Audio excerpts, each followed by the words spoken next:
The Doomsman, Van Tassel Sutphen, Chapter 1. The Vermilion Feather, a beach of yellow sand and a stranded log upon which sat a boy looking steadfastly out upon the shining waters. It was a delicious morning in early May, and the sun was at his back, its warm rays falling upon him with affectionate caress. But the lad was plainly oblivious of his immediate surroundings. In spirit he had followed the leading of his eyes a league or more to the westward, where a mass of indefinable shadow bulked hugely upon the horizon line. Indefinable, in that it was neither forest nor mountain nor yet an atmospheric illusion produced by the presence of watery vapor. It did not change in density as does the true cloud. For all of its mistiness of outline there was an impression of solidity about its deeper shadows, something that the wind could not lift nor the light pierce. A mystery, and the boy devoured it with his eyes, his head bent forward and his shoulders held tensely. The place was a rocky point of land jutting forth into a reef-strewn tideway. The forest came down close to the strip of beach, but there was comparatively little underwood, and the grass, growing up to the very roots of the trees, gave to the glade an appearance almost park-like. There was no house in sight, not even the thin, blue curl of a smoking hearth to proclaim the neighborhood of man. Yet the sign of human handicraft was not wholly wanting. Through the tree trunks, at perhaps 100 yards away, appeared the line of a timber stockade, enormous palisades, composed of 12-foot ash and hickory poles, set in a double row and bound together by lengths of copper wire. It was to be further observed that the timbers had been stripped of their bark and the knots smoothed down so as to afford no coign of vantage to even a naked foot. Add, again, that the poles had been charred and sharpened at the top, and it will be understood that the barrier was a formidable one against any assault short of artillery. There was no beaten road or path near the line of palisades, but, following the curving of the shore, a forest track, already green with the young grass that was pushing its way through last year's stubble, stretched away to the north and south. It was hardly more than a runway for the deer and wild cattle, but it did not give one the impression of having been originally plotted out by these creatures, after the immemorial fashion of their kind. An animal does not lay out his road in sections of perfectly straight lines connected by mathematical curves, neither does he fill up gullies nor cut through hills, when it is so easy to go around these obstructions. The boy, who sat and dreamed at the water's edge, was in his 18th year or thereabouts, slenderly proportioned, and with well-cut features. The delicately molded chin, the sensitive nostril, these are the signs of the poet, the dreamer, rather than of the man of action. And yet the face was not altogether deficient in indications of strength. That heavy line of eyebrow should mean something, as also the free upfling of the head when he sat erect. The final impression was of immaturity of character rather than of the lack of it. From the merely superficial standpoint, it may be added that he had brown eyes and hair, the latter being cut square across his forehead and falling to his shoulders, a good mouth containing the whitest of teeth, and a naturally light complexion that was already beginning to accumulate its summer's coat of tan. He was dressed in a tunic or smock of brown linen, gathered at the waist by a belt of greenish leather, with a buckle that shone like gold. His knees were bare, but around his legs were wound spiral bands of soft dressed deer hide. Buskins, secured by thongs of red leather and soled with moose hide, to prevent slipping, covered his feet, while his headdress consisted of a simple band of thin gold, worn fillet-wise. This last, being purely ornamental, was doubtless a token of gentle birth or of an assured social station. A short fur coat, made from the pelt of the much-prized forest cat, lay in a careless heap at the boy's feet. It had felt comfortable enough in the still keenness of the early morning hour, but now that the sun was well up in the sky it had been discarded. In his belt was stuck a long, double-edged hunting knife, having its wooden handle neatly bound with black waxed thread. A 5-foot bough of second-growth hickory leaned against the log beside him, but it was unstrung, and the quiver of arrows, suspended by a strap from his shoulders, had been allowed to shift from its proper position so that it hung down the middle of his back and was, consequently, out of easy hand reach. But the youth was in no apparent fear of being surprised by the advent of an enemy. Certainly he had made no provision against such a contingency, and the carelessness of his attitude was entirely unaffected. It may be remarked that the arrows aforesaid were iron-tipped instead of being simply fire-hardened, and in the feathering of each a single plume of the scarlet tanager had been carefully inserted. Presumably, the vermilion feather was the owner's private sign of his work as a marksman. So far the lad's dress and accoutrements were in entire conformity to the primeval rusticity of his surroundings. Judge, then, of the reasonable surprise which the observer might feel at discovering that the object in the boy's hand was nothing less incongruous than a pair of binocular glasses, an exquisitely finished example of the highest art of the optician.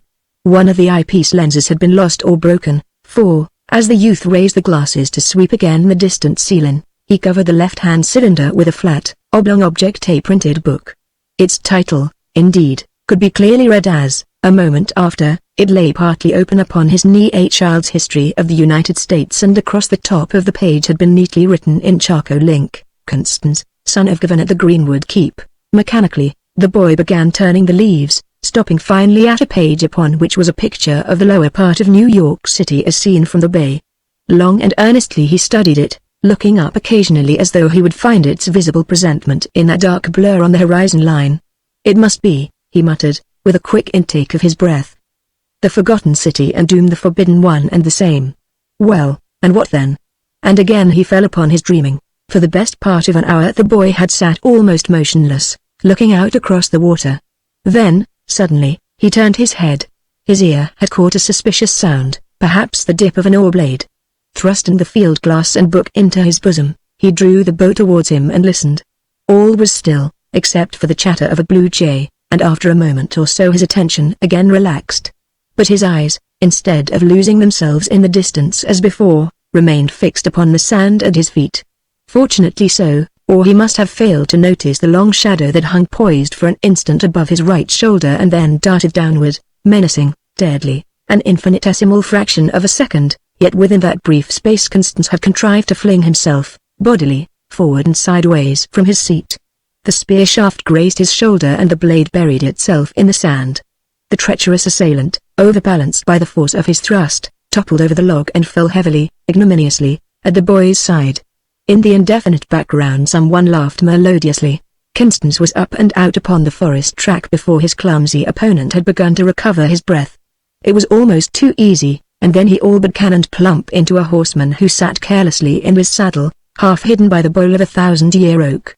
The cavalier, gathering up his reins, called upon the fugitive to stop, but Constance, without once looking behind, ran on, actuated by the ultimate instinct of a hunted animal, zigzagging as much as he dared, and glancing from side to side for a way of escape, but none offered. On the right ran the wall of the stockade, impenetrable and unscalable, and it was a long 2 miles to the north gate. On the left was the water and behind him the enemy. A few hundred yards and he must inevitably be brought to a standstill, breathless and defenseless. Yet he kept on, there was nothing else to do. The horseman followed, putting his big blood bay into a leisurely hand gallop. A sword thrust would settle the business quite as effectually as a shot from his crossbow, and he would not be obliged to risk the loss of a bolt, a consideration of importance in this latter age when good artisan work is scarce and correspondingly precious. Constance could run, and he was sound of wind and limb. Yet, as the thunder of hoofs grew louder, he realized that his chance was of a desperate smallness. If only he could gain a dozen seconds in which to string his bow and fit an arrow, but he could not make or save those longed-for moments. Already he had lost a good part of his original advantage, and the horseman was barely 60 yards behind. His head felt as though it were about to split in two. A cloud, shot with crimson stars, swam before his eyes. The track swung suddenly to the right, in a sharp curve, and Constance's heart bounded wildly. He had forgotten how close he must be to the crossing of the swift water.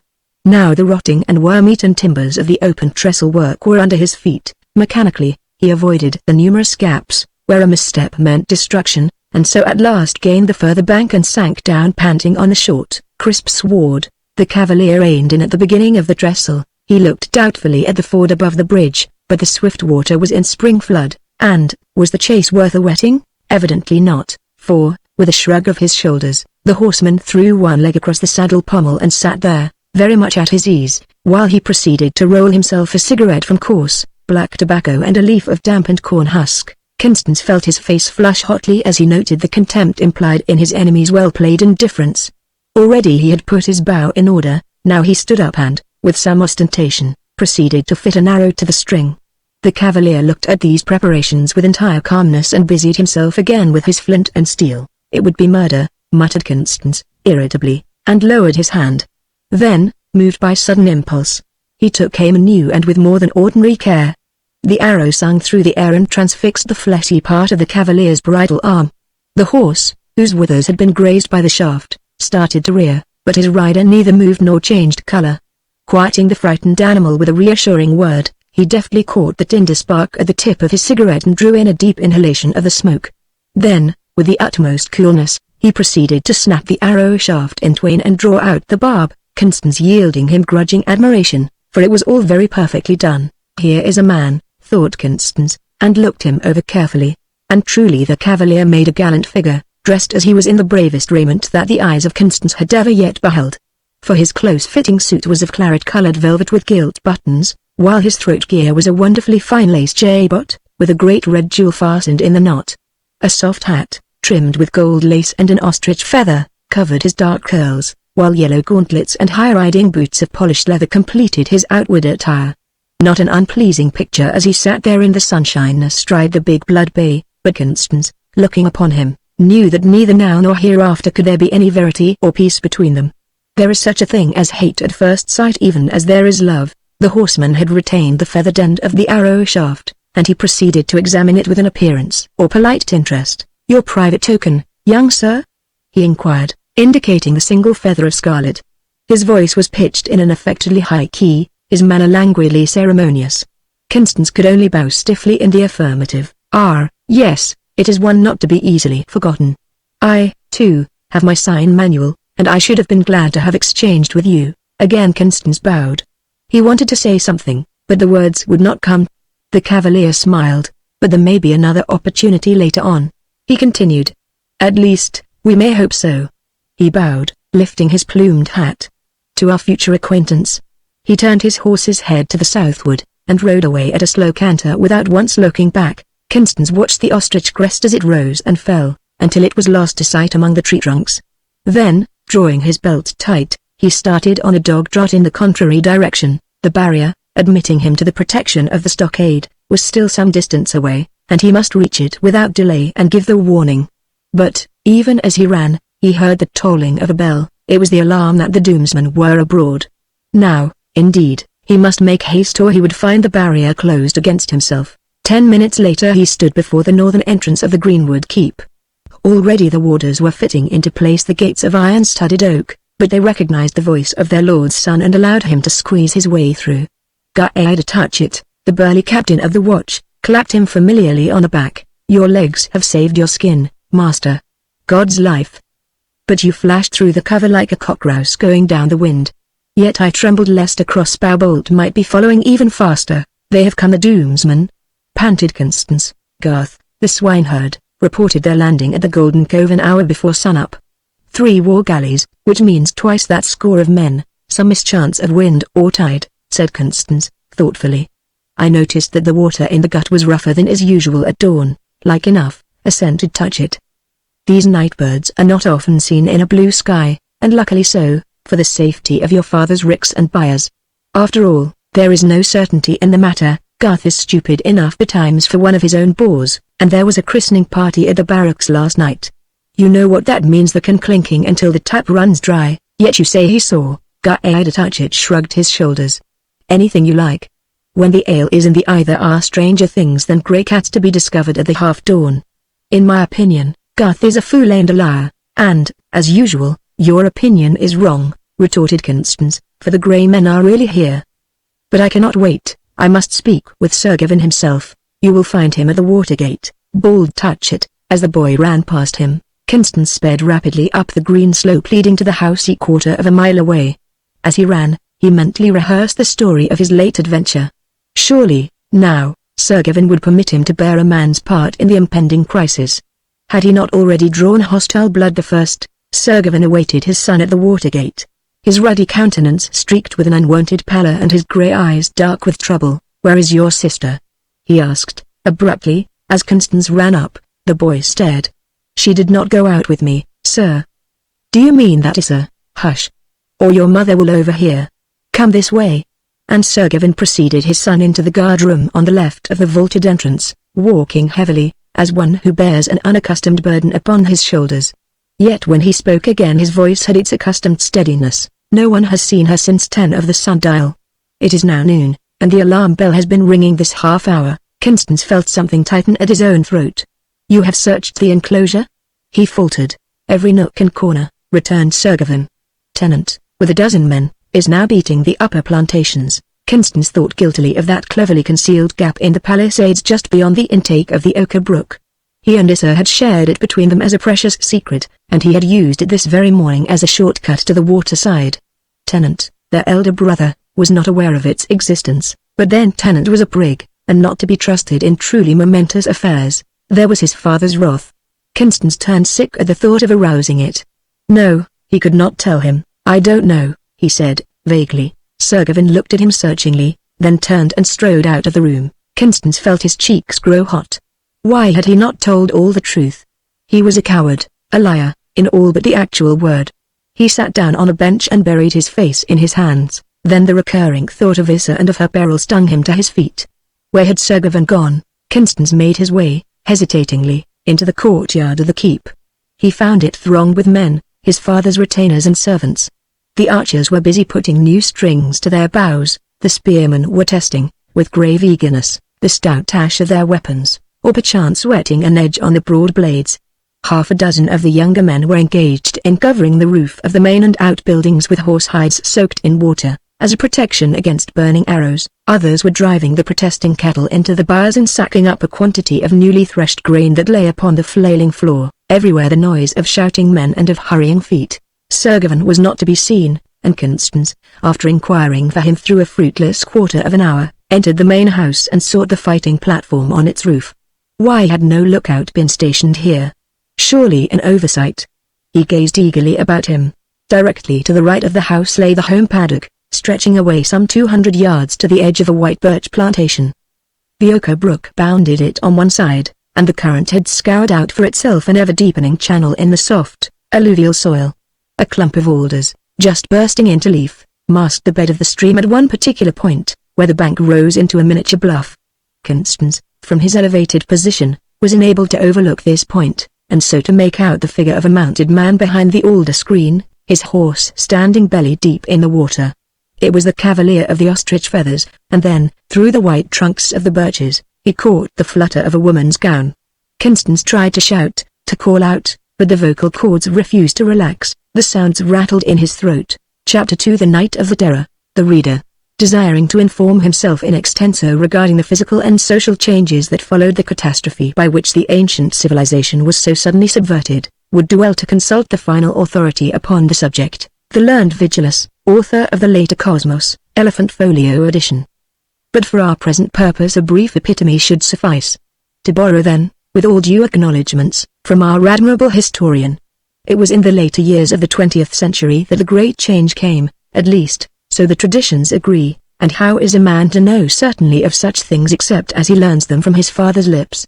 True, the accounts differ, and widely so at times, but that much is to be expected. Where were there ever two men who heard or saw the same things in the same way? It is human nature that we should color even transparent fact with the reflected glow of our passions and fancies, and so the distortion becomes inevitable. We should be satisfied if, today, we succeed in making out even the broad outlines of the picture. It appears tolerably certain that the wreck of the ancient civilization took place about 3 generations ago, the catastrophe being both sudden and overwhelming. Moreover, all the authorities agree that only an infinitesimal portion of the race escaped, with whole skins, from what were, in very sooth, cities of destruction.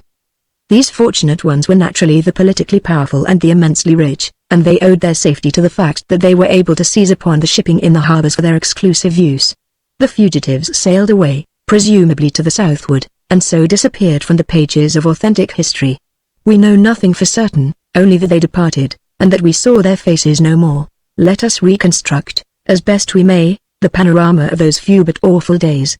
The first rush was naturally to the country, but the crowds, choking the ferry and railway stations, were quickly confronted with the terror-stricken thousands of the suburbs, who were flocking to the city for refuge. And all through the dragging hours the same despairing reports flowed in from the remote rural districts. Everywhere the terror walked, and men were dying like flies. From ocean to ocean, from the lakes to the Gulf, the shadow rushed, and now the whole land lay in darkness. Such was the situation in what was then the United States of America, and similar conditions prevailed throughout the habitable world. London and Hong Kong, Vienna and Pekin, Buenos Aires and Archangel, from every direction came the same inquiry. To every questioner was returned the same answer. It was the end of all things. Coincidentally with this great recession of the human tide, occurred the eclipse of industry, science, and, indeed, every form of thought and progress. The plough rusted in the furrow, The half-formed web dropped to pieces in the loom. The very crops stood unharvested in the fields, to be finally devoured by the birds and by a horde of rats and mice. Up to the last moment there had been confusion and dismay certainly. But the wheels of trade and of the civil administration had continued to turn. Men had stood at their posts in answer to the call of duty or impressed by the blind instinct of habit. And then, suddenly, the sun went down, only to rise again upon a silent land. The relapse into barbarism was swift.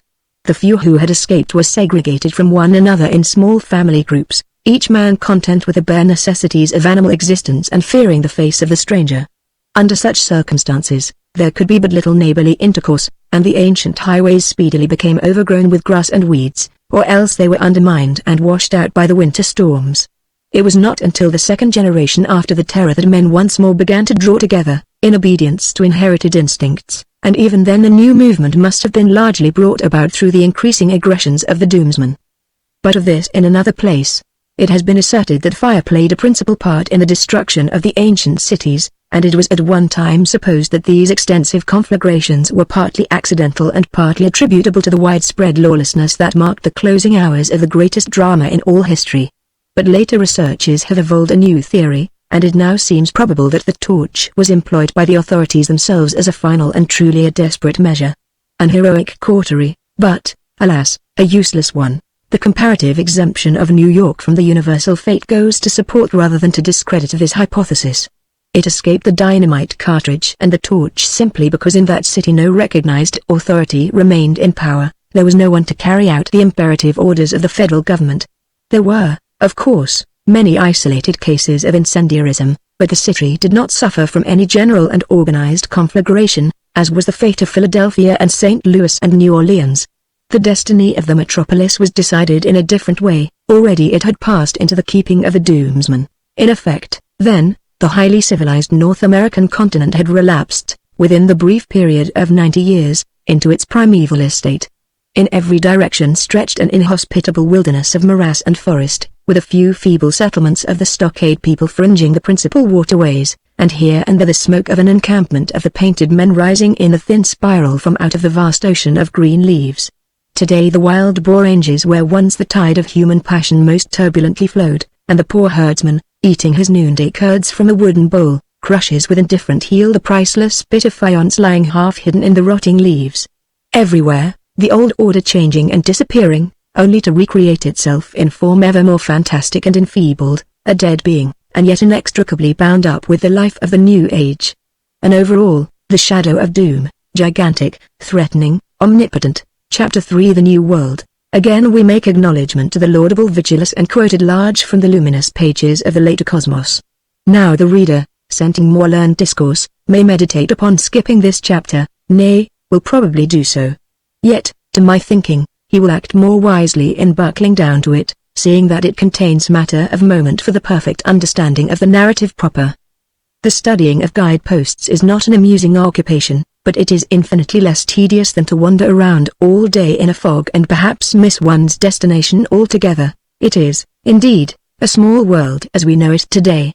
Our philosophers, reconstructing, as best they may, the science of the ancients from the treatises, few and sadly incomplete, that have come down to us, affirm that the earth is an orb and that another continent, perhaps more than one, lies beyond the rim of the eastern horizon. It may be so, but the issue is not of practical importance, seeing that there are none who care to make adventure of the great salty gulf that lies between. And so the sea keeps its mysteries. On the other hand, we count it inadvisable to wander far afield. To the north, to the west, and to the south stretches the unbroken forest, and in a few hours a man's legs may easily carry him out of hailing of the voice of his kind. The waterways form the only regular channels for social and commercial intercourse, and the busybody and gadabout are not regarded with favor by honest people.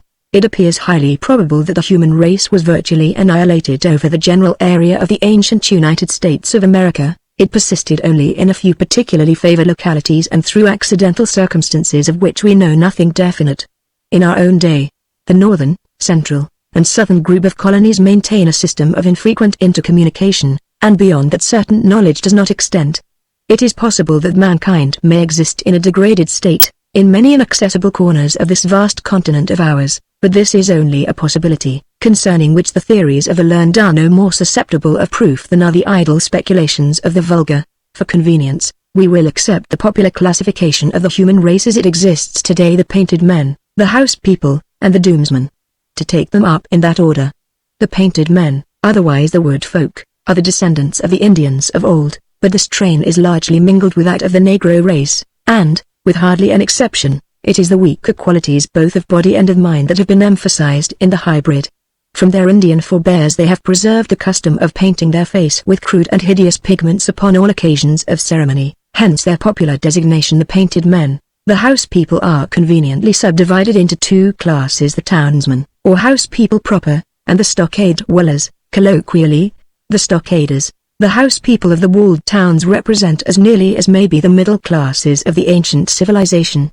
Originally, the family was the political and social unit, just as with the patriarchs of Holy Writ, but within the last generation the community idea has been growing rapidly, and there are perhaps a score of towns and villages scattered along the banks of the greater and lesser rivers. The stockaders, reversing the procedure of their kinsmen of the towns, live apart from one another, each proprietor depending wholly upon his own resources for sustenance and defense. Some of the larger estates contain several hundred acres enclosed by a strong timber stockade and otherwise defended against the assaults of enemies. The head of the family, or clan, as it might more properly be termed, is lord paramount within his own borders, even possessing the rights of life and death. But this last authority is rarely called in exercise, since these folk of the free countryside are naturally wholesome, honest, generous-hearted men, content to lead a simple life and coveting no man's honor or goods. On the other hand, it must be admitted that the stockade dweller is both provincial of habit and prejudiced of mind. He looks down upon the townsman as a huckster in private and a shuffler in public life, and this feeling of contemptuous enmity is fully returned by the cit, who regards the free proprietor in the light of a boor and a bully. Moreover, it rankles in the houseman's breast that no stockader pays a farthing of head money to the treasure chest of the doomsman. Now and then some well-to-do proprietor may suffer loss from cattle thieving and rick burning, but as often as not the marauders pay full price for all they get. And this leads us to a consideration of the doomsman himself, that foul excrescence upon our modern body politic. Fortunately, history here speaks clearly, and we have only to listen to her voice. It was a natural procedure, upon the coming of the terror, to throw open the doors of the jails and other punitive institutions, thereby giving the wretched inmates an equal chance for life. The great mass of these degraded beings gravitated inevitably towards the cities, seeking plunder and opportunities for bestial dissipation that even the dread presence of the terror could not restrain. Without hope and without fear, they rushed to the vulture's feast. Here was wine and gold and soft raiment. Let us eat and drink, for tomorrow we die. It was the ancient city of New York that received the vast bulk of this army of human rats, naturally so, since it was the supreme treasure house of the Western world. In such overwhelming numbers did these vermin come that the civil and military administrations were literally swarmed over.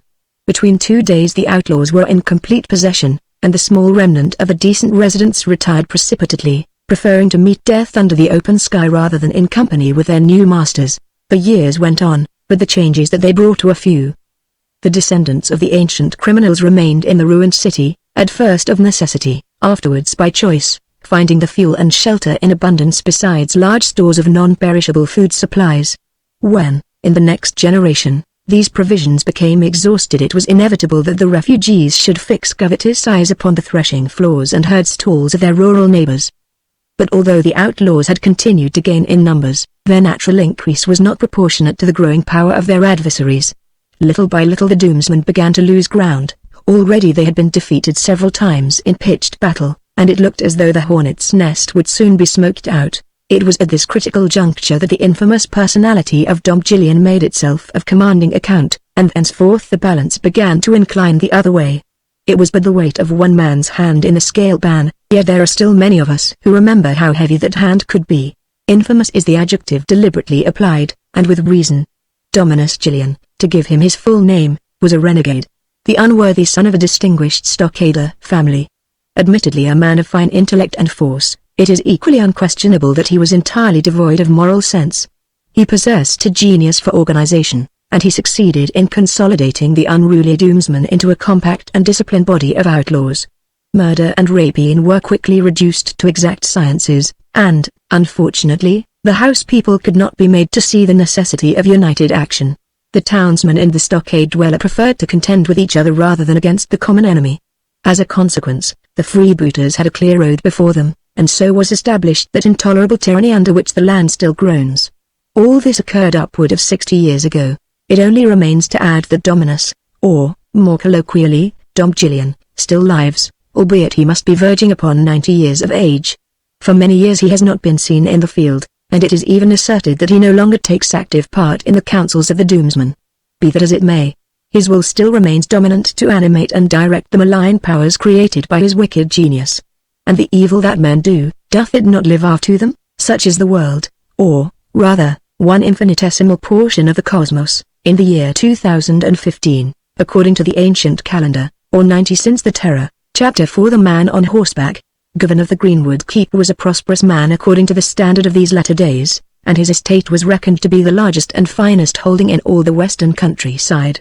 A man might walk from break of day until darkness and yet not complete the periphery of its boundary lines, but the palisaded portion included only the arable land and home paddocks and was of comparatively limited extent. Viewed from a bird's-eye elevation, this stockaded enclosure appeared to be laid out in the shape of a pear, the house being situated near the small end. The greatest length of the area thus enclosed was 1.5 miles, and it was 3/4 of a mile wide at the big or southern side, tapering down to a couple of 100 yards at the northern entrance or barrier.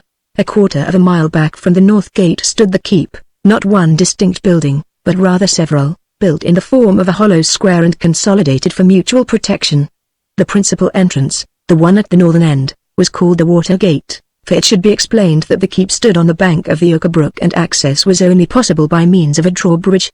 Some day Sutphen intended to turn the course of the stream so as to carry it around the keep and thereby secure protection of a continuous moat. But hitherto other duties had seemed more pressing, and the plan was still in abeyance. Entering through the covered way of the Water Gate, with guard-room and bailiff's office to the right and left, one found himself in the courtyard, some 50 yards in the square. On the right were the cow barns, horse stalls, granaries, tool houses, and store buildings, while the dwelling proper, known as the Great House, occupied the entire left of the square, the kitchens and other offices adjoining the retainers' quarters on the south.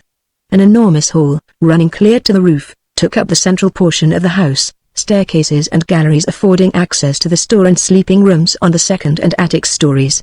The roof proper was surmounted by a parapeted and loopholed structure called the fighting platform, and it was thither that Constance had repaired upon receiving the startling intelligence of his sister's disappearance. Let us rejoin him there. In the leisurely moving figure glimpsed through the birches, Constance had instantly recognized Issa. Plainly she had been out flower hunting. With the aid of his binoculars he could determine that she carried a bunch of the delicate pink and white blossoms that we call Maybloom.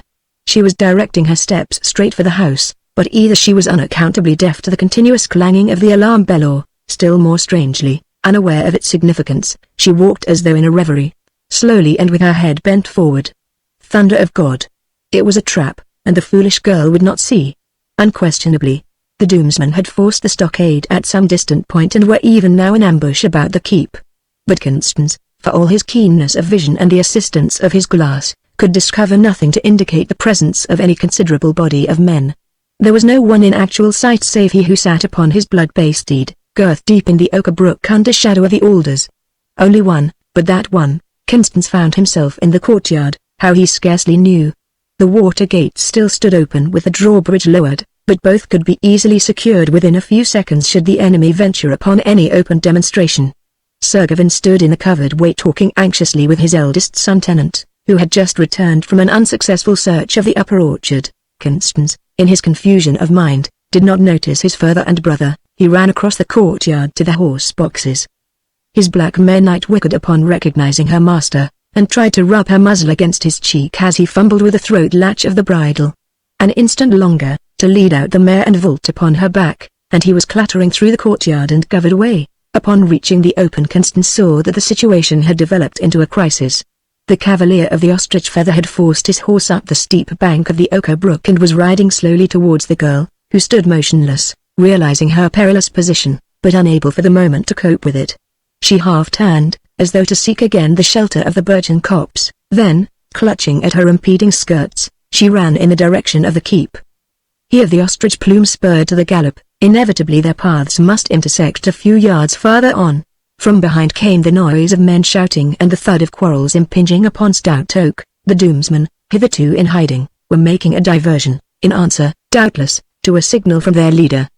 100 grey-garbed men showed themselves in the open, coming from the shelter of the fir plantation back of the rickyards. They ran towards the open water gate, exposing themselves recklessly in their eagerness to reach it, but the defenders were not to be surprised so easily, and Constance, glancing backward, saw that the drawbridge was already in the air and the gate closed. The outlaws, realizing that the surprise was a failure, and unwilling to brave the arrows sent whistling about their ears from the fighting platforms of the keep, fell back in some disorder. At the same moment a solitary figure appeared, emerging as though by magic from the solid wall of the keep. Sutphen himself, a father forgetful of all else but the peril of his children. He must have used the rat's hole for egress. He hurried down the green slope, calling his daughter by name. All this Constance saw in that swift backward glance. Well, there was but one thing that he could do, and Knight knew it, too. Brave little Knight, how cleverly you forced yourself under the towering bulk of that brute of a blood bay. A thunder of hooves and they were in touch. Constance felt himself hurled into space. The bridle reins of tough plaited leather were torn from his hands. Knight and he were down. The dust cloud cleared and the boy struggled up, although his head was still spinning from the shock of the encounter. 10 yards away lay the black mare with a broken foreleg. She was trying to rise, her eyes glazed with pain and her flanks heaving horribly. The blood bay had kept his feet and his master his saddle lay hardy bare. These two. But the desperate expedient had proved successful in that Issa was safe. Already Sutphen had her in his arms, and before the horseman had fully found himself the fugitives were under the shadow of the keep's walls. The question of his own danger did not immediately concern Constance. He had no eyes for anything but Knight lying there in her agony. His father had given him the horse when she was a foal of a week old, and Constance had broken and trained her himself. Well, she had served him faithfully, and in return he would show her the last mercy. His knife sheath hung from his girdle. He drew out the blade and drove it home just behind the glossy black shoulder. Knight shuddered and lay still. The knife had sunken deep, and Constance had to exert all his strength to withdraw it. The bare point of a rapier touched him meaningly on the arm. He stood up and faced his enemy. The man on horseback laughed softly. "Oh, my young cockerel, it was but a touch of the gaff, and now that you are ready is reason sufficient why I should prefer to wait. But that neither of us may forget." He bent down and caught Constance by the shoulders, turning him around and forcing him backward until his head rested against the blood bay's withers. 2 slashes of his hunting knife and a tiny, triangular nick appeared on the upper part of the lad's right ear. "That is my sign manual of which I spoke to you an hour or more ago. It is Quinton Edge's mark, as all men know, and it brands whatever bears it as Quinton Edge's property. Some day I may deem it worthwhile to claim my own. Until then you can be my caretaker, my tenant." "What?" "No answer? And yet it is a generous offer, I think, considering how sore my arm has grown and how impertinently you behaved just now in interfering between me and a lady. Light of God! But she is a bewitching bundle of femininity.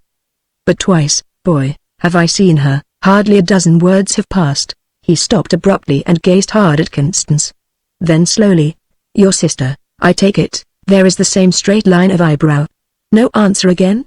Well, we will pass it over for the nonce. You have still many things to learn, and, chiefly, to becoming the order body and soul in the presence of your lord.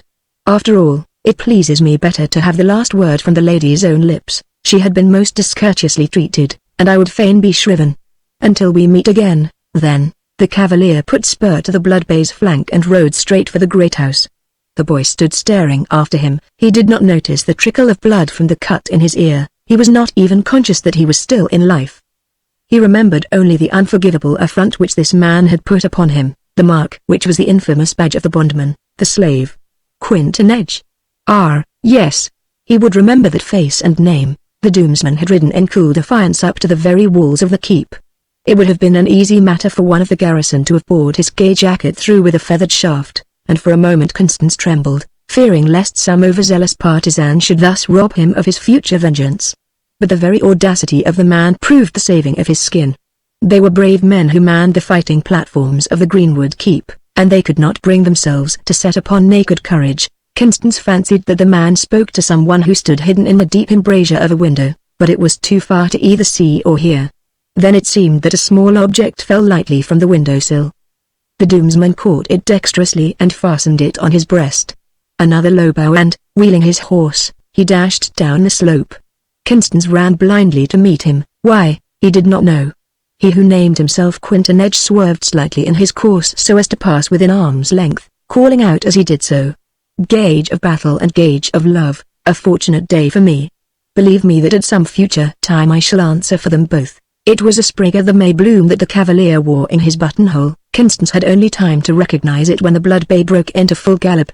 The lad flung himself at full length upon the turf, face downward, and lay there motionless. Chapter 5 The Rat's Hole. It was a warm, cloudy night some 2 weeks later, and Constance sat in the great hall of the keep, listlessly regarding the preparations that were being made for the evening meal.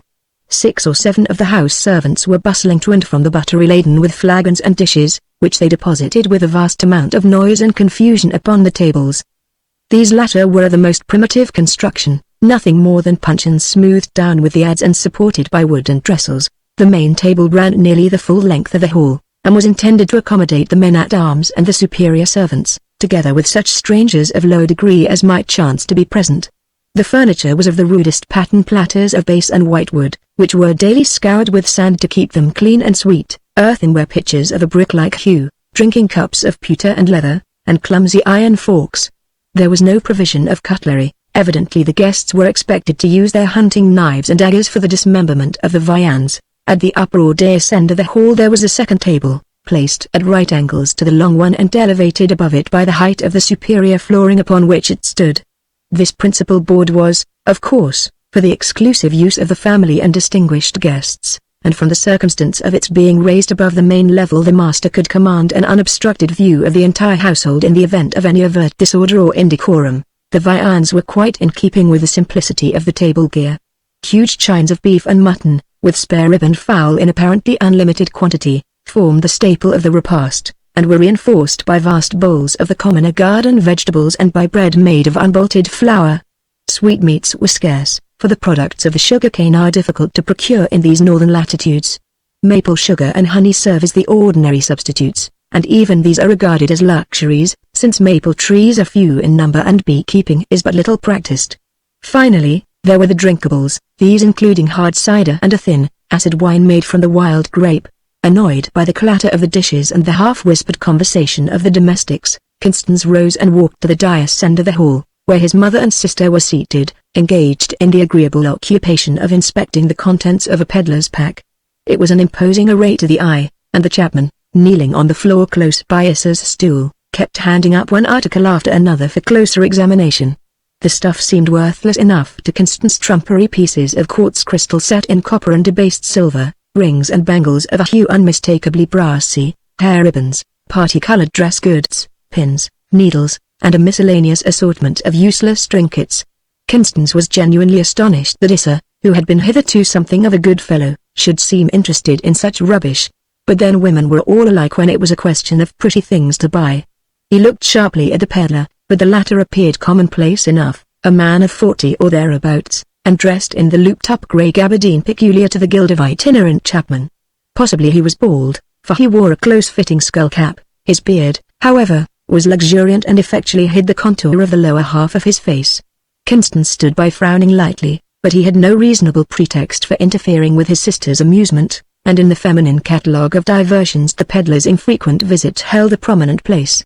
The major domo, wearing a silver chain about his neck by virtue of his office, advanced to his mistress's chair and announced that the meal was ready for serving. The Lady Ray nodded, a brazen gong sounded, the big folding doors at the south end were thrown open, and the hall was quickly filled with the customary throng of retainers and hangers-on. But all remained standing in silence until the master and mistress had taken their places. Sir Gawain entered from his workshop, and, offering his hand to his wife, led her ceremoniously to her seat, Issa and Constance following. To Constance's indignant amazement the peddler stepped forward, as though to take the vacant seat alongside of Issa. But before Constance could move or speak the chapman appeared to recognize the impropriety of which he had been so nearly guilty. With a profound genuflection, he withdrew from the dais and found a place at the lower table. The incident had been so momentary that it had passed entirely unnoticed by his father and the Lady Rain. Constance could not even be sure that Issa had understood, and certainly she gave no sign of discomposure. "What presumption!" muttered Constance, under his breath. "These fellows are becoming more insufferable every day, and my father sees nothing." Constance resolved that the man should be packed off immediately upon the conclusion of the meal. He could easily persuade Sutphen that the fellow had none too honest a look, while his wares were assuredly the cheapest trash. He must be got rid of before the women had been beguiled into spending all their pin money. The repast dragged out to its end, and the women withdrew to the upper end of the hall, comparative privacy being secured by large leather screens set up along the edge of the dais. The men remained at the table for deeper potations and the smoking of rank black Connecticut tobacco in huge wooden pipes. A heavy thunderstorm, the first of the season, had come up, and Constance recognized, to his vexation, that he would have no decent excuse for turning the peddler out of doors. So he kept his seat at the table in sulky silence, watching the man closely, and ready to note anything of further suspicion in his actions and bearing. But he had his trouble for his pains, for the fellow was the itinerant chapman to the life, even to the stock of gross stories with which he kept his bucolic audience in an uninterrupted guffaw. Pah! Would Sutphen never finish his second pipe and give the signal to rise? The storm had turned into a heavy downpour, and the peddler was consequently sure of his night's lodging. He had been summoned again to the presence of the ladies, and, as before, Constance stood aloof and wondered irritably how his fastidious sister could find aught in common with this wayside huckster. She was talking to him now with an animation rare with her cheeks flushed and her eyes glowing. "And you have been in Doom in the city itself?" she asked, incredulously. "Yes, gracious lady, and not once, but a score of times. The brocades that I promised to show you after supper will be my witness. And there are some superlative satin and silk lengths which my Lady Rain wished particularly to see. Will you allow me, then?" The peddler, opening an inner compartment of his pack, drew out several pieces of stuff wrapped up in brown linen. Removing the covering, he spread the goods upon the rug before the ladies, holding up each separate piece to the light and expatiating upon its merits in the approved fashion of the shopman. The two women gave a little gasp of astonishment. Never had they seen such wondrous beauty of color and finish. Their little market town of Crow held nothing to compare to this. "I must send for Meta to advise me," said the Lady Rain, glancing fondly from one rich fabric to another. "She ought to know good silk when she sees it, after living so long in Crow, and you, Issa, seem strangely indifferent tonight. You hardly looked at this piece of brocade." Meta, the Lady Rain's bedwoman, speedily appeared, and mistress and maid fell into earnest converse. Issa, as in duty bound, listened, then her attention seemed to flag again. She bent over the open pack and picked up a chain of filigree work. It was beautifully fashioned and looked like gold. "It is gold," said the chapman, answering the question in her eyes. "The pure gold of the ancients. You never see that pale yellow nowadays." "Ah, yes, a pretty trinket to have brought from the heart of Doom for the delight of a fair woman's eyes, and well worth its price of a man's life.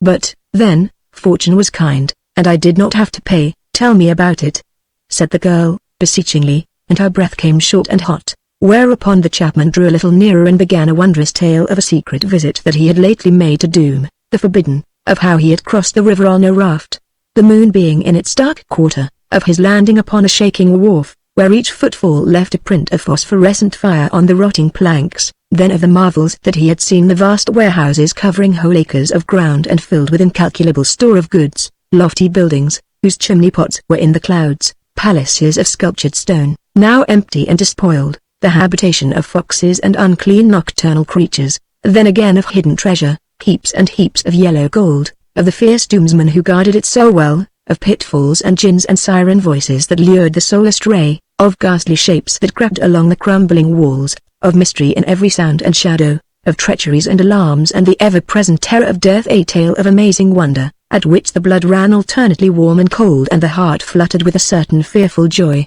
How the maid hung upon the word, her little breasts heaving and her lips parted. "You have seen all these things?" she panted.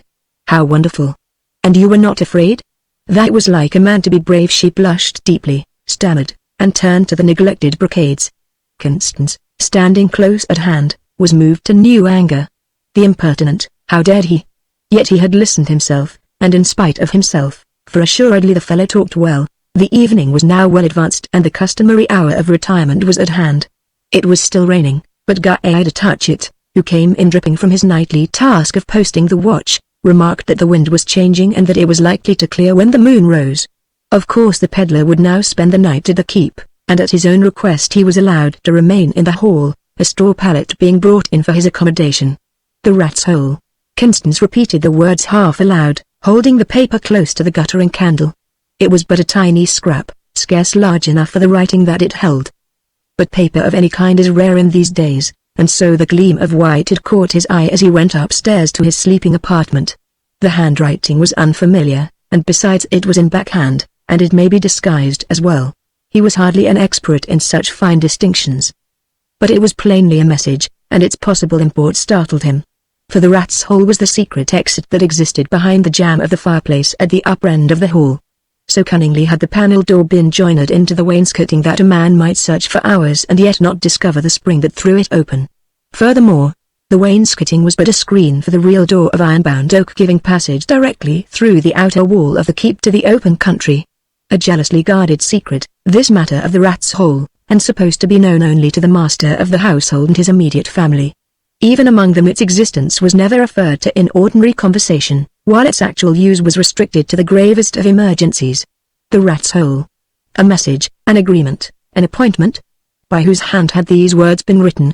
For whose eye had they been intended? It would have been the wiser course to have communicated at once with Sutphen, but the latter, feeling somewhat indisposed, had retired early, and Constance hesitated to disturb him.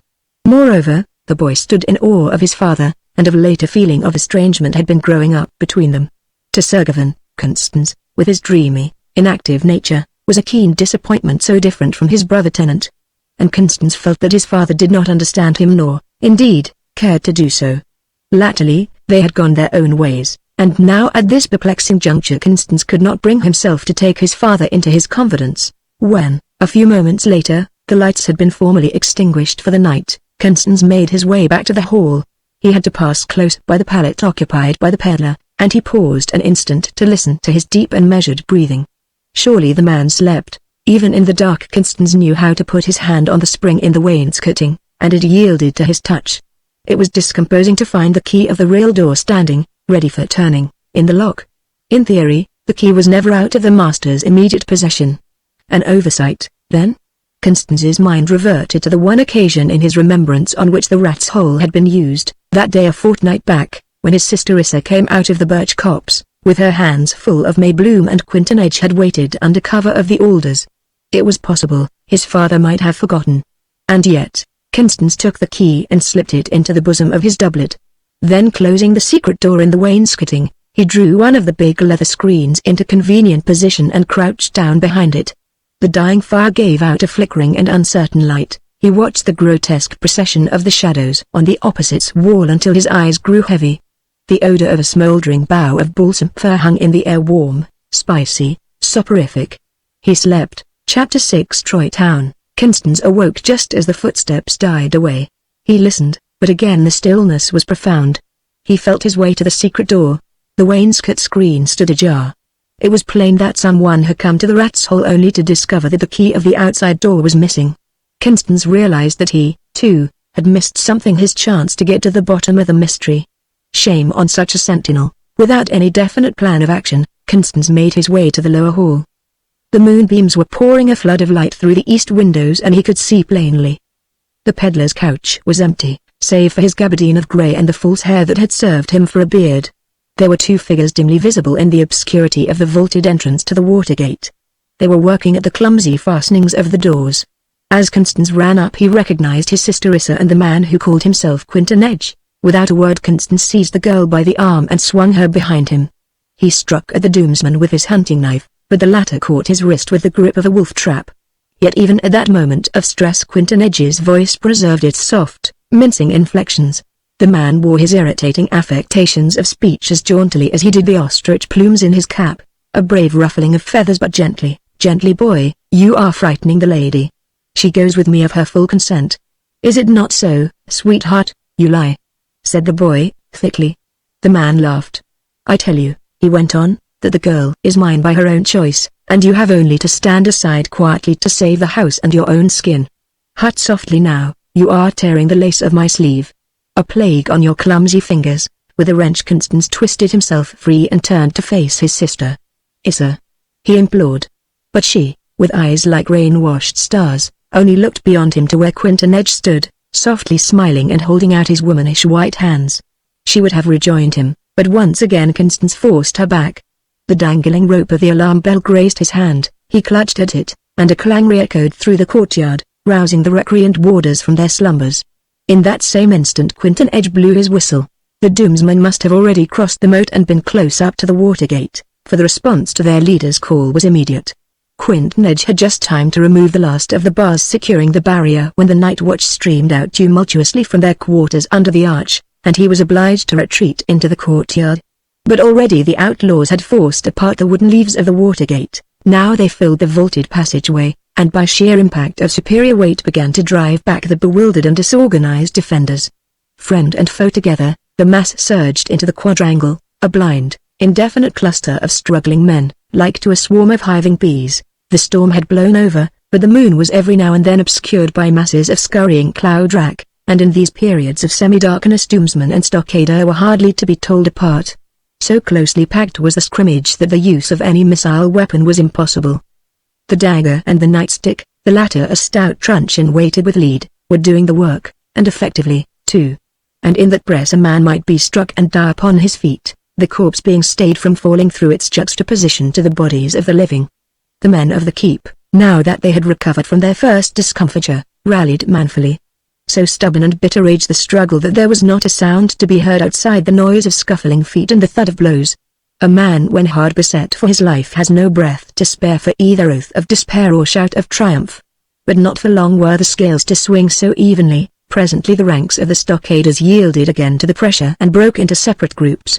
Then were to be heard the groans of the wounded and dying, then for the first time the yell of the Doomsman broke forth, ear-piercing in its exultancy. Constance has managed to reach the shelter of the great house, half dragging, half carrying the fainting form of his sister. Already Sutphen, with Tennant and the house servants, were under arms and making what preparations they could for the final stand. A hopeless task it seemed, for the outlaws were now in full possession of the rest of the keep. The retainers occupying the general quarters in the south barracks had fallen easy victims. Surprised, outnumbered, and poorly armed, they had been quickly cut down as they reached the courtyard, and active resistance to the invaders was at an end. Now the attack was turned directly upon the entrance to the great house, and Sutphen, with his handful of followers, waited on the threshold for the inevitable issue. Already the ponderous door of iron-banded oak was groaning and splintering under the hail of blows. And in the forefront, with a laugh upon his lips, queued Quinton Edge. The barrier was down at last and the wolves were free to fall upon their quarry. A score of men, all told, against 100, the outcome was hardly doubtful. Yet it was not given of the Greenwood keep who held up his hand in sign of parley, but the Doomsman, Quinton Edge. The maiden Issa, he said, speaking with a smooth insolence that made Constance set his teeth. Give her safely to my hand and your goods and your lives shall go free of further damage. A cheap bargain, but speak quickly, old man, these hounds of mine are not to be held in leash for long. The partisans on either side had fallen back, leaving the two leaders face to face. Sutphen plucked twice at his throat, where the veins stood out like cords, constricting the vocal passages so that he stuttered thickly as he spoke. This gallows scape. He stammered. This burner of peasants' hayricks, this pitiful plunderer of hen roosts and cattle buyers. If it were a man, now to nail the insult to his lips. We lose time, interrupted the Doomsman. I have named my price. The price yes, the price. Tenant, Constance, you heard what he said. But where is my child? Let the girl stand forth, she is her father's daughter, and she shall answer for herself. I will abide by it, said Quinton Edge, with cool confidence. The half-circle opened and Issa stood before them, a mere child she looked in her simple slip of white and with her fair hair all unbound. A vague terror seized upon Sutphen. What was this question that he was about to ask of his daughter? Could there be other than the one answer? How quietly she stood there and waited. Yes, and they were all waiting upon him. He must speak. Issa. It seemed to him that he had shouted aloud, then he realized that he had not spoken at all. Issa, he said, again, and she turned towards him. This man, he is not known to you. How could it be? Yet it is the truth, my father, answered the girl, steadily. It is just a month ago that chance set us face to face one day when I rode alone in the green drive, and thereafter, once he came to the walled garden, adventuring the 1,000 chances of discovery. Yet how he managed to cross the stockade line I know not, for I was frightened, and begged him to leave me. And this he did most courteously, only swearing that he would again return. The third time? That was the day of the first May bloom the Ochre Brook and the Doomsman. The girl's voice faltered. Yet never a word to me or to your mother? It was not my secret, she answered, bravely, and upon that Quinton Edge himself took up the word. The blame is mine, since I used the peril in which I stood to set a seal upon her lips. A true and loyal maid is your daughter, and it was only after she had twice said me nay that I resolved to take without the asking. So I came that day which we both remember, and waited under the alder bushes, and once again I missed my cast.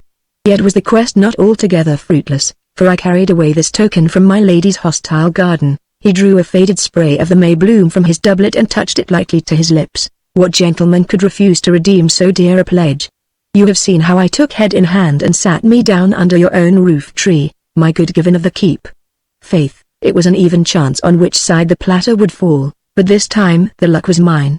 We should have been leagues away in the sun's eye by now, only that a peevish boy would have his way, and this is also true?" said Sutphen, and it seemed that the preceding silence had been very long. "It is true." She had answered quietly, almost mechanically, but the heart of the Lady Rain thrilled to the new note in her child's voice. "Issa!" she cried, softly, and fell to weeping, not as a mother for her daughter but as one woman who sorrows for another. "Issa!" she said, again, but neither then nor thereafter did the girl vouchsafe her mother look or word, all her soul seeming to hang upon the will of the man who had brought this woe upon her house. There was no need for word to pass. Reading the command in her lover's eyes, she slipped from her mother's detaining clasp and placed her hand in his. Now, Issa was exceeding fair to look upon, and Quinton Edge's blood stirred hotly within him. And so for once he lost his head and did a foolish thing, only that no woman would agree that it was foolish, for there, in the presence of all, he quickly drew her face to his and kissed her on the lips. Then turning to his men, he made as though to send them from the house. But it was not to be. A keen-pointed, heavy throwing knife hung at Sutphen's side. Without a word he snatched it from the sheath, poised and flung it with all his force at his enemy's heart, a master throw and executed like a flash of light. Issa felt rather than saw the coming of the missile, and with an instinctive movement contrived to interpose her own delicate body. The steel bit deep into the white flesh, and with a little, shuddering cry the girl sank to the floor. Out leapt Quinton Edge's sword. Constance, supporting his mother, felt her hand grow cold in his. He laid her gently down upon a convenient settle and thanked God that she, too, was safe. It seemed to Constance that he was wandering in a bristling thicket of steel points. Thunderous crashes re-echoed in his ears, the red light from the burning building eddied about his feet, a sea of blood and flame. His father and tenant were down, never to rise again. A few paces in front of him Guy Touchett headed a little knot of defenders, swearing furiously as he hewed and hacked. A half-dozen against 10 times their number, the issue could not be doubtful. Even as he gazed, 2 of the 6 sunk to their knees and then fell face downward, a dreadful sign that even a child might understand. Now, Guy Touchett stood alone, and about him a snarling pack of Dom Gillian's wolves, waiting cautiously upon one another, for the stockader had a long sword arm. Thereupon a man broke out of the press, signing the prudent ones to fall back. It was Quinton Edge, and, as ever, he was laughing, only that now his laughter sounded like to a bell that is cracked in the ringing. The swords clashed together, then the Doomsman dropped his point. "You are too good a man for crow's meat," he said, shortly. "Stand clear and save your ears. My business is with the white-faced boy behind you." But Guy Touchett, ruddy, full-bodied, and loving his life as well as any man, only girded at him, saying, "Is there, then, a deeper hell than this? I follow where my master has gone, and you, my lord, shall show me the way." "The more fool you," quoth Quinton Edge, and drove at him. Again the blades engaged, and a great fear suddenly tightened at the boy's heart. His champion had been exhausted by his previous efforts, and now his strength was going fast. Constance saw Touchett stagger and Quinton Edge preparing for a final stroke. He turned and ran for the upper end of the hall, the rat's hole. The key was still in his bosom, and in a few seconds he had passed the postern, closing and locking it behind him. 5 minutes hard running and he was free of the stockade and at the summit of a hill that commanded the scene which he had just left. The conflagration was progressing with astonishing rapidity. Already the great house itself was in flames, and dark figures could be seen issuing from the water gate.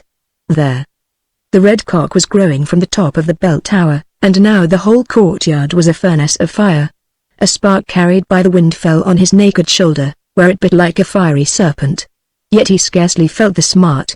He stood motionless, looking upon the wreck of his little world, the only one that he had ever known. "So in the end he made me a coward as well," said the boy, speaking softly to himself.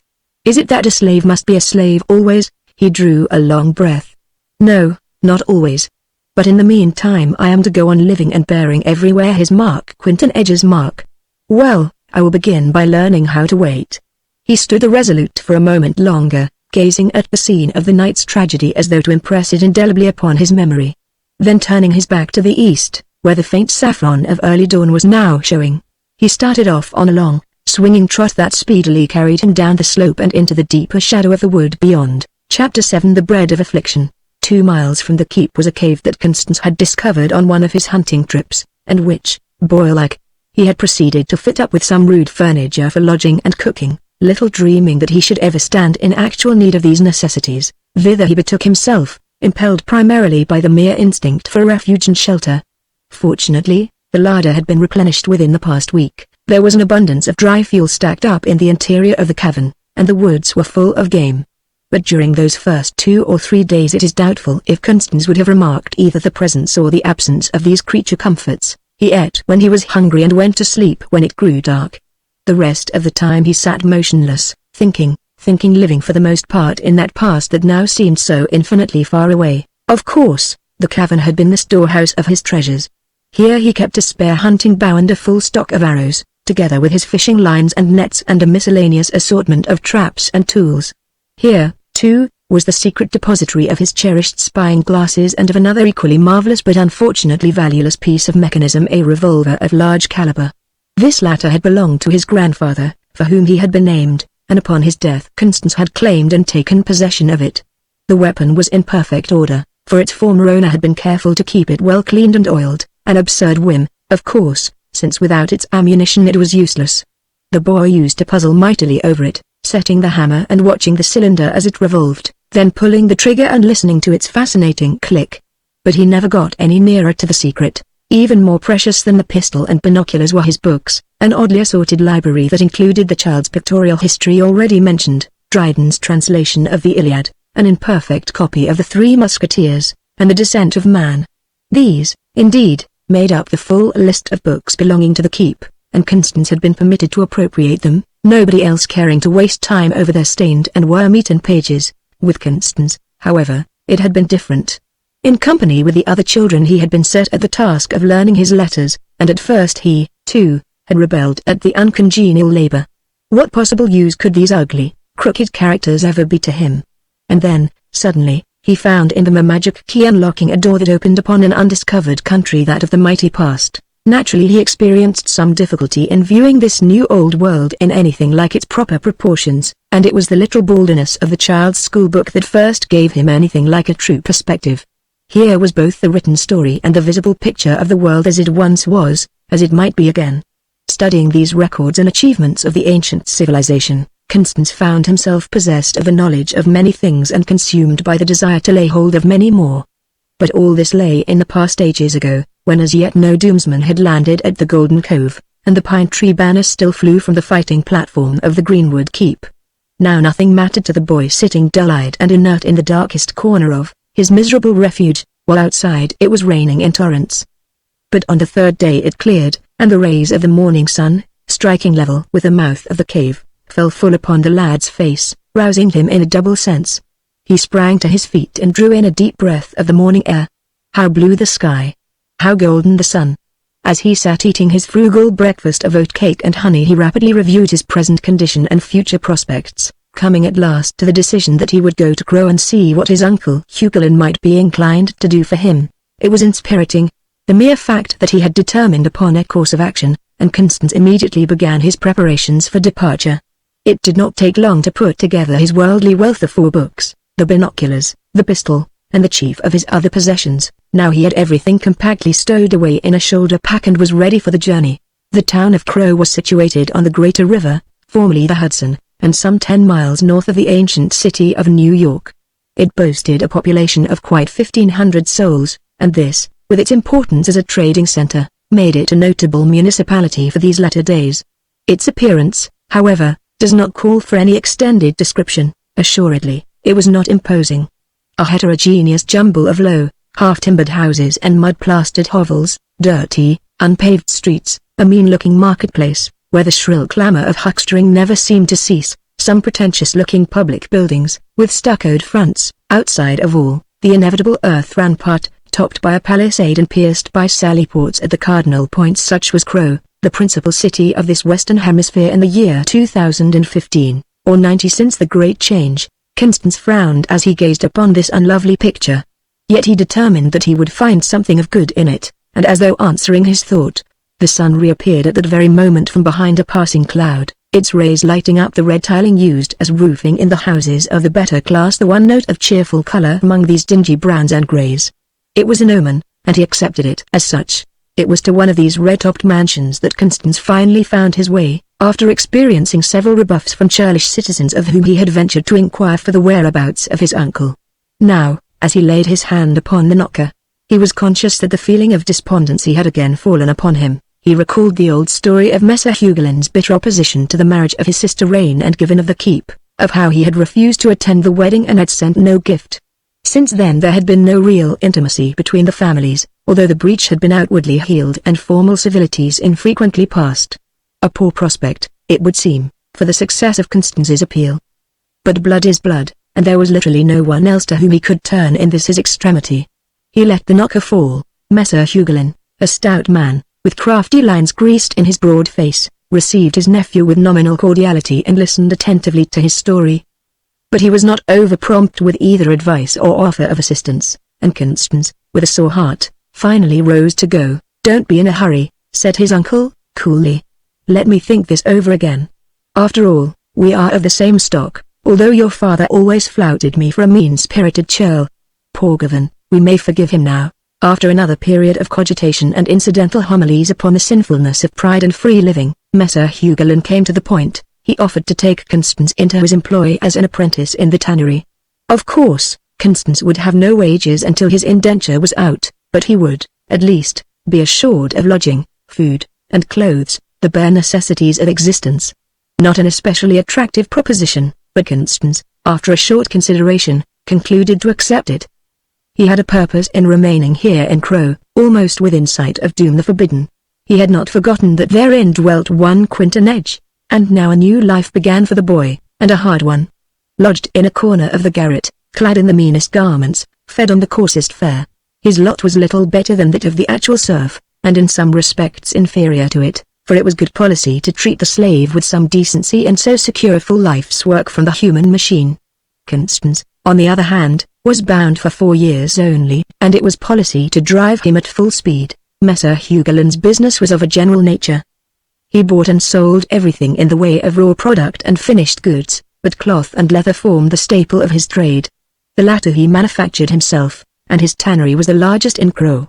It occupied extensive yards along the riverfront, and Constance entered upon the agreeable occupation of unloading stinking hides from the barges which came down from the upper river twice in the week, a routine varied only by long hours of pounding at interminable lengths of white oak bark, preparing it for use in the tan pits. Hard, dirty, malodorous work it was, but he kept at it steadily, his purpose always in view. Little by little his plans had been taking shape, and now at last he had arrived at something definite. A secret, of course. Unfortunately, opportunity had been given him in which to develop his idea. To explain more particularly, on ordinary days the working hours were from dawn to dark, but Sunday was his own, save for the hour immediately following sunrise and that preceding sunset, when everybody was required to attend upon public worship. Every Sunday, then, Constance made his way through the town barriers immediately upon their unclosing, and betook himself to a wooded river cove about a mile south of the town. For 3 months he had been working on a canoe, shaping it with fire and adze from a poplar log, and now, after infinite difficulty, the task approached completion. Could he have had a confidant, a helper, the work might have been done in a third of the time, for Constance was not much of a mechanic. But there was no one among his fellow workmen whom he dared trust, and so he toiled on alone. The canoe had been launched, and, to Constance's delight, she was but slightly lopsided. A few stones brought her to trim, and she paddled beautifully. He had fixed upon the 3rd Sunday in August for the great trial, for the Monday following was a civic holiday, the anniversary of the founding of the city. The double event would give him abundant time in which to make a reconnaissance of his enemy's position and then return to Crow to resume his position in Messer Hugolin's tanyard. For his foothold there must not be endangered. If he returned at all, he would find it more necessary than ever. Permission to absent himself from Saturday night to Tuesday morning had to be obtained from the city authorities. They objected at first, but finally accorded their consent. With his uncle, the matter was quickly settled. Messer Hugelin did not approve of holidays for apprentices, but he dared not controvert the law, and Constance was already in possession of the blue ticket which would enable him to pass the city barriers after sunset on Saturday. So Messer Hugelin contented himself with black looks and an acid jibe at the vanity of his civic associates, who multiplied holidays that they might have opportunity to display themselves in their gold chains and red robes of office. And harkee, boy, he concluded, harshly, let me see you at roll call Tuesday morning or not at all. With flour at 10 tokens the quarter, there is no bread of idleness to be eaten in my house. And thereupon they parted without further speaking. It was a warm August evening when he finally pushed out from shore and laid his course downstream. He had not ventured upon the experiment of a sail, but the tide was beginning to run out, and that, with the current, should carry him to his destination without the dipping of an oar. But he reflected that the moon would rise at 9 o'clock, and as it was barely past the full the light might betray him to watching eyes. He could take no risks, and so must reach the city under cover of darkness. Accordingly, he bent to his paddle, taking it easy at first, and then lengthening out the stroke as he gained confidence in this hitherto untried art. Chapter 8 In the shadow of doom. An hour wore on, and Constance was approaching the suburbs of the ancient municipality. But it did not suit his purpose to make a landing here. His plan was to reach the lower end of the island upon which the city was built, then to work his way northward on foot until he should discover the innermost citadel of the Doomsman. To get a fair idea of his task, he proposed to ascend one of the immensely high buildings which stood crowded together in the downtown district. From such a vantage point he could surely fix upon landmarks for his future guidance in penetrating the labyrinth of streets. It would not be a pleasant experience to lose one's way, and, perhaps, stumble by mistake on Master Quinton Edge's front door. Now, as Constance travelled onward, the ruined city began to grow upon him in ever heavier and darker mass. Here and there a half-demolished church spire raised itself above the neighbouring roof line. Plainly this had been one of the old-time residential sections and of the better class. Still further down the stream and the waterfront stood crowded thickly with wharves and warehouses, the scene of the mighty commerce of the past. The ships themselves were there, great monsters of iron and steel, scaled and honeycombed with red rust.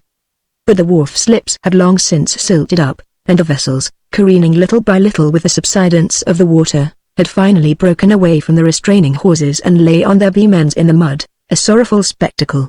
The moon was rising and it was time to go ashore. Accordingly, he directed his course for a pier that extended somewhat farther than its fellows into the stream. There was just water enough to float the canoe within arm's length of the girders, a fortunate circumstance, since Constance had not liked the idea of trusting himself upon the treacherous-looking mudflat left uncovered by the ebbing tide.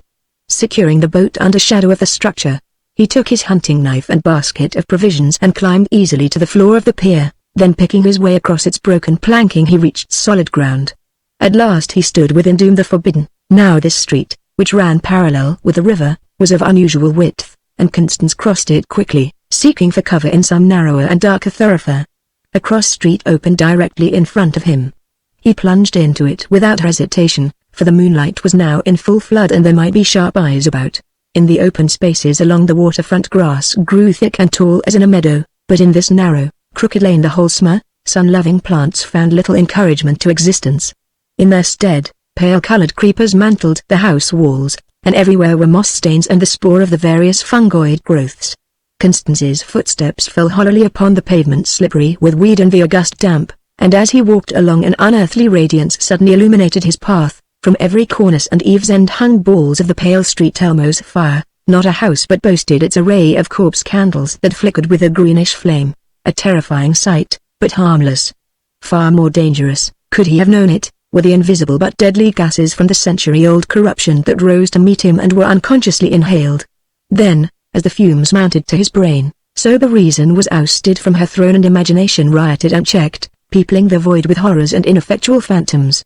From the sashless windows grotesque faces stared down upon him, scowling malignantly, while others, with still more hideous smile, invited him to enter and become one of their dreadful company. Insane laughter re-echoed in his ears, and the music of lutes, irresistible in its languor-compelling potency. Already had Constance stopped twice to listen, and upon each occasion he had been obliged to exercise all his failing strength of body and mind to resume his forward march. If he halted again it would be forever. Of that he felt perfectly assured, but neither the imminence nor the character of the peril in which he stood seemed sufficient to arouse him from his lethargy. yet he kept on, walking with the shuffling stride of mechanical doll. Now he wavered and hesitated, as though the propelling spring had well nigh run down. The night reek, hot and damp, hung like a poisoned veil upon his mouth and lips. He could not breathe. He gasped and threw up one arm as does a swimmer who looks his last upon a pitiless sun and sky. The wind had risen with the moon. It had been growing in strength, and now a strong gust rattled among the chimney pots. One fell with a crash, and a tiny fragment of brick struck Constance on the cheek, cutting the skin. The shock and the trickle of blood brought him to with a sharp shock. He ran forward a few steps and found himself sinking. The roadway immediately in front of him had doubtless been undermined by the action of water. For the space of a dozen yards or more the pavement was but a shell concealing an abyss. Constance had already proceeded too far for retreat. He must go on or founder where he stood. He flung himself forward, the oblong blocks of granite, with which the street was paved, grinding together underneath his feet as the mass yielded to the downward pressure. He was sucked into his knees, but instinctively he kept the upper part of his body extended horizontally, his outstretched hand seeking for some chance holdfast. Then, as he was beginning to despair, he found it, a section of small diameter lead piping that had been uncovered by the breaking away of the surrounding earth. It bent under his clutch but did not give way. With one last effort he pulled himself clear, gained the firm ground beyond, and lay there trembling. When afterwards he came to reason soberly over the adventure, the conclusion seemed obvious that the pitfall has been a consequent upon the breaking out of one of the ancient springs, so that the water, in endeavoring to find an outlet, had finally undermined the whole roadway. The chasm, as he looked back upon it, extended clear across the street. Its depth was only conjectural, but the mass presented the treacherous appearance of quaking sand, and Constance shuddered as he gazed. Yet he had escaped. The peril was past. Let him forget what was behind and press forward. Half a block farther on and he found himself in a cul-de-sac. The street was filled from house wall to house wall with an immense mass of broken stone, brick, and other debris. The cause was not far to seek. Immediately upon the left rose one of the fabulously high buildings for which the ancient city had been famous. It could not compare in magnitude with the tremendous structures that he could discern still farther ahead, but its dozen and a half of stories loomed up imposingly when contrasted with the moderate-sized houses adjoining it. Constance looked up in wonder at its towering facade, then started back with an exclamation of alarm. It appeared that the foundations of the structure had in some way become weakened, for the whole building had settled and was leaning over at a terrifying divergence from the perpendicular. Being constructed of iron truss-work similar to that of a bridge, the essential framework still held together, but the outside walls, mere shells of stone and brick, had cracked and given way under the strain, falling piecemeal into the street below. Even as he looked, a stone dropped from the window pediment and crashed into splinters on the pavement a few yards beyond where he stood. The angle of inclination seemed to grow larger as he gazed at it. The enormous mass poised itself above him, monstrous, informed, threatening to strike, with that uncomfortable contraction of the scalp skin that attends upon the sudden presence of peril. Constance backed hastily away. Not for worlds would he have ventured again under that overhang of artificial cliff. Yet behind him was the stretch of sunken pavement. He could not risk another passage of that. A single alternative remained: to enter one of the small houses that lined the street, ascend to its roof, and so escape to the nearest cross thoroughfare. With a sigh of relief, Constance threw open the scuttle and climbed out upon the leads. He had entered at random one of the mean-looking edifices that hemmed him in at the right and left, and it was pleasant to escape from the close atmosphere of its long unused staircases and corridors. Apparently the house had been occupied as a tenement in the ancient time. The marks of its degradation had survived the universal decay, and there was even a fetid suggestion in the air of old-time squalor and disease. Glad he was to be free of it all, and he let the scuttle falter with a bang. After surveying the different routes as best he could, Constance determined to work his way to the southward. He took one forward step and stood transfixed. From below then came a faint but unmistakable tap upon the closed scuttle. The bare suspicion that there could be some living thing in that hideous interior, that it was appealing to him frayed, made him physically sick. But better to meet any horror face to face than to wrestle longer with the invisible presence of fear. He threw aside the hatch, and a big white owl flew out, its wing grazing his face. He could have shouted aloud, so nakedly had his nerves been laid bare in the last quarter of an hour. Then setting his teeth hard he took hold of himself and laughed at his own vaporing. The worst was over now, he was sure of that, and so again took courage. It was an easy matter to pass from one connecting roof to another, and thereafter down a fire escape to the side street. A few steps took him round the corner and into a wide thoroughfare leading directly to the more important business quarter. Constance looked about him in wonderment. The high buildings stood shoulder to shoulder, hemming him in on every side. The street itself was but a fissure in a mountain range. The moon had now risen high in the heavens, and her beams performed odd tricks of shadow play as they danced through these colossal halls of emptiness and silence. Nothing seemed real or substantial. These enormous masses of masonry and iron looked almost dreamlike, the ghosts of a forgotten past, shadows that must surely vanish with the morning sun. To sober his imagination, Constance began counting the number of stories in a skyscraper that reared its monstrous bulk directly in front of him. 36 in all, and so higher by half a dozen floors than any of its neighbors. It should make an excellent observatory, and he determined upon exploring it. The street doors stood wide open, and the entrance-way was half blocked up by piles of dust and other refuse blown in from the street by the winter storms. On the left, as one entered, was the principal suite of offices. It had been occupied by a banking firm, to judge from the desk fittings and the long array of safes and vaults. These latter were open and empty, the doors having been shattered by some powerful explosive.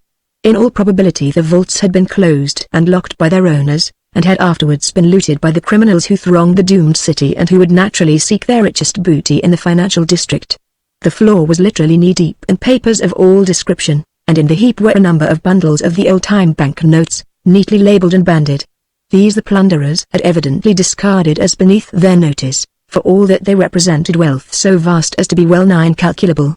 With the great change at hand these paper promises had become valueless, only the precious metals themselves were worth the picking up, and the plunderers had accordingly made a clean sweep of the specie drawers. It was by the merest accident that Constance, in kicking aside a pile of elaborately engraved stock certificates, uncovered two of the smaller gold coins, a $5 and $10 piece. He put the treasure trove carefully away, but in spite of this promising beginning he was not tempted to proceed further on this golden trail. He had another purpose in view, and so found his way to the principal staircase and began the upward climb. Interminable it seemed, and the sense of loneliness and oppression, which lay heavy on Constance's spirits, increased steadily as he went from one landing to another. Each succeeding story was so precisely like the one he had just left. It was always the same long, marble-paved corridor, with every door and window exactly duplicated. How could living men and women have endured the appalling uniformity of this human beehive? Everywhere, too, were the same recurring evidences of the haste and panic that had characterized the final moments of that terrible Hegira. Hats and garments, cash boxes and account books, littered the hallways, and were piled in little heaps at the entrances to the elevator's impedimenta that must inevitably be abandoned at the last if life itself were to be saved. And the final tragedy, an elevator cage that had jammed in its ways and so hung fixed between two landings. Its occupants had suddenly found themselves entrapped, with no one to hear or to help. One can fancy the growing uneasiness, the wild amaze, the terror that was afraid of the sound of its own voice. Constance hurried by. He had looked but that once, onward and upward, and at last he had gained the topmost floor. It was hardly worth his while to ascend to the roof itself, and so he walked into a room that faced the north and consequently commanded a view of the city along its longitudinal axis. He gazed long and earnestly into the obscurity, and far in the distance he caught the faint twinkle of a solitary light, a campfire, perhaps. He tried to fix its bearings in his mind. If it were a fire it must indicate the neighborhood of the Doomsman stronghold. For a long time Constance stood at the window seeking to penetrate the mystery of the darkness that surrounded him. Then at last nature asserted her rights. He yawned vigorously, and his eyelids fell. There was a brown leather lounge in the room, still in tolerable condition, and he threw himself down without even troubling to remove the thick coating of dust that covered it. He slept. Chapter 9 The Keys of Power. The sun was high in the sky when Constance awoke. For a moment or two the unfamiliar environment puzzled him, then the keen edge of remembrance sheared through the mists of sleep and he sprang to his feet, alert and ready for whatever might befall. He walked over to the window facing the north and looked out. For miles and miles the ruined city stretched away, a wilderness of brick and mortar. Here and there were areas of blackness and vacancy, where fire had worked its will, but these latter were confined for the most part to the region along the waterfront and to the poorer residential portions. The business section, with its substantial shops and warehouses, and the central district, made up of the clubs, churches, theaters, and the handsomer private houses, remained intact, in outward appearance at least. Viewed under the rays of a glorious midsummer sun, the city seemed fair and proud as of yore, a stupendous monument to the industry and genius of the race, and yet, withal, The spectacle was a singularly mournful and depressing one, for nowhere were there any signs of life. Not a plume of vapor whirred against the azure sky, not even a dog ranged the grass-grown streets. The silence reigned infinite and profound, and Constance started in alarm as it was suddenly broken by the scream of an eagle out of the blue. Here was the picture of a desolation incomparably more complete than that of the untrodden desert upon which the life-giving spirit has never breathed. For in this place there had existed a very citadel of being, and behold, a night had passed and it was not. Suddenly Constance bethought himself of that indefinite twinkle of fire, and he trained his broken binoculars on the spot where he had marked it down the night before. The glass disclosed the existence of a comparatively open space, doubtless one of the public squares of the ancient city. It was bordered by a number of handsome edifices, and one unusually large, cream-colored building, whose distinctive architectural feature was a tower of remarkably graceful proportions, attracted Constance's attention. It should serve him for a landmark, and he took its bearings carefully.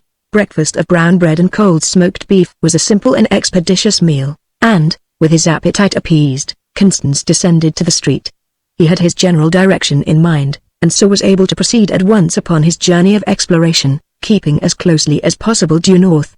He found the sidewalks and roadway encumbered by rubbish, and here and there almost entirely blocked by fallen masonry, but in spite of these obstructions he managed to maintain a fair average pace. Indeed, it was the strangeness of his surroundings rather than the material obstacles that caused his steps to loiter. The glimpses that he got through the windows of the deserted shops amazed him. 100 times he would fain have halted to investigate some fresh marvel. But he withstood the temptation, telling himself that these things were but trifles, and that the real objects of his quest lay further on. An hour's walk brought Constance to within 3 blocks of the building with the tower. He had purposely diverged from the direct line in approaching it, being shrewdly of the opinion that the stronghold of the Doomsman was not far distant. He was convinced of the truth of this conjecture when he reached the next cross street, which debouched into the public square already mentioned. He could see that the end of the street was filled by a barricade of paving blocks and flagstones torn up from the roadway. It looked as though the whole square were one vast and formidable fortress. It was still early in the morning, and up to this time Constance had not seen sign of man. Now, as he continued his cautious examination of the barrier, he noticed 2 or 3 spirals of smoke rising behind the parapet and going straight up into the windless air. The hornets were stirring then, and it behooved him to keep well away from their nest. After some consideration Constance decided that he would continue on towards the north, skirting this center of danger at a safe distance until he should be some distance above it. He would then work cautiously back towards the citadel, finally seeking some elevated point, such as the roof of a tall building, from which to complete his observations. After proceeding about a mile in an uptown direction, Constance turned and walked westward for a couple of blocks. It was a broad and handsome avenue on which he now found himself, and from the character of the buildings which lined it Constance concluded that here was where the wealth and fashion of the ancient world had its chosen habitation. Once again he would gladly have lingered for a closer examination of the many things that interested him, but the spur of his purposes often pricked him on. Yet finally he did stop, thrilling with the sense of a great discovery. It was a large and architecturally impressive building that had attracted Constance's attention, and a flash of intuition enabled him to pronounce upon its true character at first sight. He was now at the very heart of the city's social and intellectual life. Here, if anywhere, he might expect to find one of the magnificent libraries upon which the ancient municipality had prided itself. He must decide the question, and, after some further searching, he discovered a side door that yielded to his touch.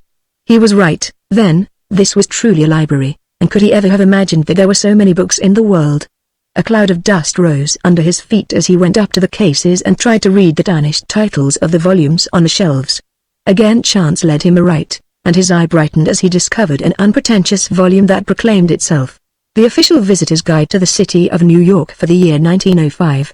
He pulled out the book and opened it. Of course it contained what he wanted, a large folding map, and spreading the latter out upon a table Constance set himself to studying it earnestly. This was his enemy's territory, and he must acquaint himself as thoroughly as possible with its points of weakness and its points of strength. The task of identification proved easier than he had thought possible. Here was where he had landed the night before. Step by step he could trace his walk uptown, and the identity of the building in which he now stood was made certain by the ruins of the great white cathedral a few blocks farther north. And there, a dozen or more blocks to the south, there was the citadel, the living heart of the outlaw world. There was the stronghold in which one Quinton Edge sat secure and at his ease. A cold misgiving suddenly struck at Constance's heart. How could he hope to make way alone against a host? How could he think to reach an enemy protected by these impregnable walls? For such a task he would need to wield the thunderbolts of the gods, and he had only his useless pistol and his long bow. He sighed and let his head droop for a moment, then felt ashamed of his weakness and straightened up again. The way was there, he would find it. Mechanically, his eyes roved along the serried shelves of books, and a new light came into them. In these dusty tomes themselves were hidden the keys of power. He had but to seize them and the secrets of the mighty past would be revealed to him alone. Armed with these potencies he might dare and accomplish anything, everything. Trembling with excitement, he went and stood before the cases, scanning the various titles. Again his lucky star guided him. On the row level with his eyes stood an encyclopedia of the applied arts and sciences. He carried the 2 bulky volumes to a convenient table and sat there absorbed. Constance looked up in the sudden consciousness that he was observed, and met the half-defiant, half-terrified, and wholly curious gaze of the girl. Hardly more than a child she seemed, not over 14 at the outside, and with a figure that was all flatness and unlovely angles. Certainly an exceedingly ugly duckling, yet there was promise of future swanship in the clean curves of her neck and in the firm poise of the small head. Moreover, her coloring was good, a clear brown through which a scarlet flush, born of the excitement of the moment, glowed intermittently, like the flashing of distant signal flags. And in her eyes there was a curious red glint where the light fell slantingly upon the pupil. Constance found his feet awkwardly and stood gazing at her. She in turn scanned him with attention, and obviously grew at ease in noting his increasing disconcertment. "What are you doing here?" she demanded, abruptly.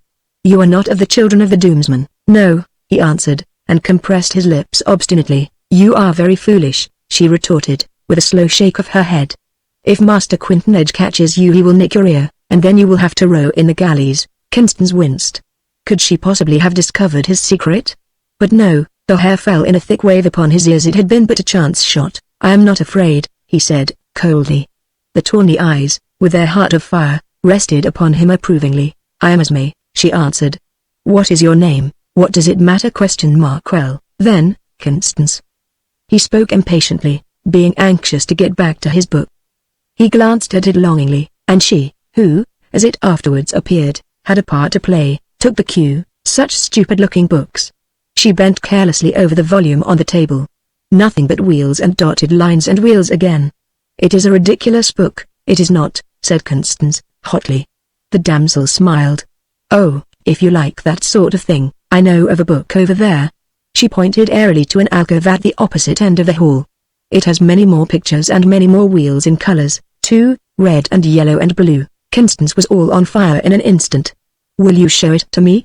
he asked. "In there," said the girl, and pointed to a recess between 2 tall cases. 10 feet above his head ran a metal gallery that gave access to the upper tiers of shelves, but Constance did not look up, being intent upon the treasure. Where was it? He could not see. The noose of a rope had tightened upon his arms before he was aware that it encircled them. He made one furious, ineffectual effort to free himself, and then stood motionless, waiting for the next move of the unseen enemy.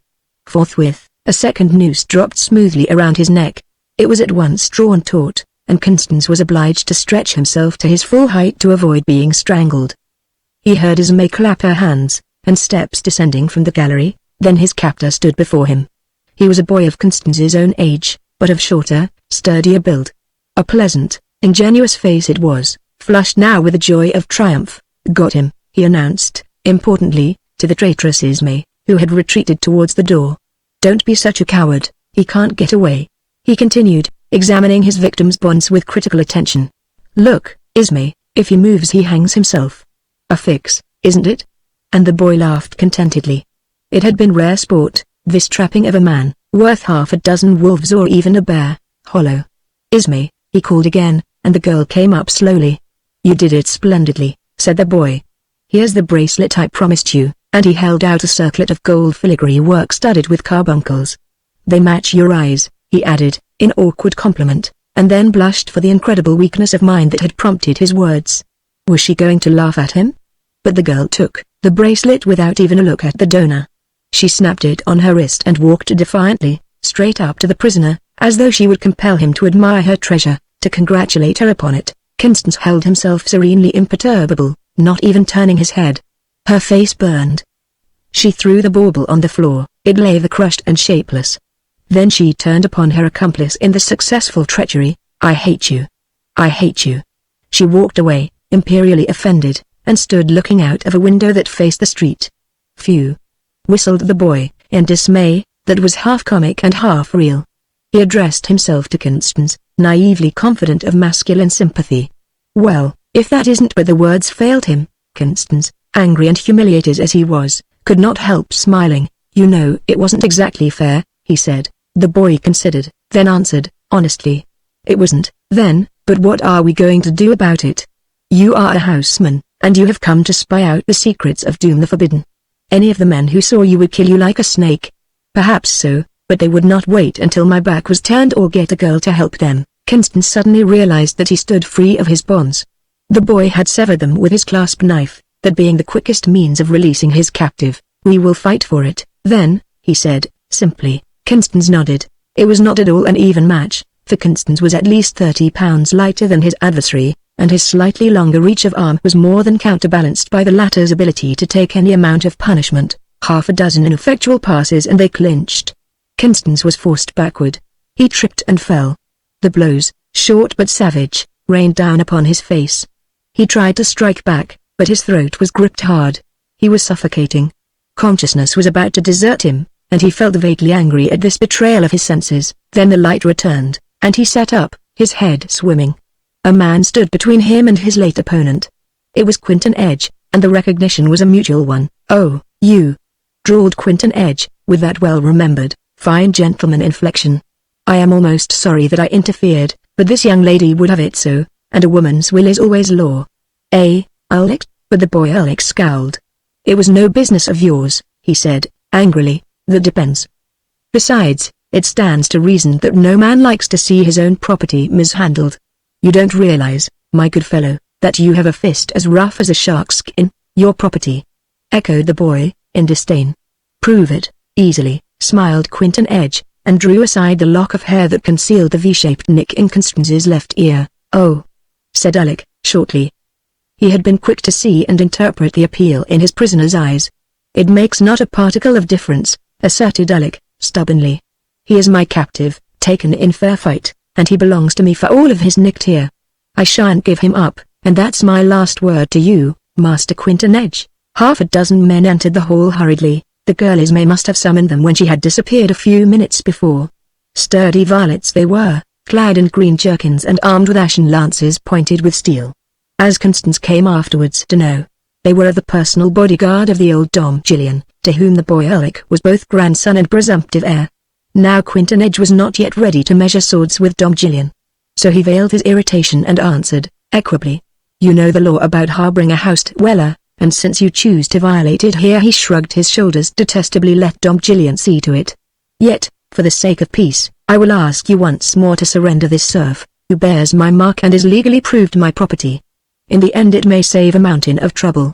What say you? No, thundered Alec, roundly, for he was angered at the implied threat, and would have held his ground now out of pure stubbornness. Whereupon Quinton Edge smiled and sauntered out, adjusting the ruffles at his wrist and carrying himself as gallantly as though he had been the victor, not the vanquished, in this little contest of wills. Constance went up to Alec and held out his hand. Thank you, he said, awkwardly, and Alec flushed in his turn. The guardsmen were crowding about the two boys, looking curiously at Constance. But Alec ordered them out imperiously, and they obeyed, being men of slow wit and not used to argue with their superiors.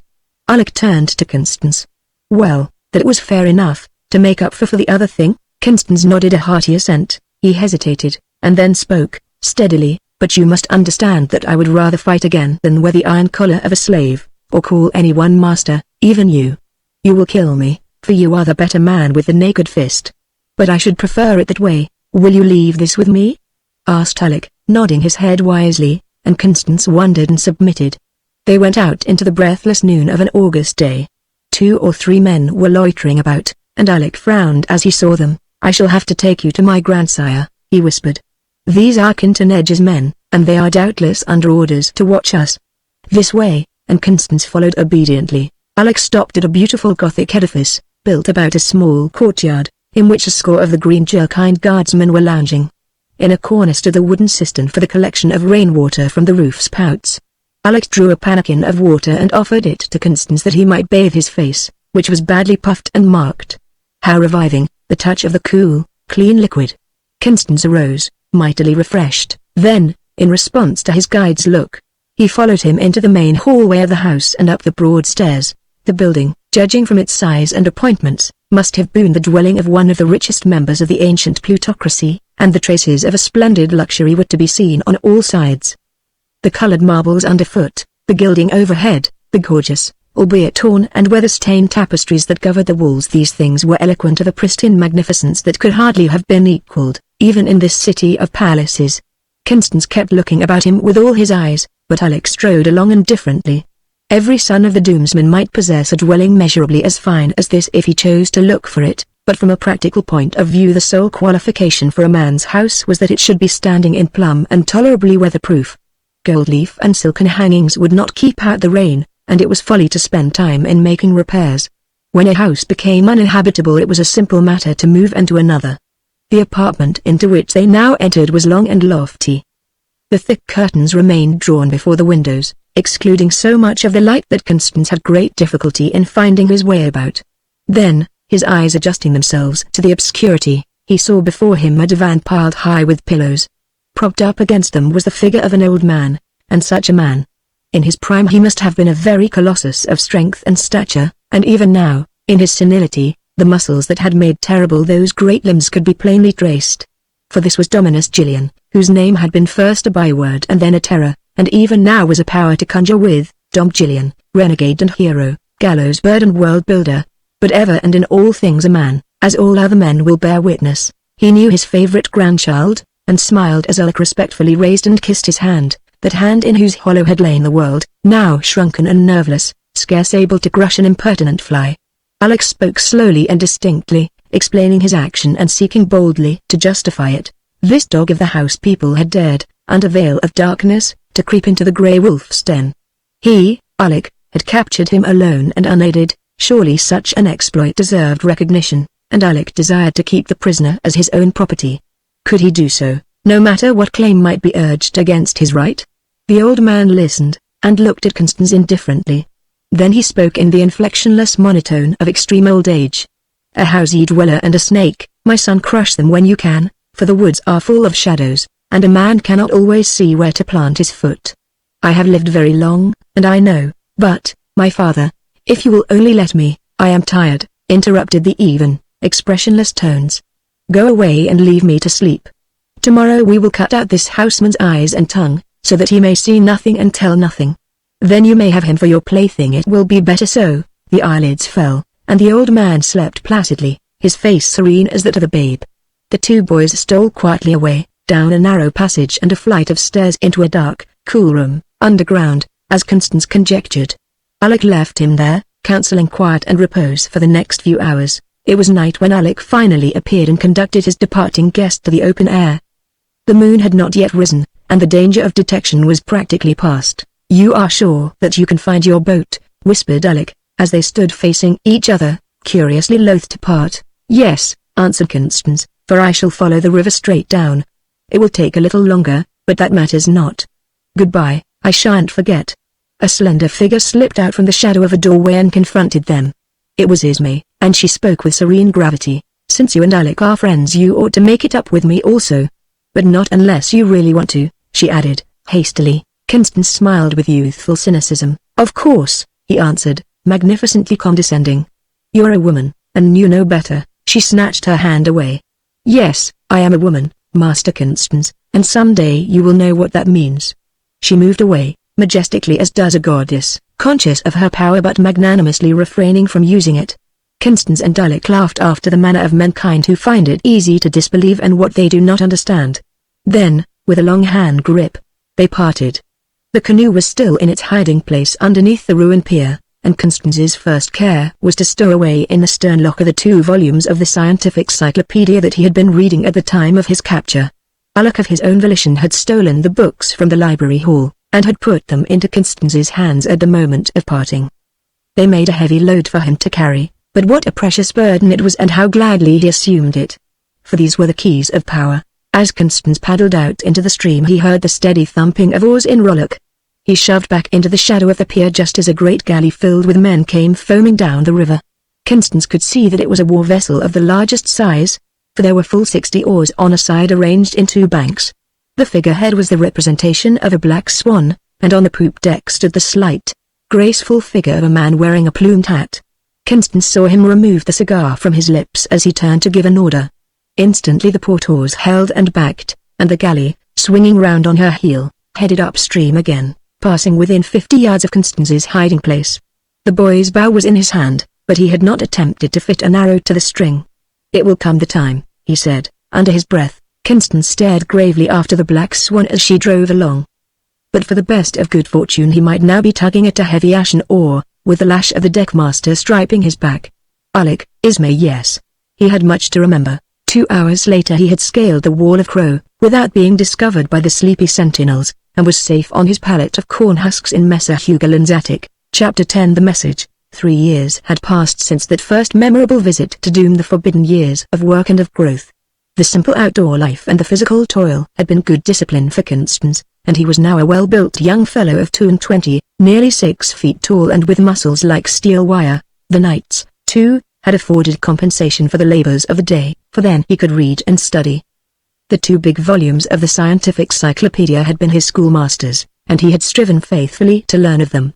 What a wonderful lesson it had been, for while there was much in this teaching that he could not understand at all, there was much again that, with the aid of the illustrations and diagrams, he could make really his own.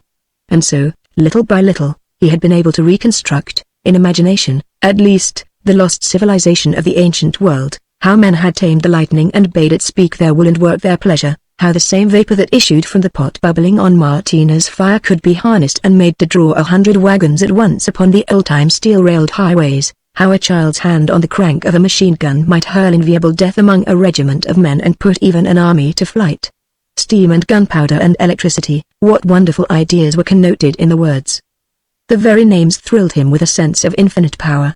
A wonderfully fascinating study, and yet at times it left him unspeakably weary and depressed, for what did all this knowledge avail without the practical means to apply it?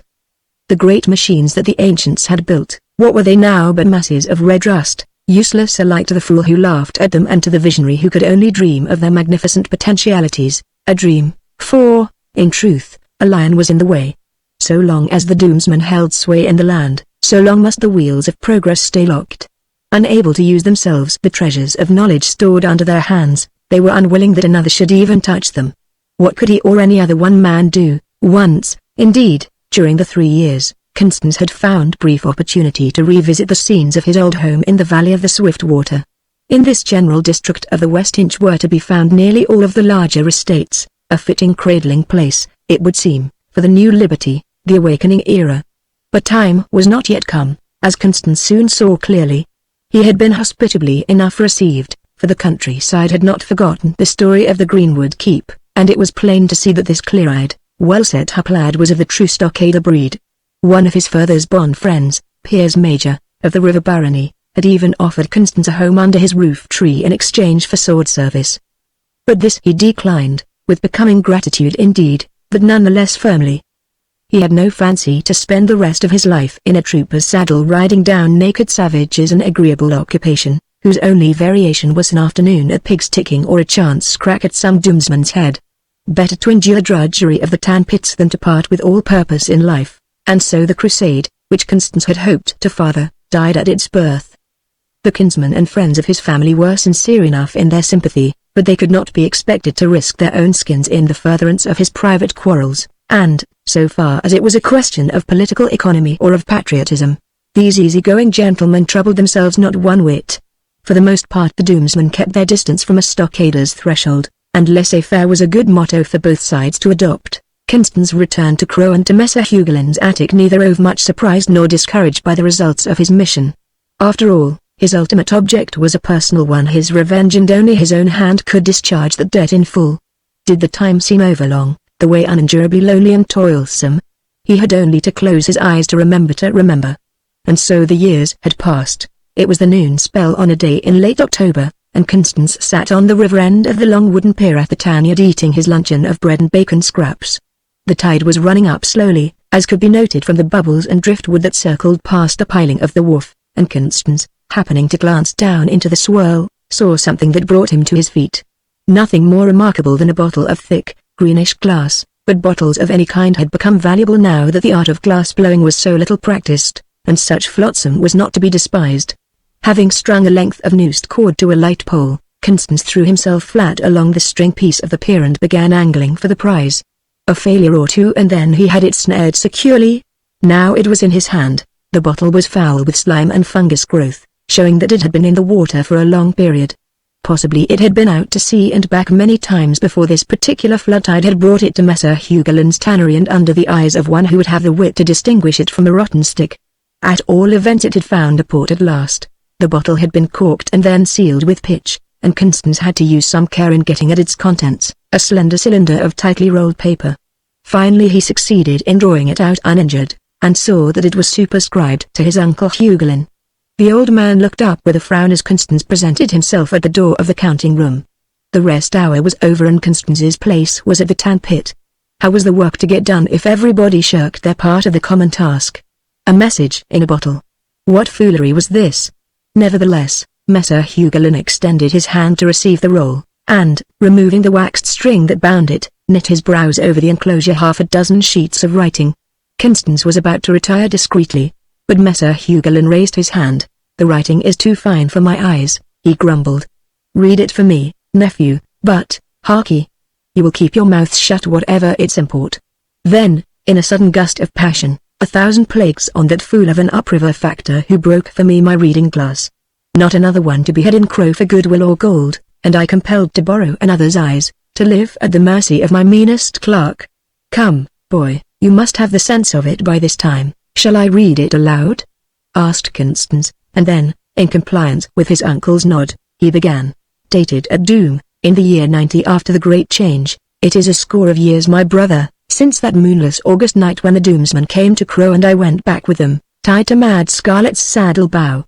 20 years of silence in the City of Silence, and I but a slim, brown-faced maid who might be found one day playing at polo and lamenting her lack of mustachios, and on the very next, mooning over a love charm. It was only through the look in my cousin Philip's eyes, as he died under the weight of the Doomsman battle-axes, that I knew myself a woman, that I finally entered upon my sex's heritage of sorrow. Does this seem an old and hardly remembered tale to you, Anthony Hugolin, Councillor Primus of Crow, and a rich man, if one may judge from the yearly tax rate that stands opposite your name in Dom Gillian's head list? Withal, you are still my brother, and you must listen to what I have now to say, the first and the last word from me to you. I must be just and acknowledge that he truly loved me, the man who plucked me like an apple from the bough. Later on he made what amends he could by proclaiming me his wife under the Doomsman law. Yet it was a tiger cat rather than a woman whom he had taken to his bosom, and I wonder now that I did not 1,000 times overpass the limits of his forbearance. Assuredly, in that first agony, I tried my hardest to stretch his patience to the breaking point, in the hope that a knife thrust might open for me the doors of the prison house. You see, I was very young, and I could not forget my cousin Philip's eyes. A woman's heart is like a cup, it holds but one fixed quantity of life's essential liquor, be the latter sweet or bitter. An infinity of little sips or one deep draught, what does it matter? The vessel is empty in either case. Yet, as time went on, I grew to endure existence. Afterwards, when my Esme was born, I valued it again for her sake. Moreover, she was his daughter as well as mine, and so I came finally to endure and even to welcome the touch of my master's hand. In all these years it had never been aught but gentle, for all that they called him Mad Scarlet, and the children were taught to believe that he always wore gloves, because he had a bloody palm whose stain no water would wash away. Yes, and I wept, as any wife and mother might do, on that grey November day when I knelt beside his bier. But this concerned only myself, and it is of Esme, my daughter, that I would speak. In a year she will be 17, and before that time, if at all, the way must be open for her to go to her mother's people. I am helpless, except for this one opportunity of committing a message to the hands of chance, one slender line dropped into the ocean of uncertainty. Yet nothing remains to me but to make the cast, for in 6 months' time I shall be dead. I can count the downward steps of my disease as clearly as though they formed part of the actual stairway under my feet. And this also I know, that the message will reach you, my brother. So far, at least, my eyes are permitted to explore the advancing darkness. You will assuredly receive this letter, but with what disposition of heart? That, alas, I may not know. Nor can I give aught of service in either counsel or means. I must trust to your love and goodwill for everything. I can only say that the girl is known to all in Doom as Mad Scarlet's daughter. She has her father's tawny hair and red-brown eyes, and her name, as I have already told you, is Ismay. Tomorrow night I shall make my opportunity to reach the river edge unobserved. I shall then commit to the current the bottle containing this message, a precious freight, for it is my darling's life and happiness. To you, my brother, the gift and the grace of God, according as you deal with me and mine. Elena, watch him whom they call Quinton Edge. The date is a year ago, lacking a month, added Constance, as he handed the roll to his uncle. Messer Hugelin tied up the document with a piece of tape, labeled it with the date of receipt, and laid it away in a pigeonhole. Well? Said Constance, interrogatively. Do you want me to put myself within reach of the grey wolf's paws? Retorted Messer Hugelin, shrewdly. I was flayed badly enough the last time the Black Swan cast anchor before Crow, and I am not paying between rent days. The year is almost up, urged Constance, insistently. I have lived my life, returned the old man, with sombre fixity of resolve, and these things do not interest me. I have other use for my hands than to keep them stretched out idly in the dark. But that letter A mother pleading for her child. You have but to give the word there are men who will go, and gladly. I doubt it not, for there are always drones aplenty around a beehive.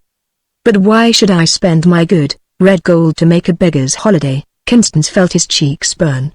Their blood is redder than your gold, he said. And if they are not afraid to risk what has cost them nothing and for whose loss there is quick repair in a few square inches of sticking plaster. Tush. Boy, you speak of these things as one who dreams visions at noonday. Well, I know. There is but one thing precious in the world, and that is what a man holds safely in his strong box. Why should I spend myself for naught? The girl is your niece, your flesh and blood, no more so than yourself, nephew. And tell me, have I ever been over-tender with you on that account? Can you call to mind when and where I have spared you because you were of my kin? At least, I make a virtue of my honesty. Messer Hugelin smiled. He saw from Constance's face that he need not plot out the thought in plainer words, and so they parted without further speaking, although the blood throbbed in Constance's temples as he made obeisance and walked away. He was conscious that he must keep himself in hand. The stocks and the whipping post were ever ready for the rebellious apprentice, and a single hasty act might imperil his whole future. But as he lay awake that night in his attic bedchamber he resolved that this should be his last week's work in Messer Hugelin's tan pits. The time had come for him to make a second visit to Doom the Forbidden, and to remain there for an indefinite period until his work had been accomplished. It would have been impossible for Constance to have embarked upon this new adventure were it not for the 2 small gold coins that he had found and carried away from Doom on the occasion of his former visit. It was against the common law of the land for a bound apprentice to possess any money, even a handful of copper pence. He had to be careful, therefore, with whom he dealt, and he expected to be cheated in making his bargain for a boat and a supply of provisions. As it was, he was skillfully skinned by the rascal with whom he finally ventured to open negotiations, and Constance thought himself lucky to exchange it for a leaky, flat-bottomed tub and 50 pounds weight of absolute necessaries, chiefly sun-dried strips of beef and parched grain. His personal belongings were not burdensome to transfer: the books, 6 in all, his revolver and field glass, and a good ash bow with 12 arrows, each bearing his private mark of a scarlet feather. These last he had been at work upon through many a long evening in the last 2 months, and he was sure that they would serve him well should need arise. Clothing and blankets he did not trouble about, even with the cold weather close at hand, for he could reckon certainly on finding abundant supplies of this nature in the city itself. On the 4th night after the finding of the bottle Constance swung lightly out of his garret window. He cast one farewell glance at the shuttered windows of Messer Hugelin's office. Through a chink struggled a feeble beam of pale, yellow light, but his uncle was poring, doubtless, over his ledgers and had heard no sound. The wolfhound Grip wagged his tail as Constance passed, and he patted his head, the one single creature in his uncle's household who might regret his absence on the morrow. Now the way was clear. He stole off into the darkness, finding no difficulty in scaling the wall, and so was free. The night was misty and starless and the tide on a strong ebb. The voyage downstream was without incident, and by midnight he had landed within the city lines, but much farther uptown than upon the occasion of his first adventure. His plan was to seek some uninhabited house within convenient distance of the library building and make that his temporary headquarters. He found what he wanted in the block immediately to the westward of the library, and in 3 or 4 trips he had transported thither his stock of food and other impedimenta. The boat had leaked badly on the way down the river, and was plainly unseaworthy. There was no place in which to hide the craft, and to allow her to remain moored at the pier would be tantamount to announcing his arrival to the first sharp-eyed doomsman who might chance to pass that way. So, pushing her out into the current with a vigorous shove from his foot, Constance watched the little hull disappear in the darkness. Henceforth he must depend entirely upon his own resources, inadequate as they were for the task before him. But upon this phase of the situation he would not allow himself to dwell. Such unprofitable meditation could breed naught but irresolution and be unnerving to both body and mind. If he were to play the coward now he but invited the fate he feared. Courage, then, and forward. Chapter 11. The Sisters. A young girl sat before a magnificent fireplace of cut stone gazing into the fire of driftwood that burned diffidently upon a hearth whose spaciousness would have been more fittingly adorned by Virgil's no small part of a tree. Out of doors the snow was whirling down in small, frozen flakes that the northwest gale ground into powder against the granite walls and then sifted through every crack and crevice. Not a door-sill or window-seat but wore its decoration of a pure white wreath. Bitterly cold it had grown with the closing in of the dusk, and the girl drew her cloak, a superb garment of Russian sables, closer about her shoulders and stretched out her hands to the dying blaze. Then she clapped them impatiently. A long interval and a middle-aged man answered the summons, a servant, as the coarse quality of his clothing proclaimed. He shuffled across the floor, his big boots creaking unpleasantly. "More wood, Hugo," said the girl, without looking around, "and I do wish you would grease your boots. It is unbearable the way you clatter about." "Grease my boots?" echoed the man, with ironic emphasis. "That is good counsel, seeing there isn't enough lard in the house for the frying of an egg." "Yes, and no egg to fry." The girl half turned, as though about to speak, then checked herself. Hugo went on impertinently. "I could see long ago how things were going, but, Lord, what was the use of breaking my heart over it? A dainty lip means a short purse string, and a sick woman's fancy is a bottomless well. Let's have plain speaking about this. It can't hurt anyone now, and your mother." He stopped short, disconcerted, for all his bravado, by the sudden glint of red that lit up the girl's eyes. Her hand plucked at the black ribbon around her throat, yet when she spoke her voice was clear and even. "Never mind about my mother," she said, and the man kept sulky silence. "Is it really true that there is no food in the house?" she continued. "There was never a rope made that hadn't an end," answered the servant, with a trifle more of his former assurance. "Not a scrap of bacon nor a handful of flour in the larder. Even the rat will tell you that. I saw 2 of them leaving today, and I've about made up my mind to follow them." The girl unlocked a drawer in the teakwood table that stood at her elbow, and took from it a leathern thong some 8 inches in length and knotted together at the ends, a purse string in common parlance. Upon it were strung 3 of the thin brass tokens pierced in the center by a square hole that were in ordinary use among the doomsmen as currency, redeemable against the material supplies on hand in the public storehouses. The girl untied the thong and let the coins fall upon the table. She pushed them over to the fellow with a gesture superbly indifferent. "Go now," she said, curtly. The man Hugo pocketed the money with a darkening face and turned to depart. At the door he hesitated, making as though he would say a final word. But the girl cut him short. "Go," she reiterated, and he had no choice but to obey. "I should have been in peril of having my ear nicked," he said, under his breath, as he crossed the threshold. "It's just as well that I kept my tongue between my teeth and concluded not to mind Quinton Edge's business." He closed the door. It had grown quite dark, and the fire was making its last stand for life. Only one small piece of wood remained unconsumed, and the flame licked at it lazily, like a beast of prey hanging over a carcass, gorged to repletion and yet unwilling to give over employment so delicious. Suddenly the girl rose to her feet and went to one of the long windows that looked out upon the street. The casement shook and rattled under the gale's rough hand. Hardly knowing what she did, she flung the window wide open. In an instant she seemed to have been transported into the midst of the tumult, her face lashed by windy whips, her eyes blinded by fine particles of frozen snow, her ears deafened by the multitudinous voices of the storm sprites shrieking to their fellows. Something in her nature, fierce and untamed, leapt forth to meet the tempest. Intoxicated by the strong wine of its fury, she flung out her arms, half fearing, half hoping that she might be swept away, whirled like some wild sea-bird, into the heart of the madness. A strong hand pulled her back. "Isme!" shrieked a voice in her ear. "Isme!" Loudly as the call must have been uttered, it came to her, as though from a great distance, thin and of an infinite littleness. Yet she allowed herself to be drawn back into the room, and made no demur to the closing of the window. It was a tall, finely built woman of 30 or thereabouts who stood beside her, a woman with a dark, passionate face shaded by a mop of raven hair as coarse as a horse's mane. "Isme," she said again, with an accent of wondering reproach. The girl stood silent, motionless for a moment, then, with a swift intake of her breath, "Don't be angry, Nana, but something is going to happen. I've got to laugh or to cry, I don't know which." It was a laugh, low but genuine, and full of a silver trickle of sound. The elder woman caught up the girl impetuously into a close embrace. My dear, is it really you? I can't believe it. After these dreadful 3 months in which you have hardly said as many words. It would be a miracle, if there were any saints in Doom to work one." She drew away for a moment, her eyes ablaze with excitement. There was a smooth, graceful strength in her every movement that was almost animal-like. She suggested the idea of a big cat as she alternately released the girl and then returned, in a half-circle, to take renewed possession of her. "A miracle," she repeated. "Indeed, it almost needed that to bring me to myself," said the girl, gravely. "But now I see things clearly. It seems almost as though the mother herself had stood beside me and drawn the veil away. It was Hugo, though, who really did it," she added, and laughed again softly. "Hugo?" echoed the other, indignantly. "And, if you please, where is the fellow?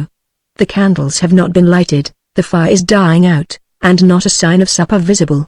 It is unbearable, Ismay, and he shall pack this very night. But Nana, I won't listen to a word." "You will. He has gone already." She pushed the elder woman into a chair. "Now don't dare to move until I am back with wood and a light. Not a word, sister mine, if you love me."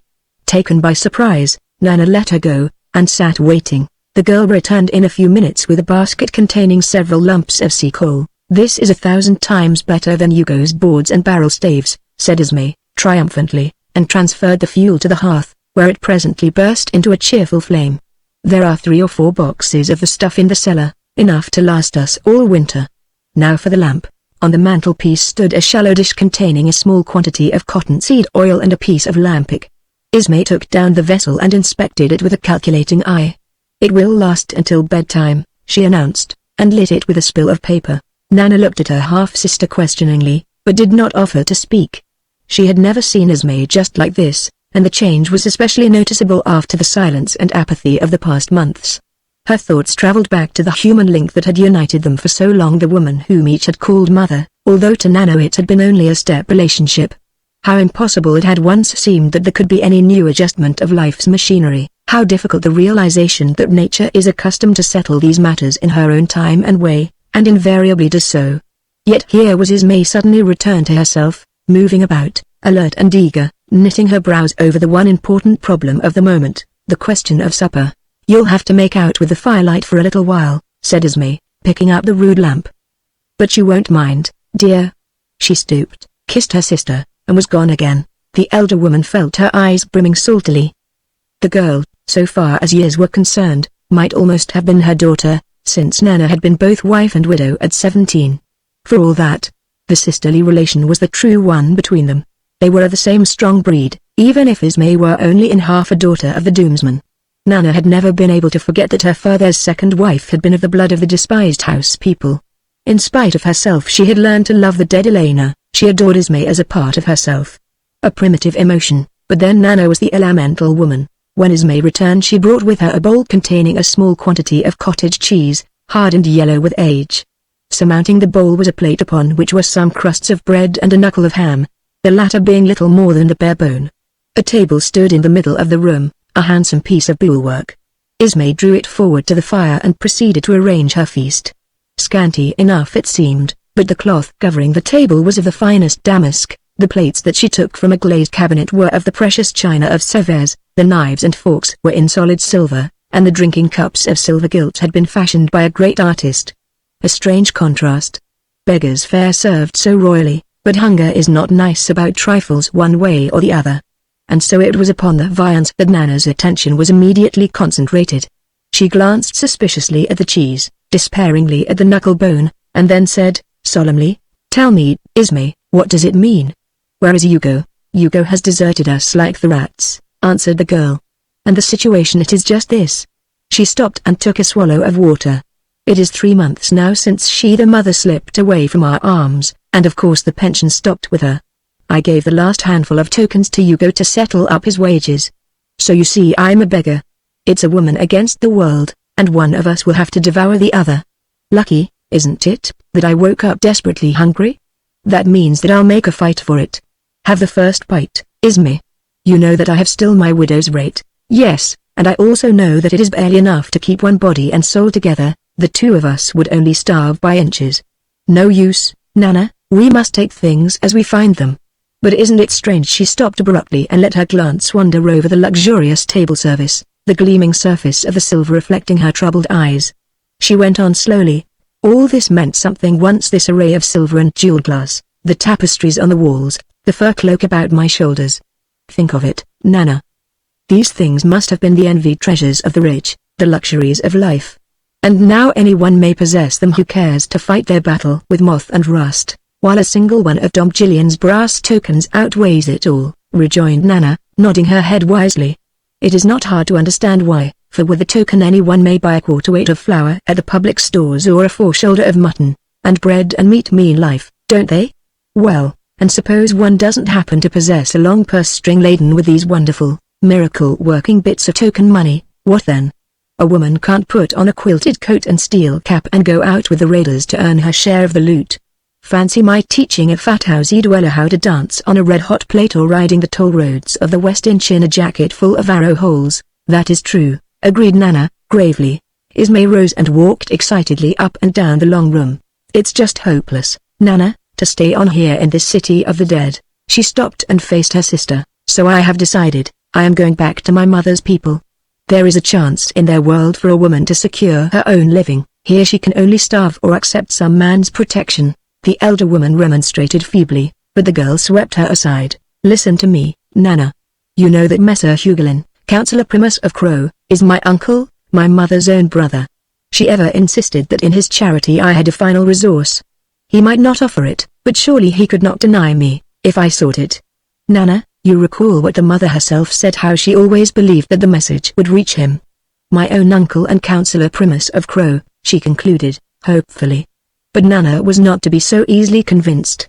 But, Ismay, it is impossible, she exclaimed. You could never escape from doom, but I will. You cannot. The height bridge to the north is always guarded, and on the other 3 sides of the city there is deep water. I shall manage it, returned the girl, confidently. It is simply a question of my going empty-handed to my uncle's house. Now gold among the housey dwellers has a value that it does not possess with us, so Alec once told me. They use it as money. Here in Doom it is nothing, assented Nana, save that we women like the pretty things that the ancients fashioned from it. Precisely, and as you know there is not much of it in existence, even here in Doom, where silver is almost as common as iron. Well, and then, don't you see? If only golden tongues could plead my cause in Crow I should be independent, even of my uncle Hugolin. Now there is store of this gold somewhere in Doom. It must be so, for the war galleys always carry a money chest when they sail to the northern colonies. A treasure, said Nana, slowly. Who would know of it here in Doom? Dom Gillian himself, or perhaps Master Quinton Edge, supplied Ismay, and thereupon silence fell between them. The minutes passed away. Then, suddenly, Ismay stopped in her monotonous pacing of the room and flung herself on her knees by her sister's chair. You goose! She exclaimed, with tender suspicion. I believe you have been crying. Not a bit of it, returned Nana, sitting bolt upright and staring hard at the ceiling. I only want you to be sure and let me know before you go. Or couldn't you take me with you? She added, wistfully, as though the idea had but just occurred to her. Why, Nana, as though I could have dreamed of anything else. Go without you. Don't you see yourself how ridiculous that would be? Then nothing else matters, said Nana, comfortably, and openly wiped her eyes.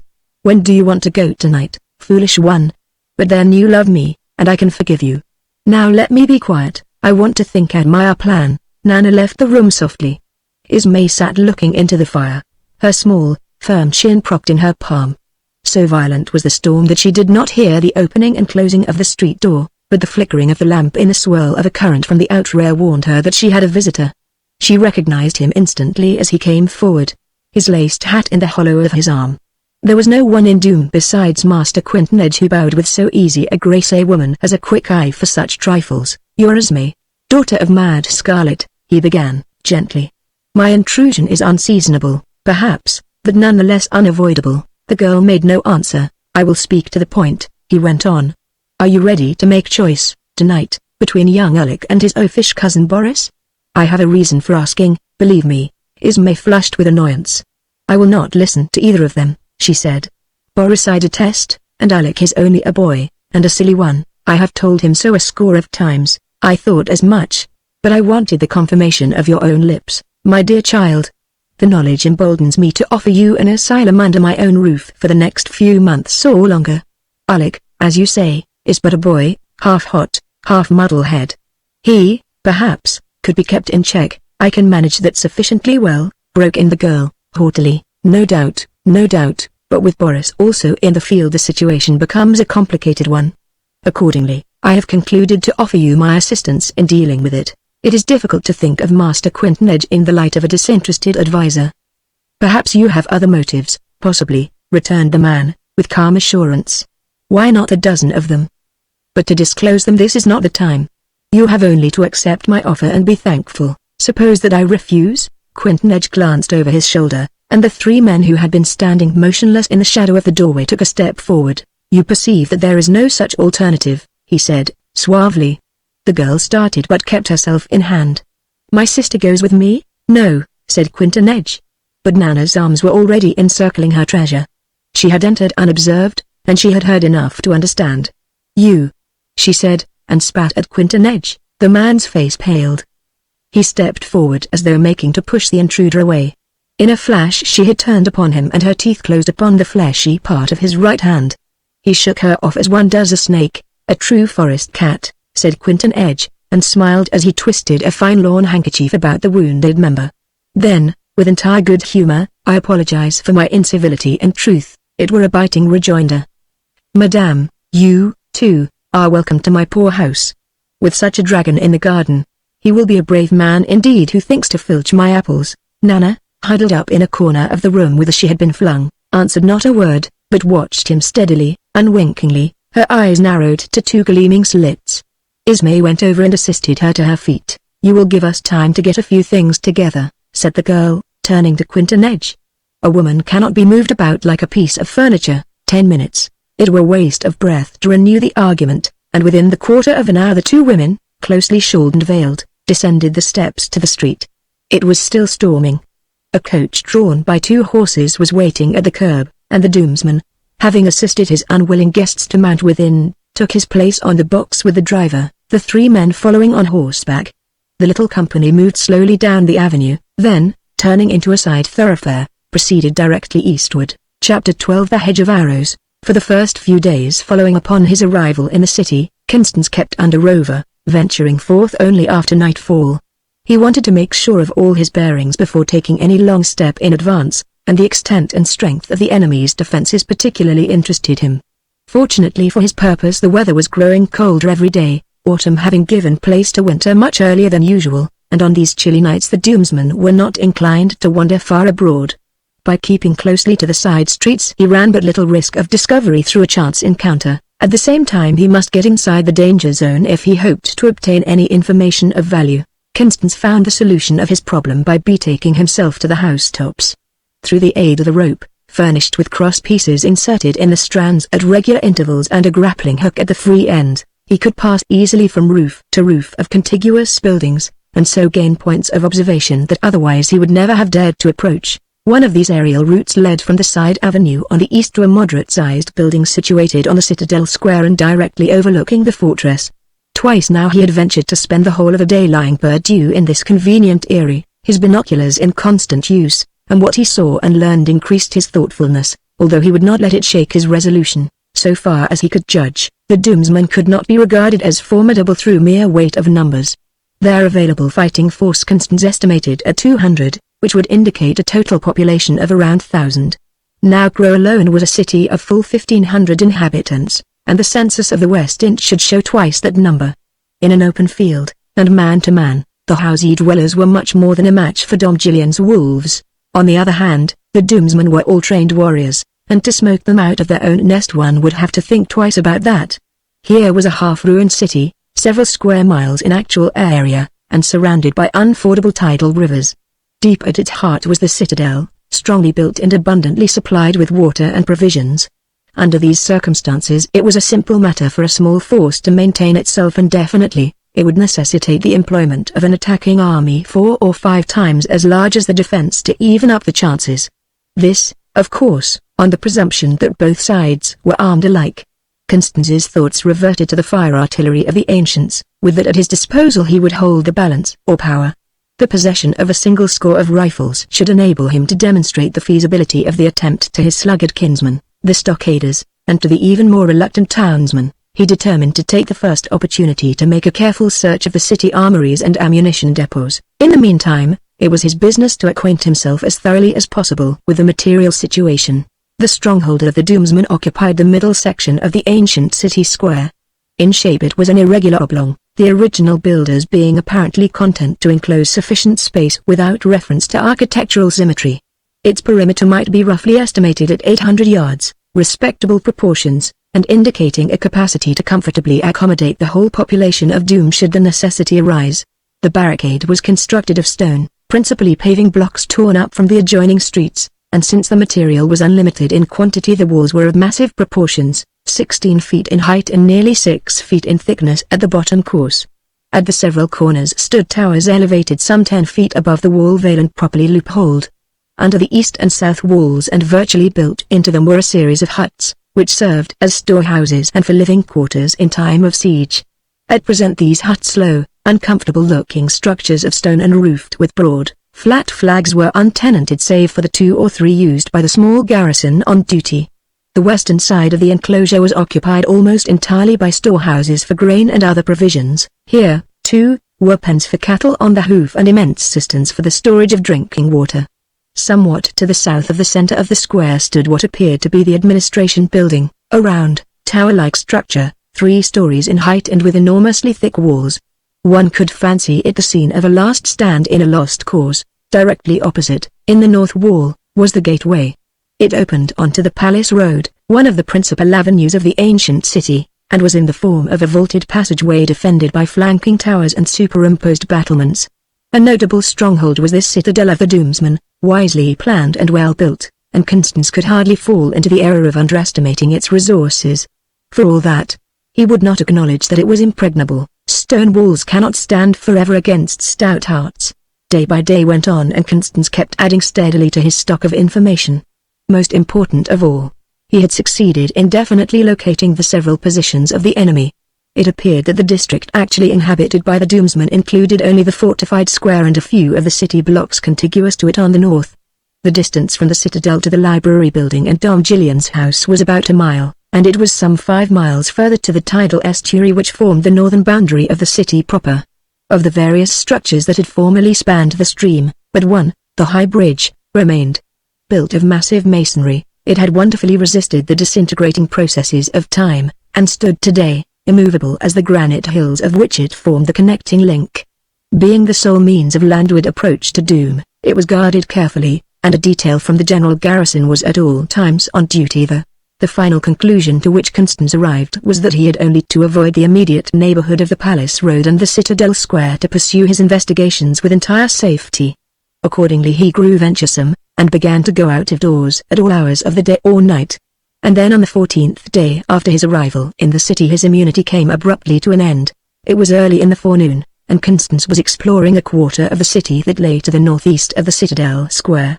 He became interested in the curious, brig-like structure which spanned the street. Enough of it remained standing to show him that it had been designed for overhead traffic, a highway in the air. There were the rails, the signal boxes, and other mysterious adjuncts of the ancient railways. He had read about them in his books and he recognized them at once. Now this particular section of the aerial railway must have been a branch line, for it ended abruptly in front of a building of unusual size and consequent importance. Beyond this again could be seen a surface network of iron rails converging to the black mouth of a great tunnel highway under the earth. Constance felt a lively impulse to push his explorations further. This was evidently a terminal station of the wonderful steel roads of the ancients. Within the building itself he might reasonably expect to find some of the old-time engines and wagons with which the traffic had been carried on. Passing through a central hall of fine proportions, Constance found himself standing under an immense arched structure of stone and iron and glass. The ancient car shed, so Constance conjectured. Then he paused excitedly before a long platform, at which stood a complete train, made up and ready to start. Constance examined this new find with critical attention. The enormous locomotive engine, with its driving wheels that stood higher than a man's head, impressed him mightily, for all that the monster's burning heart had grown cold and its stench of breathing had been hushed forever.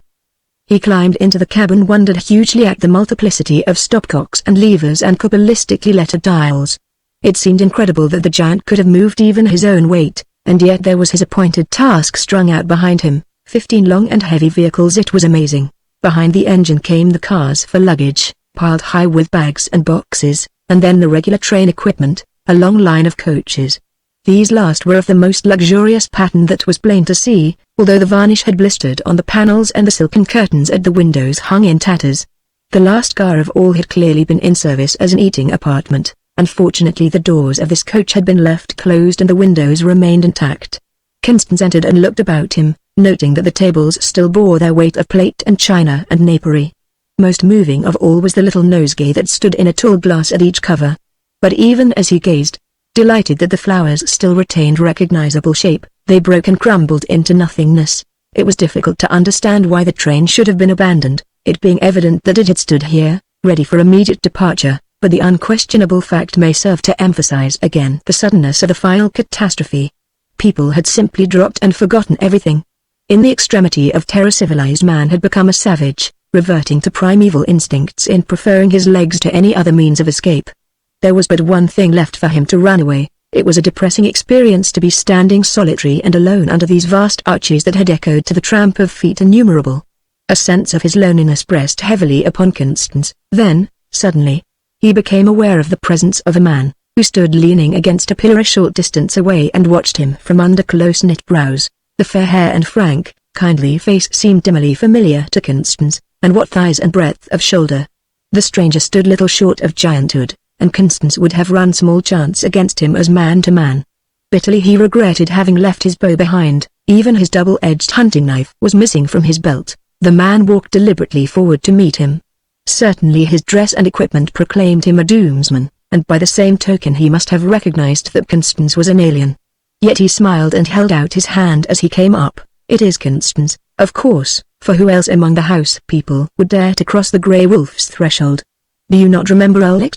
The two young men shook hands heartily, albeit a certain constraint was immediately to fall upon them. For Constance could not be unmindful of his purpose, and Alec was a true Doomsman, and hatred of the house dweller was the first article in his hereditary creed. The inheritance of a naked sword lay between them. Was it not inevitable that one or the other of them should be moved to take it up? It was Constance who realized that only frankness could save the situation, and as they walked along he told Alec the full story of the enmity between him and Quinton Edge, then of the years of his apprenticeship to his uncle Hugolin, and of the message in the bottle that had served to crystallize desire into action. The purport of the letter was still fresh in his mind, and he repeated it as nearly as he could word for word. "Ismay, did you say?" interrupted Alec. "It was Ismay who helped me trap you. Don't you remember her eyes, brown and with a flame in them like the carbuncles in the bracelet that I gave her?" Elena was her mother, Constance assented, indifferently. In truth, he had entirely forgotten about the girl. 10 days ago she disappeared, said Alec, gloomily, and not a trace of her have I been able to discover. Yet I believe that your friend Quinton Edge could tell me if he would. I don't understand, nor does anybody else. For all that, I am sure that he does not want her for himself. No woman has ever been able to boast that Master Quinton Edge looked at her twice. Were it otherwise I think I should go mad. Constance shrugged his shoulders impatiently, then he looked up and saw the pain in the big fellow's face. It touched him, although he could not comprehend the weakness, for such it seemed to him, that had given it birth. If you could see her, you would understand, continued Alec, as though divining his thought. Again they walked along in silence. Constance broke it abruptly. "And your grandsire, is he still living? I can see him yet, that terrible old man who wanted to cut out my eyes and tongue so that you could have a new toy." Alec smiled, and the current of his darker mood was diverted. "Lucky for you that he fell asleep again before he could give the order for the irons to be heated. And so we ran away trembling, and I brought you to the vault underneath the sidewalk. Do you remember?" "I remember," said Constance. Briefly. "He is living still. Think how old he must be." Nowadays he sleeps nearly all the time, sometimes for a week on end he will not leave his couch in the darkened room. Then again he will have himself apparelled and his great sword girded upon him. And he will come down into the courtyard and walk in the sun for hours. You should see those lazy rascals of guardsmen scatter at the first sight of him like mice running to their holes when Puss begins to yawn and stretch herself. You are still the heir? Yes, unless the council sees fit to set my rights aside in favor of my cousin Boris. To tell the truth, neither of us is fit to be chief in Doom while Quentin Edge lives. Tell me, why? You see, Boris is a brute whose brains, such as he has, are always fuddled with ale. And Alex stopped and laughed a little sheepishly. Well, frankly, then, I don't want to carry the weight of the wolf skin. I should feel like a man buried up to his neck in sand. I dreamed of that the other night, and how a raven that at Quentin Edge's face came and pecked at my eyes. Then you really don't care, commented Constance, shrewdly. No, except to have my fair share of the fighting and feasting and, of course, Ismay. Constance laughed. You always come back to the girl. How could it be otherwise, since I love her? Said Alec, simply. Constance grew sober again. Strange that it should be the same man, Quentin Edge, for whom we are both seeking. I can see, however, that my arrow must not leave the string until first you have had speech with him. But that is just what I cannot do, returned Alec, with a frown. It is a week now that anyone has seen him, and yet neither galley nor troop has left the city since the new moon. He must show himself in time. We have only to wait. Waiting. It is the one thing, yet you must. The chance is certain to come. Only, if I help you in this, then afterwards when you have learned what you want. Alec nodded. Do what you will, but until then it is Ismay who stands first, and he lives under her shadow. The young men had been walking in the direction of the Citadel Square, and the time had come for Constance to decide whether or not he should give Alec his full confidence. Yesterday he had moved all his belongings to a large building on the south side of the square overlooking the fortress, and he was minded to establish himself there permanently. It might seem foolhardy for him to take up his abode, not under, indeed, but just above the noses of his enemies. In reality, he was as safe in one place as in another. Here was an immense building, containing literally hundreds of apartments. It was like being in a rabbit warren, a labyrinth of passages and rooms that it would take a regiment to explore. He had only to observe reasonable prudence in entering and leaving his lair to be assured against the ordinary risks of discovery, and he depended, too, upon the obvious negligence of the sentinels. It was a simple application of the principle that what is nearest to the eye is oftenest overlooked, for where he stood he could see the huge bulk of the skyscraper towering into the blue. The building had been constructed upon a narrow, triangular plot of land, and its ground plan bore a fanciful resemblance to the shape of a flat iron. Its acute angle was pointed towards them. One compared it instinctively to the prow of some gigantic ship of stone ploughing its way through billows of brick and mortar. Come, said Constance, and Alec, understanding the confidence about to be reposed in him, followed silently. It was a small front room on the third floor that Constance had fitted up as his abode, and after Alec had passed approving judgment upon his friend's domestic arrangement they walked over to the window and stood there looking down into the thoroughfare upon which the building faced. Formerly this open space had been paved with small oblong blocks of stone, but these had long since been incorporated with the walls of the fortress, and in their stead was a stretch of thick, short turf. Pacing slowly along, there came in sight the figure of man, his head bent down and his hands clasped behind his back. Constance recognized him instantly, even before Alec's eager whisper had reached his ear. It was Quentin Edge. Constance knew that he was doing a foolish thing, but the humor of the moment gripped him, and he yielded to it. To make sport of this insolent, and so wipe out, in some measure, the memory of his own humiliation, the temptation was too great to be resisted, and the next instant the bowstring twanged and an arrow plunged into the ground, a scant yard in front of Quentin Edge, and stuck the quivering. Involuntarily, the Doomsman stepped back and another arrow grazed his heel, a half turn to the right and a third shaft sheared the curling ostrich plume from his hat. A fourth arrow to the left of him, and then Quentin Edge understood. He drew himself up and stood still while a dozen more skillfully directed bolts winged their way to complete the barbed circle that hemmed him in. And each missile bore its individual message to his memory, a tiny tuft of scarlet inserted in the feathering. Quentin Edge waited an instant or so, as though out of pure politeness, then turned and faced the great building that towered mountainously above his head. There were hundreds of window openings in the tremendous facade of the flat iron, and he had no means of guessing the precise one in whose deep embrasure his enemy stood concealed. At any moment he might expect the final shaft striking home to his heart and staining its feathering all crimson in his life-blood. Yet there was no hint of perturbation in the affected languor of his voice. He bowed slightly and spoke. "What a sorry marksman. See. I will give you a final chance to hit the gold. Make the most of it, for here in Doom no man's hair grows long enough to hide a nicked ear." He threw back his cloak of crimson cloth and unbuttoned the white, ruffled shirt that he wore underneath, exposing his naked throat and breast. And not an eyelash quivered, while he stood there for the space in which one might count a score slowly. "As you please, then," he continued, readjusting his garments with punctilious care. "I must warn you, however, that standing so long in this chilly air may mean the influenza for me. By the Shining One. If we keep on like this, the interest due on our little account is likely to exceed in a man the original principle. That would be a pity, as happening between gentlemen, who know naturally nothing of what they call business and have no desire to cheat each other." Then he laughed heartily, unaffectedly. "What a comedy! And you and I cast for the fools in it. Which is the bigger one, neither of us should be willing to say. And for the best of reasons, we don't know. My compliments, brother imbecile, and so good day." Quentin edged off his hat as though to intimate that the interview was at an end, then stepped lightly across the hedge of arrows and proceeded at an even pace to the eastern angle of the fortress, around which he disappeared. Alec's eyes were sparkling as he turned to Constance. "He is at least a man," he said, half proudly, half enviously.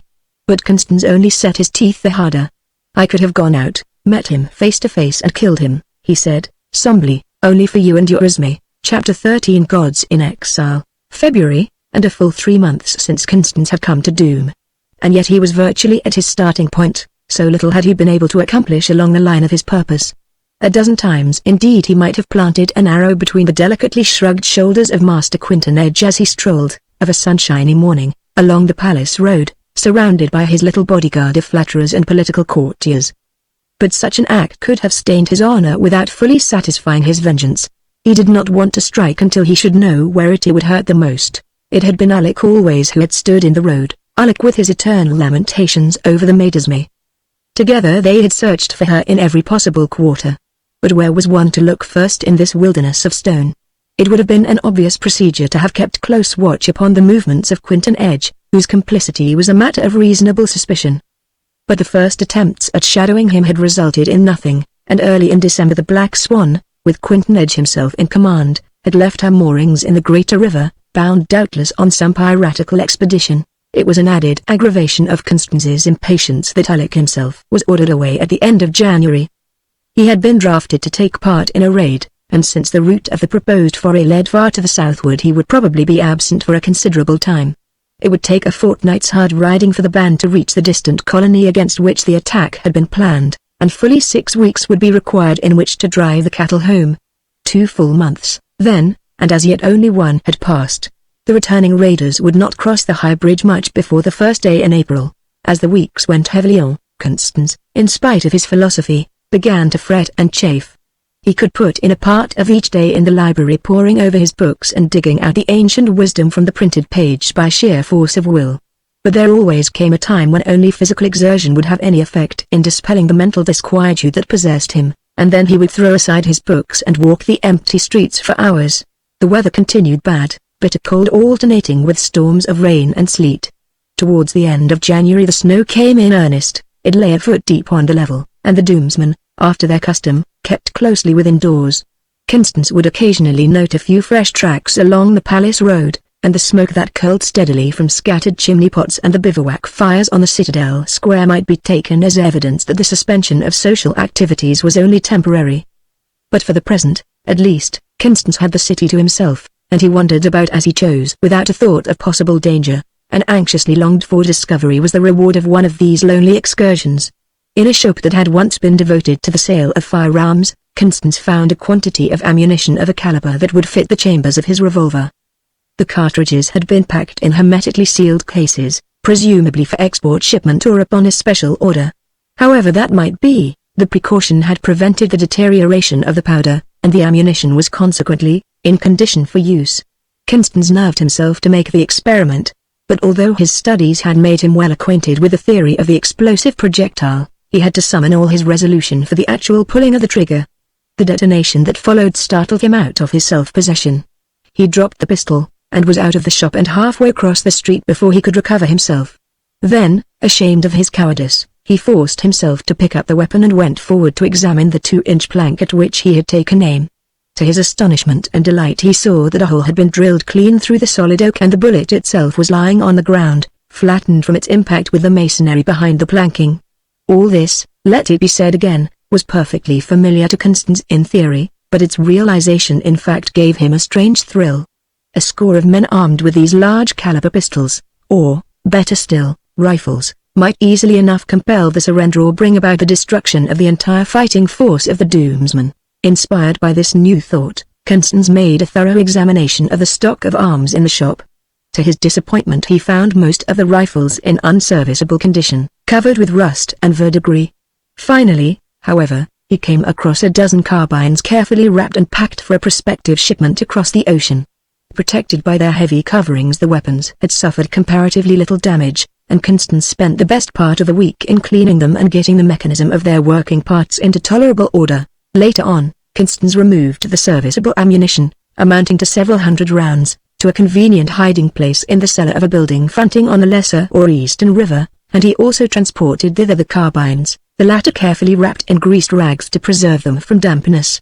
Some day the opportunity would come to put these things to use. And now, February had passed, and March was well into its third quarter. In a few more days the returning sun would cross the line, and spring, the time for action, would be at hand. How he longed for its advent. This was the third occasion upon which Constance had noticed that peculiar noise, a continuous, deep, humming note, such as might have been made by swarming bees multiplied 100-fold. On the day that he first heard it he happened to be walking 3 blocks to the westward of the Citadel Square, and it seemed then that the seat of the mystery lay almost due south. A week later he happened to be in the same locality. Once more, those deep-toned vibrations smote upon his ears. Now the sound waves were all about him and the sense of direction was lost, again, and they plainly proceeded from somewhere to the eastward. It was perplexing. But the varying quarter and strength of the wind might be sufficient to account for the difference, and in one curious particular the two observations corresponded. The day of the week in each case had been Friday, and the humming noise had commenced at precisely the same time the passing of the sun over the meridian. Today was the third successive Friday, and Constance had made preparations for the careful noting of the phenomenon should it reoccur. He waited with a lively sense of expectation, and he was not disappointed. At high noon the humming began again, and it seemed to be louder than when he had listened to it on the 2 former occasions. The air was full of the vibrant droning. There was a sinister quality, too, in its monotone, and Constance for the moment felt himself swayed by a gust of superstitious terror. He recalled the traditions current among the housey dwellers, the belief that Doom was inhabited not only by the outlaws but by demons of many a grissom sort and kind. There were strange tales of lights that lured the wanderer onward, only to vanish as the victim sank into some frightful abyss, of invisible hands that plucked at the rash intruder's skirts, of monstrous shapes that leered and gabbled behind the traveller's back and were only blocks of stone when he turned to face them, of bloodless creatures that one might meet in the full flood of day, and whose unearthly character was only to be proved by observing that they cast no shadow in even the brightest sunlight, of vampires and ghouls and fair women with enchanting voices, who enticed their victims into blind passageways and then changed suddenly to foul, harpy-like monsters. But in this latter case the foolish one had only himself to blame, for if he kept on the lookout he could always detect the masquerade by observing the creature's hands.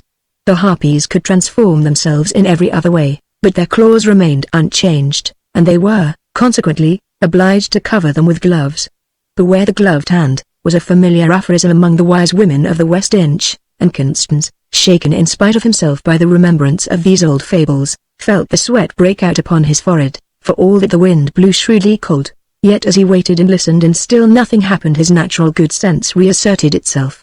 Overhead a glorious winter sun was shining. As everybody knew, the sirens never sang until after dark, and assuredly they were accustomed to give a much more artistic performance.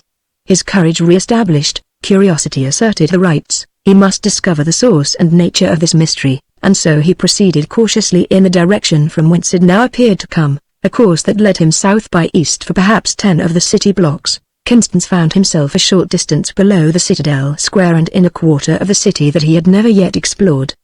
Suddenly he came upon a large building of brick covering a full square inches area but only 2 stories in height. As he approached the humming noise grew louder and louder. The secret, whatever it was, lay concealed behind those commonplace-looking walls. Constance held his breath and went forward slowly. The street, upon which the main elevation of the building faced, was an unusually wide one, and directly in front of the entrance to the structure the snow had been cleared away from a circular space whose diameter was about 40 feet.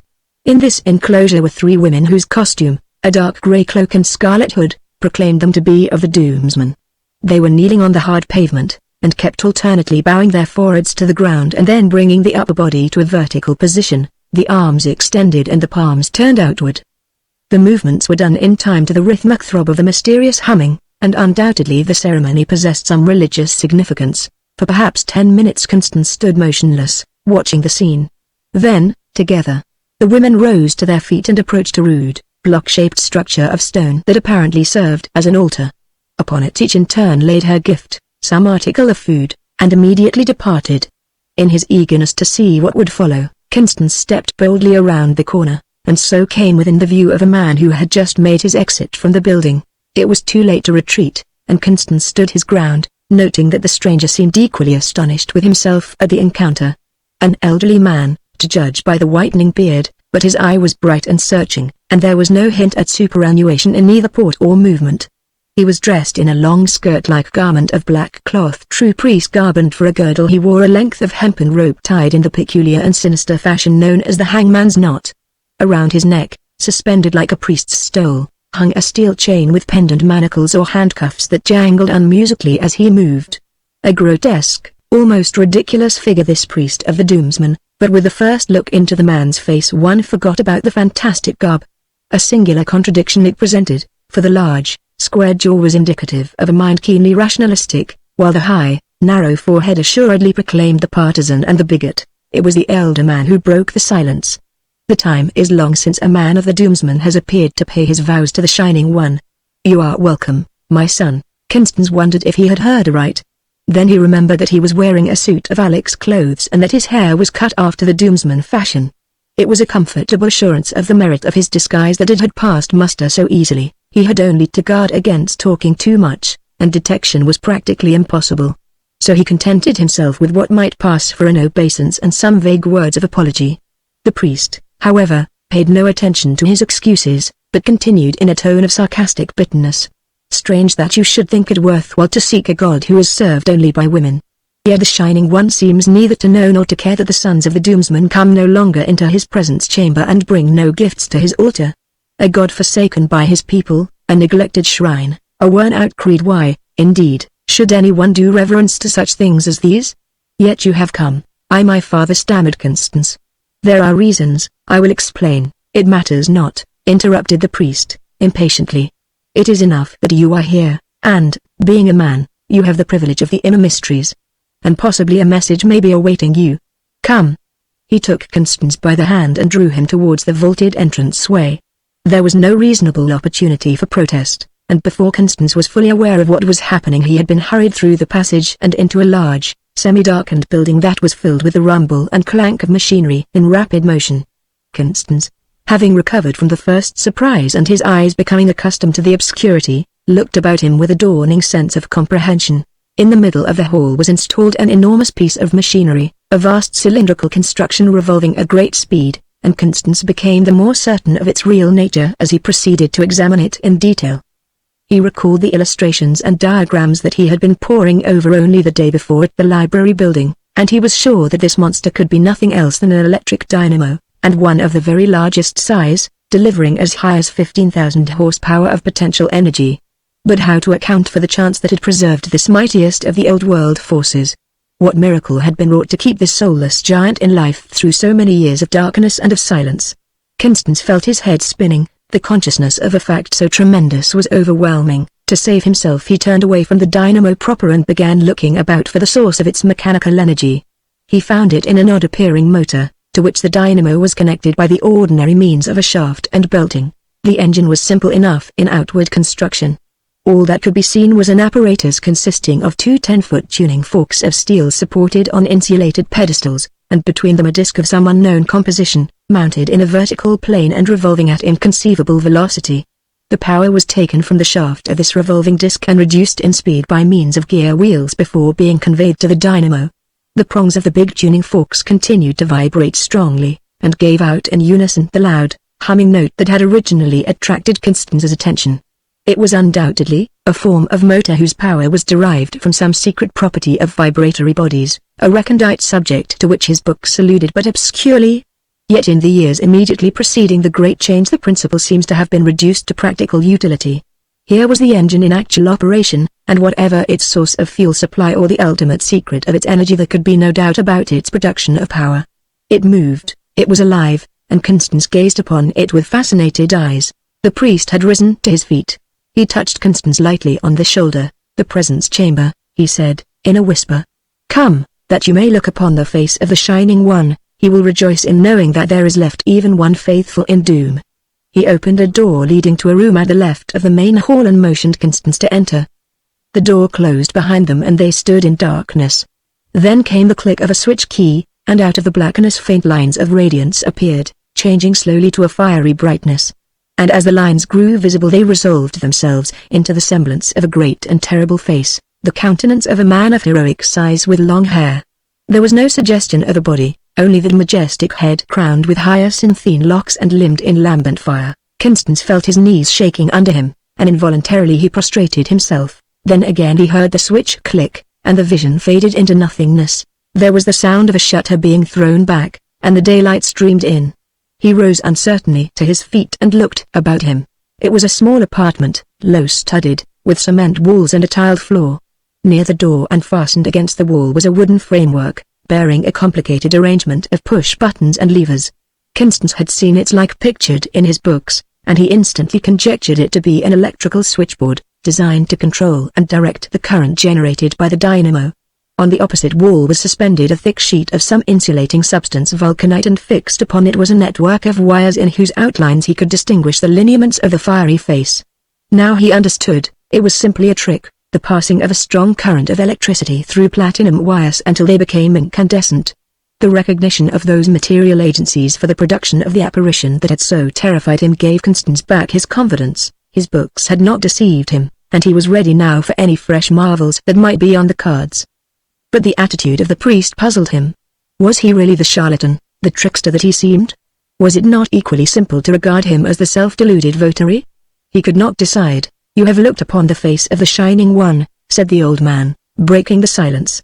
"Now behold his throne. Perchance he will accord you the honor of sharing it with him." In the middle of the apartment stood the only piece of furniture proper that it contained, a massive oaken chair, with a headpiece, upon which was fastened a metal plate. On the arms of the chair were copper clips, the size of a man's wrist, and all the points of contact were supplied with cups containing sponges. Again Constance understood. It was only necessary to dampen these sponges to ensure perfect discharge of the electrical current passing through the headrest and the metal wrist clips. Constance shuddered, and this time with reason. He knew enough of the science to realize that the slightest contact with those enormously charged electrodes must be fatal. The priest went to the switchboard, and, after a series of genuflections and the mumbling of what might have been an invocation, he turned a lever. Constance stepped back hastily. Now is the Shining One come upon his throne. Take your seat at his side if you would put his divinity to the proof. Or else be content to serve him in silence and singleness of heart, even as I. Constance guessed acutely that the full current from the dynamo must be passing through the metal framework of the great chair. He moved a little further back and stood on guard. There was a glitter in the old man's eye that was disquieting, and Constance did not relish the idea of a hand-to-hand struggle in this contracted space with these wicked-looking wires running in every direction. One of them had been broken, and from the dangling end, which hung close to a metal wall bracket, a continuous stream of sparks fizzed and spluttered. "I am content," he said, quietly. The priest smiled grimly. "Yet it is a pity that your doubts are not of a more stubborn growth, for it is many a year since the Shining One has taken a man to his arms. Of a truth, the ancient faith has failed miserably among the children of the Doomsman, and I alone of all his priests remain to serve our Lord." There was silence, the old man remaining apparently absorbed in his bitter reverie. Constance had been growing more and more uncomfortable, and this seemed to be his opportunity to escape. He edged towards the door. Now the metal knob of the door handle was within reach. He grasped it, and received a severe electric shock. Unable to master his startled nerves, he gave utterance to a cry of pain. The priest turned quickly, a frosty smile upon his lips. "The sentinels of the Shining One are faithful to their duty," he said, quietly. He touched a push button, and Constance was at last able to let go of that innocent-looking doorknob. He fell to rubbing his arm vigorously in order to relieve the contracted muscles. What a ridiculous figure he had made of himself, he thought, vexedly. "My son." There was a new note in the old man's voice, an inflection almost kindly, and Constance wondered. "Nothing happens of itself," continued the priest, "and it was more than chance that led you thither. Surely, the Shining One has been mindful of his own, for I am an old man and my days are numbered. Therefore, has he sent you, my son, that to you I may commit the secrets of his power and worship. Then shall I ascend in peace upon the knees of the Silent One, knowing that his honor is safe in your hands. What say you?" Constance realized that he was in a difficult position, nay more, that he was absolutely at the mercy of his new acquaintance. There was no means of exit save by the one door, and he had no desire for a second trial of strength with the electric current. The old priest might be ignorant of the real nature of the forces under his control, but certainly he was well provided with practical formulas for their exploitation, as witness the illuminated face and the electrically charged doorknob. Constance understood that he was in a trap, where even to come into contact with the walls of his prison house might mean death. There was but one thing to do, and that was to surrender. "I will serve the Shining One," he said, quietly. "You have chosen well, my son," returned the old man. Now a fool would never have understood that a net may be none the less strong for being invisible, and our Lord does not love to speak twice. "You have heard and you have obeyed, it is good." He stepped to the switchboard, and, after going through a series of genuflections, accompanied by an undertone of carelessly gabbled ritual, he depressed a lever. Instantly the room was in darkness and the spluttering wire ceased its crackling. The priest passed into the great hall, motioning Constance to follow him. Another brief and incomprehensible ritual and he approached the vibratory motor. Constance watched intently as he proceeded to manipulate a series of polished rods and levers. Suddenly the loud, humming notes separated into two distinct tones, at first in musical accord and then becoming more and more dissonant. The revolving disc slowed down and stopped, and with it the dynamo came finally to rest. The hour of worship had come to an end, the Shining One had departed from his sanctuary. At the suggestion of his ecclesiastical superior, Constance brought within doors the offerings of food that had been left by the earlier worshippers. There were some dry cakes, baked of rye flour, a pot of honey, cheese, milk, and 2 bottles of wine. These provisions he was ordered to carry to a room on the story above the street, where a fire of sea coal burned cheerfully in a brazier. Here they sat down and feasted amicably together, for the frosty air had put a keen edge to appetite and the noon hour was long overpast. And then as they sat at ease after the meal and the old man was well started on his second pipe, Constance came directly to the point. "If I am to serve the Shining One acceptably," he said, "there are many things that I should know." "May I speak, my father?" The priest looked at him searchingly. "As you will," he replied. All through the afternoon and deep into the night they talked earnestly together. And so, from time to time, in the days that were to follow, for it was a question of many things, and of some that were hard of understanding. Chapter 14 Arcadia House. Little by little, Constance succeeded in piecing together the puzzle, for puzzle indeed it was. Here in this city of the dead he had found in actual operation one of the great power-producing plants of the ancient world. How to account for the miracle of its preservation during the generations that had passed since the sun of knowledge had disappeared beneath the sea of mental darkness? What sufficient explanation could there be for this amazing fact? From Prosper, the priest, Constance drew the main outlines of the story, and his studies enabled him to fill in the details. In brief, it may be set down as follows. When the convicts and criminals, who were the ancestors of the Doomsman, took possession of the old-time city, it is reasonable to suppose that among them were a certain proportion of technically educated men, artisans, mechanics, engineers. A power plant of such imposing proportions, designed, we may conjecture, for the furnishing of motive power to one of the great transportation systems, could hardly escape their notice, and they would certainly know how to utilize it if they cared to do so. And they did for a peculiar reason. It is a matter of record that in the 20th century the universal form of capital punishment was execution by electricity. In every state prison stood the death chair, the visible embodiment of the moral force which the wrongdoer had defied, and which, in an ensuing struggle, had proved too strong for him. No wonder that it was both feared and hated by the citizens of the underworld of crime. Now that the social fabric lay in ruins, now that the very foundations of law and order had been raised, what could be more natural than the impulse to turn this instrument of legal punishment into one of unlicensed vengeance? Society had dealt, mercilessly, with the breaker of laws, and now it was to suffer in its turn. So it came to pass that whenever a housey dweller, as representative of the old law-creating and law-abiding classes, fell alive into the hands of the Doomsman, it was invariably ordained that he must take his seat in the chair of death and in his own body make satisfaction for the ancient debt. But the years rolled on, and with the new generations came a slow but sweeping change in sentiment. The Doomsmen were now the dominant race, and the housemen had become their vassals. It was not good policy for a master to wantonly destroy productive property, and so by degrees these barbarous reprisals slackened.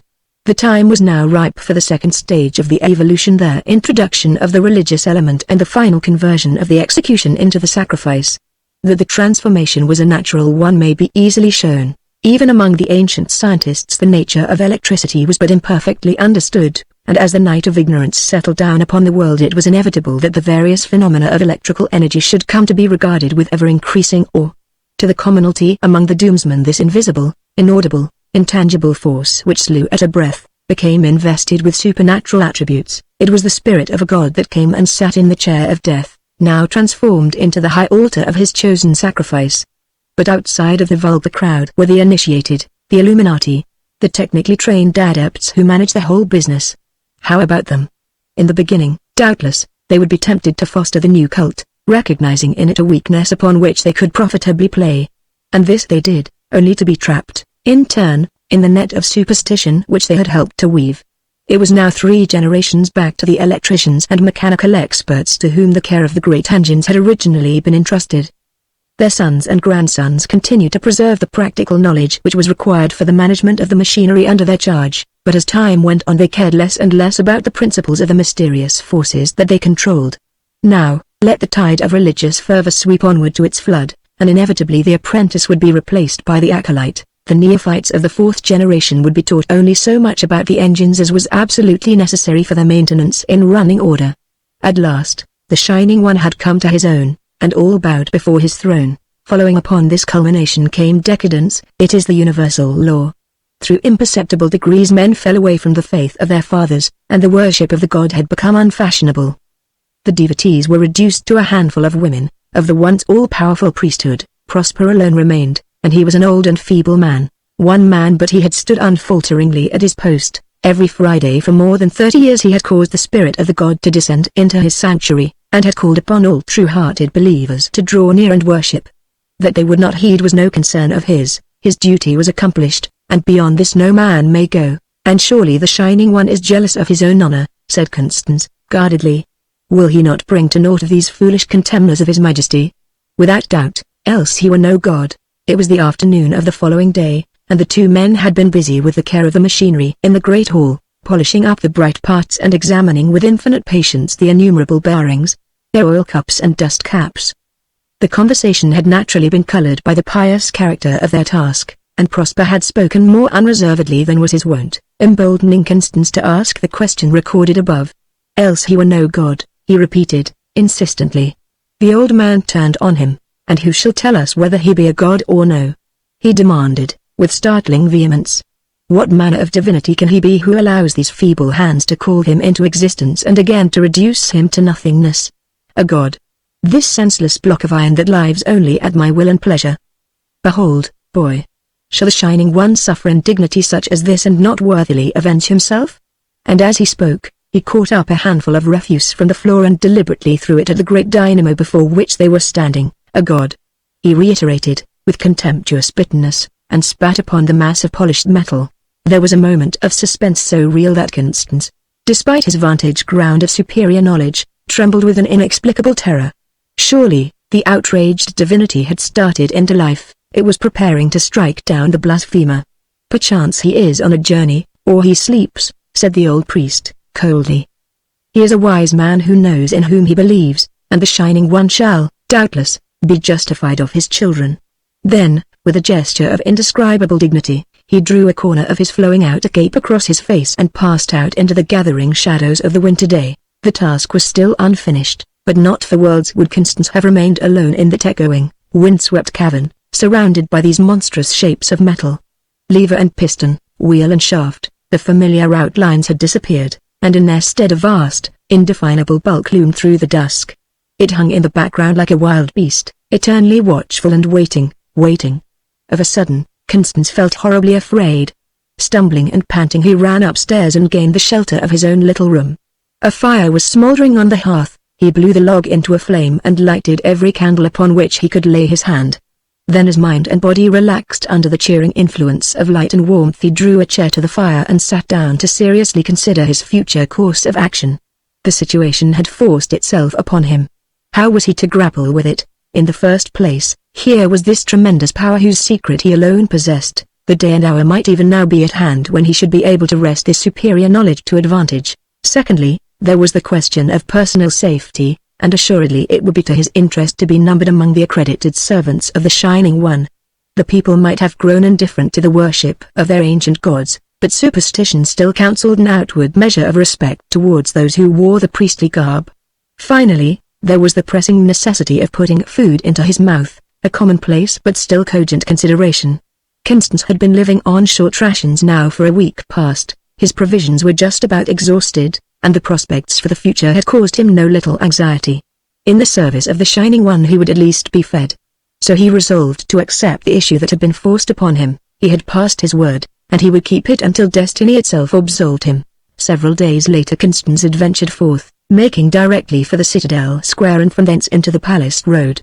His official garb, a long black soutane and hood, was a tolerable disguise in itself, while the emblem of the forked lightning, worked in gold thread upon his left sleeve, vouched for his sacerdotal character as a member of the inferior priesthood. The Doomsman whom he encountered looked at him with indifference, a very few saluted him with a perfunctory respect. It was plain that his appearance awakened neither interest nor distrust, and during the course of his walk he was enabled to add materially to his stock of knowledge about the city and its defenses. Halfway down the Palace Road he overtook a man, a squat, broad-shouldered fellow, who limped as he walked. Constance would have brushed by, but the man plucked at his sleeve, and he was forced to stop and accommodate his pace to that of his interlocutor.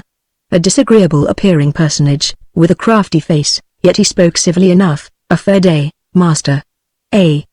But a black cassock's a rare bird nowadays upon the Palace Road. "Is it not wide enough for us both?" returned Constance, as easily as he could. "Oh, of a most noble broadness, I've no complaint to make on that score. It's the length of the way that is troubling me just now, this cursed leg of mine. Might I be so bold to ask the loan of your arm so far as the fortress? An old sailorman with a sprung spar navigates but badly on these icy stones." Constance could do nothing but comply, albeit somewhat ungraciously. His new acquaintance did not seem to notice his coldness. He went on volubly, "A fair day, as I have said, but I should prefer a leaden sky and the fighting deck of the Black Swan, with the oars ripping through the yeast of a northwester." "The Black Swan!" ejaculated Constance, forgetting himself for the moment. "Master, and I may well curse my luck in missing the chance," continued the fellow grumblingly. "There is always fat picking to be had under that same bird's beak, but this bad knee of mine has kept me out of it for twice a 12-month. Perhaps it might be worth my while," he added, hesitatingly, "to humble myself before the Shining One. Who knows but that he might help me, seeing that all the physicians have failed. How about a quarter of hung venison, my lord, and a gallon or so of the best apple wine just by way of a peace offering?" "The Shining One makes no bargains," answered Constance, sternly, in virtue of his assumed office. "Submit yourself to his will, and then perchance our Lord may deign to hear. He grants his favors to his obedient children, he sells them to none. But, my father, our ways part here," said Constance, decidedly, for they had now reached the north gate of the citadel and he was beginning to feel more and more uncomfortable under those sharp eyes. "Farewell, my son, and remember that penitence precedes healing, whether of soul or of body." Constance passed on, and the man stood looking after him with a certain malevolent curiosity. "Now so surely as I am Kurt, the knacker, there is more in this priestling than meets the eye," he muttered. "Is a blithe young chap, with such a pair of shoulders, to willingly prefer a black robe to a velvet jacket, a priest's empire over a score of silly women to a seat in a trooper's saddle, and the whole green world from which to pick and choose his pleasures? Bah! It isn't reasonable, and if this knee of mine will permit me to hobble into the presence of the Shining One some fine morning I will have another guess at the riddle. Tomorrow, now, is Friday," he continued, thoughtfully, "and my little doves have been teasing me to give them an outing. There is the certainty of a smile or even a kiss from the black-browed Nana to recompense my good nature, and a possible secret hanging in the wind. Finally, the off chance that the Shining One is not so hopelessly out of fashion as we have been led to think. In this backsliding age he should appreciate the honor of my attendance in person, to say nothing of the venison and the wine. Kurt, the knacker, laughed silently under his curtain of black beard, and then stumped over to a bench in the gateway, sheltered from the wind and open to the sun. There he sat him down and proceeded to enjoy the pleasures of social converse with the warders on guard, an occupation pleasingly diversified by an occasional blackjack of ale and innumerable pipefuls of Connecticut shag. A highly respected man among his fellow citizens was Kurt, the knacker. It was the hour of the weekly sacrifice, and Prosper, the priest, stood before the altar of the Shining One, performing the uncouth and oft-times wholly meaningless ritual of his office. Constance, in his capacity of acolyte, stood on the right of the altar. He felt out of place and somewhat ridiculous. He was conscious that he performed his genuflections and posturing awkwardly, and there were all these women watching him. Especially the two in the front row, accompanied by the limping scoundrel to whom he had yesterday lent his arm on the palace road. The one who seemed the elder of the two scanned him with bold, black eyes, unaffectedly amused by his clumsiness. The other, whose face was hidden by a veil, looked at him but once or twice, yet Constance felt sure that she, too, was laughing at him. His position was becoming an intolerable one. Would the farce never come to an end? Now the service was over, and one by one the worshippers withdrew. Last of all the two women, escorted by the man who called himself Kurt, the knacker. They passed within arm's length of Constance, but he made as though to turn his head away. Youth is proverbially sensitive to ridicule. He noticed, however, that the pilgrimage had not been of marked benefit to the lame man, for he limped as badly as ever. Then their eyes met, and Constance felt somewhat uncomfortable at being favored with a particularly sour smile of recognition. Still he need not concern himself. It was evident that these people were not true worshippers. It was mere curiosity that had brought them before the gates of the Shining One, and now that they had seen the show they were doubtless satisfied. Let them depart whence they came. It was but a passing incident. The snow that covered the ground a week before had nearly disappeared under the influence of a 3 days' warm rain. This morning had given promise of even more spring-like weather, but as the day wore on it had grown cloudy and the air had turned chill. It had begun to snow again shortly before the hour of service, and so fast had the flakes come down that the fall was already over an inch in depth. Constance, turning the corner into the side street to get a more extended view of the eastern sky, suddenly halted to contemplate a curious-appearing mark in the pure white expanse, the imprint of a woman's foot. It was an exquisitely molded thing. Even the slender arch of the instep had been preserved in unbroken line and curve, and yet Constance wondered vaguely why it should seem so beautiful to him. He put out his own foot and compared the two, laughed, half understood, and was silent. He went on a little farther, following the successive footprints as they led down the street. Once his heavy boot half obliterated one of the delicately marked prints, he backed quickly away, as though his clumsiness had been an actual offense.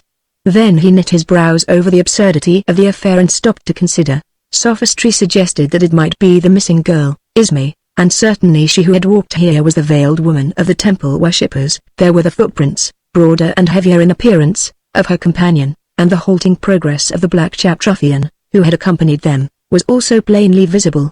Constance followed the trail at a smart pace, for it was snowing harder than ever, and it would not take long to obliterate the marks. But 3 blocks further on the 3 sets of footprints suddenly turned at right angles to the sidewalk and disappeared, a mystery whose solution should have been apparent at once from the wheel tracks parallel with the curb, but for a minute or two Constance did not realize their true nature. The ordinary vehicle in use among the house people was a springless cart, whose wheels were simply sections of an elm tree butt, and these primitive constructions creaked horribly upon their axles, unless liberally greased, and left a track 6 inches or more in width. It is not surprising, then, that Constance was momentarily puzzled by the narrow, delicately lined marks that betokened the passage of a real carriage. For while Doom contained many examples of the ancient coach builder's skill, they were not in general use. The old Dom Gillian occasionally employed a carriage in taking the air at least, so Alec had told him, but Constance had never seen it. For all that the check was but a momentary one, his wits had been sharpened by use, and now they helped him to the truth. He ran on at top speed. A course of a mile or more and he was entering a poorer part of the city a little north of east and close to the shore of the lesser river. It was a region of tenement dwellings, a huddle of nondescript buildings, flanked by huge factories and sprawling coal and lumber yards, an unpromising region, surely, in which to look for Master Quinton Edge's particular retreat. And yet it would have marked the subtlety of the man to have set his secret here, where it would have been at once so easily seen and overlooked. Every labyrinth has its clue, but the fugitive walks safely in a crowd. The wheel tracks turned sharply to the right, going straight down a side street to the riverfront. On the left were the ruins of one of the ancient plants for the manufacture of illuminating gas. The yard was but a wilderness of rusty iron tanks and fallen bricks. Surely there was nothing here to interest.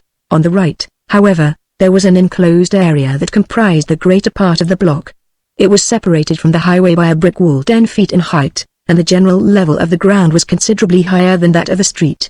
Constance could see trees growing and the ruins of a pergola and trellises for fruit. It actually looked like a garden, and through the naked branches of the trees there gleamed the white stuccoed walls of a dwelling house, with a flat roof, surmounted by a cupola. The estate, for it possessed certain pretensions to that title, looked as though it had been transported from some more favored region and set down all in a piece among these hideous iron tanks and dingy, cliff-like factories. Constance quickened his pace. His imagination was on fire. Yes, there was a gateway, and surely the carriage had passed through but a few minutes before. Constance halted at the barrier and studied it attentively. It was snowing hard now, and he ran but small risk of being observed from the house. The doors of the driveway were of heavy planking studded with innumerable bands and rivets, and they were suspended between massive brick piers. A structure of light open ironwork spanned the gateway and supported a central lantern, with a coat of arms immediately below it. The device upon the shield was 3 roundels in chief and the crest, an arm holding a hammer. In the left wing of the gate proper a small door had been cut for pedestrian use. It had been painted a dark green, the knocker and doorplate being of brass. Constance by dint of rubbing away some of the verdigris succeeded in making out the inscription. It read, Arcadia House, Richard Van Dyne, 1803. Actuated by a daring impulse he lifted the knocker and let it fall. The rat-tat sounded hollowly, but there was no response. Constance looked longingly at the wall, but without some special appliance, such as a notched pole or grappling hooks, it was unscalable. There were no signs of life to be seen in or about the house. Not a light in any of the windows or curl of smoke from a chimney pot. The wheel tracks leading through the gateway had already become obliterated by the rapidly falling snow. The silence was profound. The whole adventure seemed to be vanishing into thin air. The wheel tracks having led him into this land of folly had disappeared after the accustomed fashion of those mocking spirits whose delight is in leading the unwary traveller astray. Involuntarily, Constance glanced over his shoulder. He almost expected to see some shadowy bulk stealing up behind him preparing to make its spring, yet as he retraced his steps to the Temple of the Shining One he resolved that he would pay another visit to Arcadia House. Tomorrow, thought Constance, I may find someone to answer the door. Chapter 15 A Man and a Maid. In spite of that brave tomorrow, it was several days before Constance found opportunity to revisit Arcadia House. A misstep upon an icy flagstone had resulted in a sprained ankle, and for that there was no remedy but patience, yet the time was not wasted. Here was a fascinating problem to be solved, and, yielding to importunity, Prosper was finally induced to talk freely of the sacred mysteries of the Shining One. He was even persuaded to put the machinery in operation, outside the canonical hours, in order that Constance might test the theories derived from his books. One experiment interested them greatly. Constance took a live wire and allowed its free end to hang in close proximity to a leaden water pipe. Then he placed a piece of oily rag nearby and saw it answer his expectation by bursting into flame. He looked triumphantly around at Prosper, to whom he had previously explained the nature of the experiment. Would the fire descend wherever the wire led? Demanded the priest. Yes, answered Constance, confidently. Under the same conditions, of course a broken circuit and inflammable material close at hand. The old man frowned. It is wonderful, he said, grudgingly, but it proves nothing. Is your viewless, formless electricity anything more or anything less than my God? What am I to believe? Is it the spirit of the lightning cloud that thrills in this little wire, or have you learned how to bottle fire and thunder, even as a housey dweller who fills his goat skins with apple wine? Is the Shining One at once so great and so small that we can be both his servants and his lords? Constance would not be drawn into an argument, being as little versed in theological subtleties as was the old priest in scientific terminology. But he noticed that Prosper was studying the subject after his own fashion. Nearly every night now he would start up the machinery and spend hours in watching the revolutions of the giant dynamo. It was not unusual for Constance to fall to sleep, lulled by the monotonous humming of the vibratory motor and awake to find the machinery still in motion. It was within this week that the Black Swan returned to port. On the 4th day after the accident to his ankle Constance managed to hobble to one of his posts of observation, and he discovered immediately that the galley was lying at her accustomed pier. It was vexatious. to have Winterage return at this precise time. Annoying that this fair field should be closed before he had had a chance to explore it.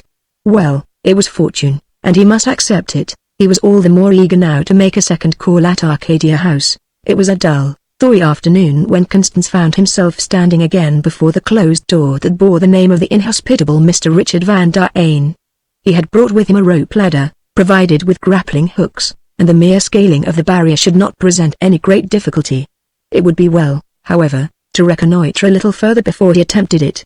Following the wall down to the river, he saw that it was continued to the very edge of the water, where it joined a solidly constructed sea wall.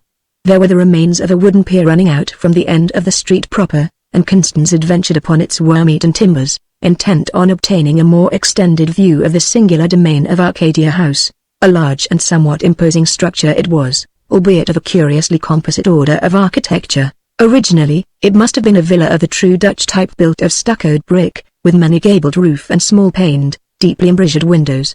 A subsequent proprietor had enlarged its ground plan, added an upper story, and changed the roof to one of flat pitch crowned by a hideous cupola. Still a third meddler had tried to make it over into a colonial homestead by painting the stucco white and joining on an enormous columned porch. The final result could hardly have been otherwise than an artistic monstrosity, yet the old house had acquired that certain unanalyzable dignity which time confers, and the gentle fingers of the years had softened down insistent angles and smoothed out unlovely curves.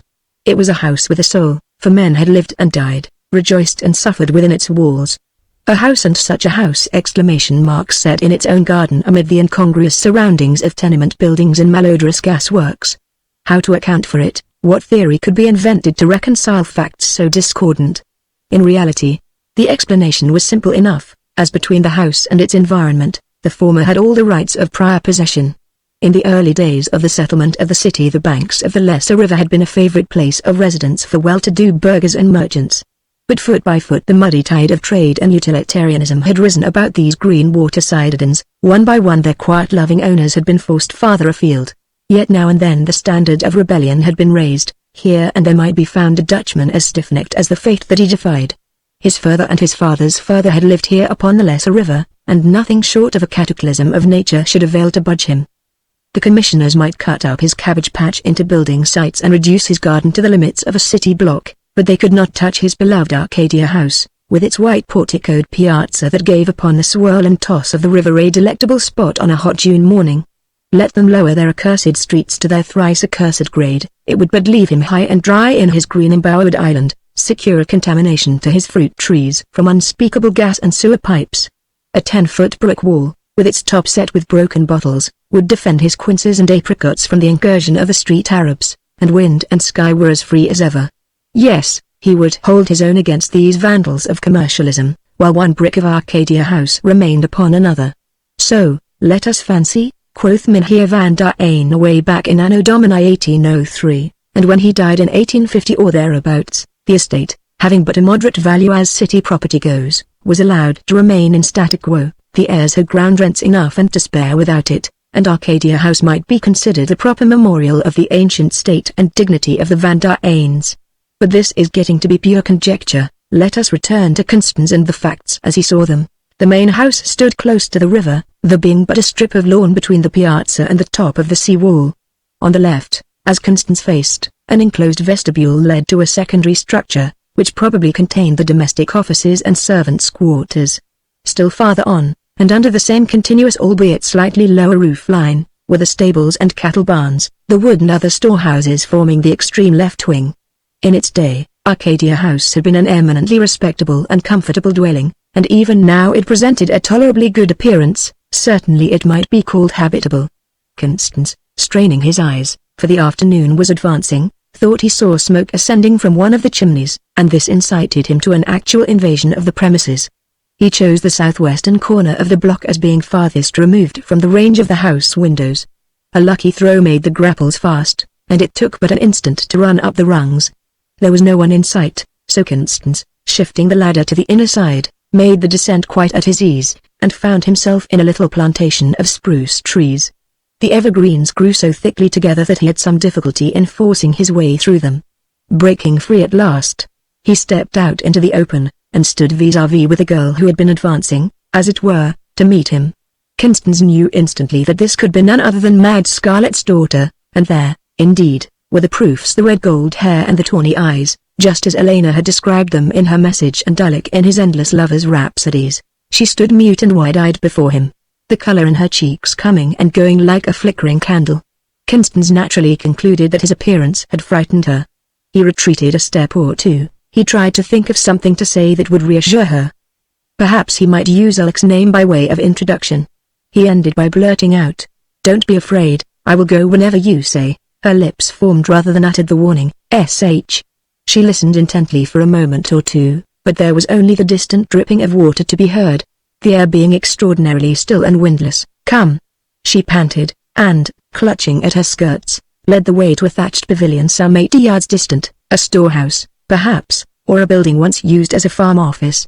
Constance tried to question, to protest, but for the moment his will was as flax in the flame of her resolution. He yielded and ran obediently at her side. Arrived at the little house, the girl pushed him bodily through the doorway and entered herself, turning quickly to slip into place the oaken bar that secured the door from the inside. Constance swelled with indignation at this singular treatment. He was a man grown, not a truant child to be led away by the ear for punishment. Yet she would not abate one jot of her first advantage, and his anger melted under the quiet serenity of her gaze. In spite of himself he let her have the first word. "Did you think I was afraid for myself?" she asked, with a slow smile that made Constance's cheeks burn.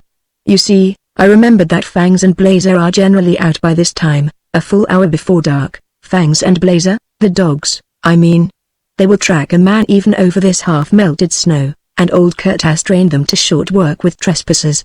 "You did not know that?" "No," answered Constance, simply. "But then it would not have made any difference." "You mean that you are not afraid?" He had to be honest. "I'm not sure about that.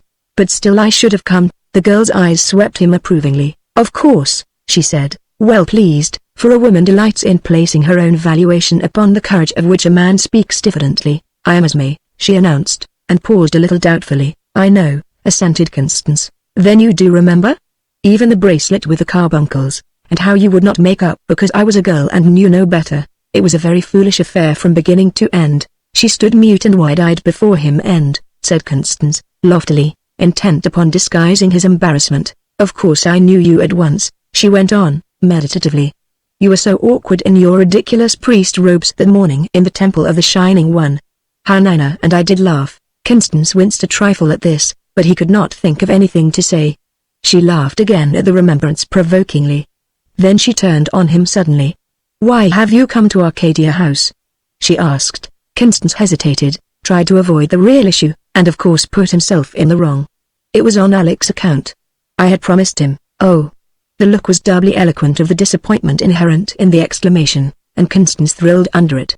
What delicious flattery in this unexpected frankness. He made a step forward, but Esme in her turn drew back, her eyes hardened, and he stopped, abashed.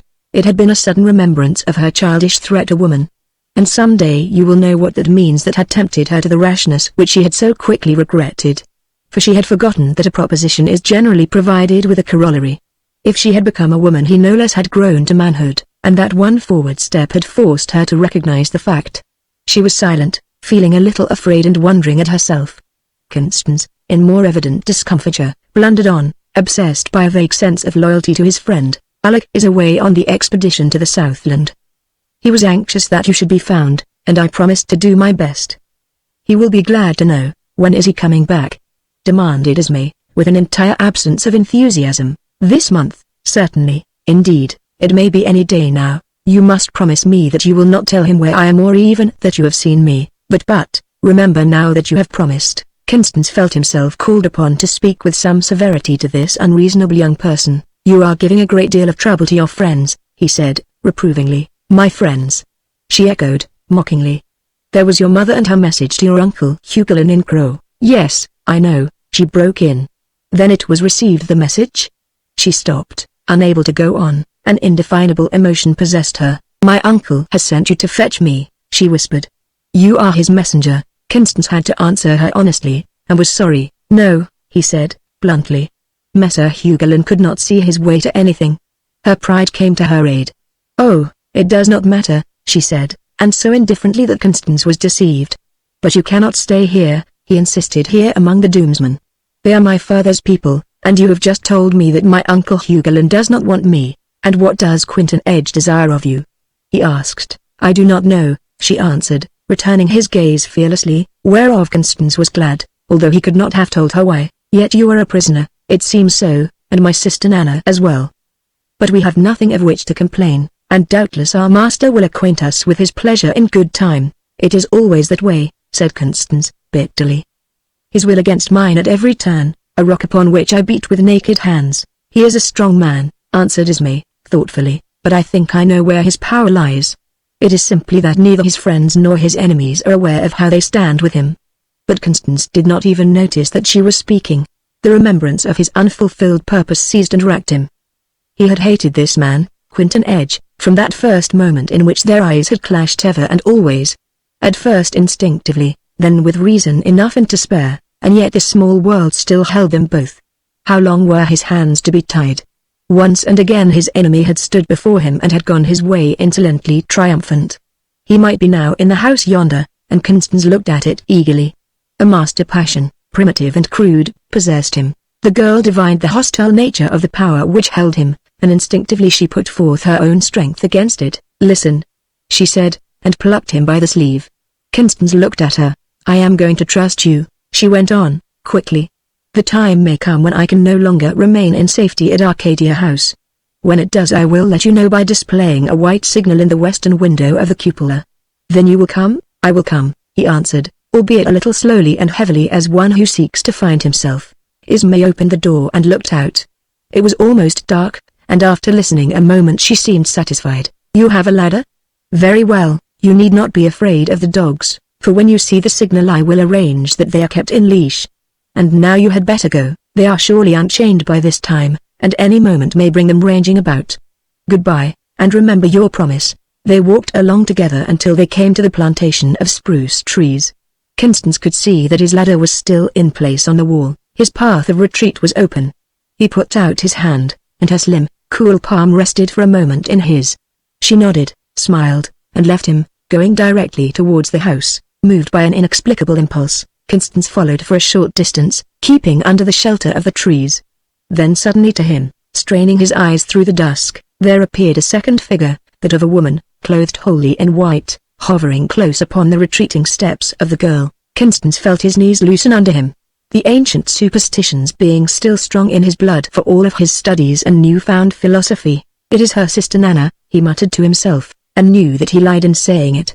The old wives' tales, at which he had shuddered in boyhood, came crowding back upon him, grisly legends of vampire shapes and of the phantoms, invariably feminine in form, who were said to inhabit ruined places. A panic terror seized him as he watched the apparition gliding so swiftly and noiselessly upon the unconscious girl.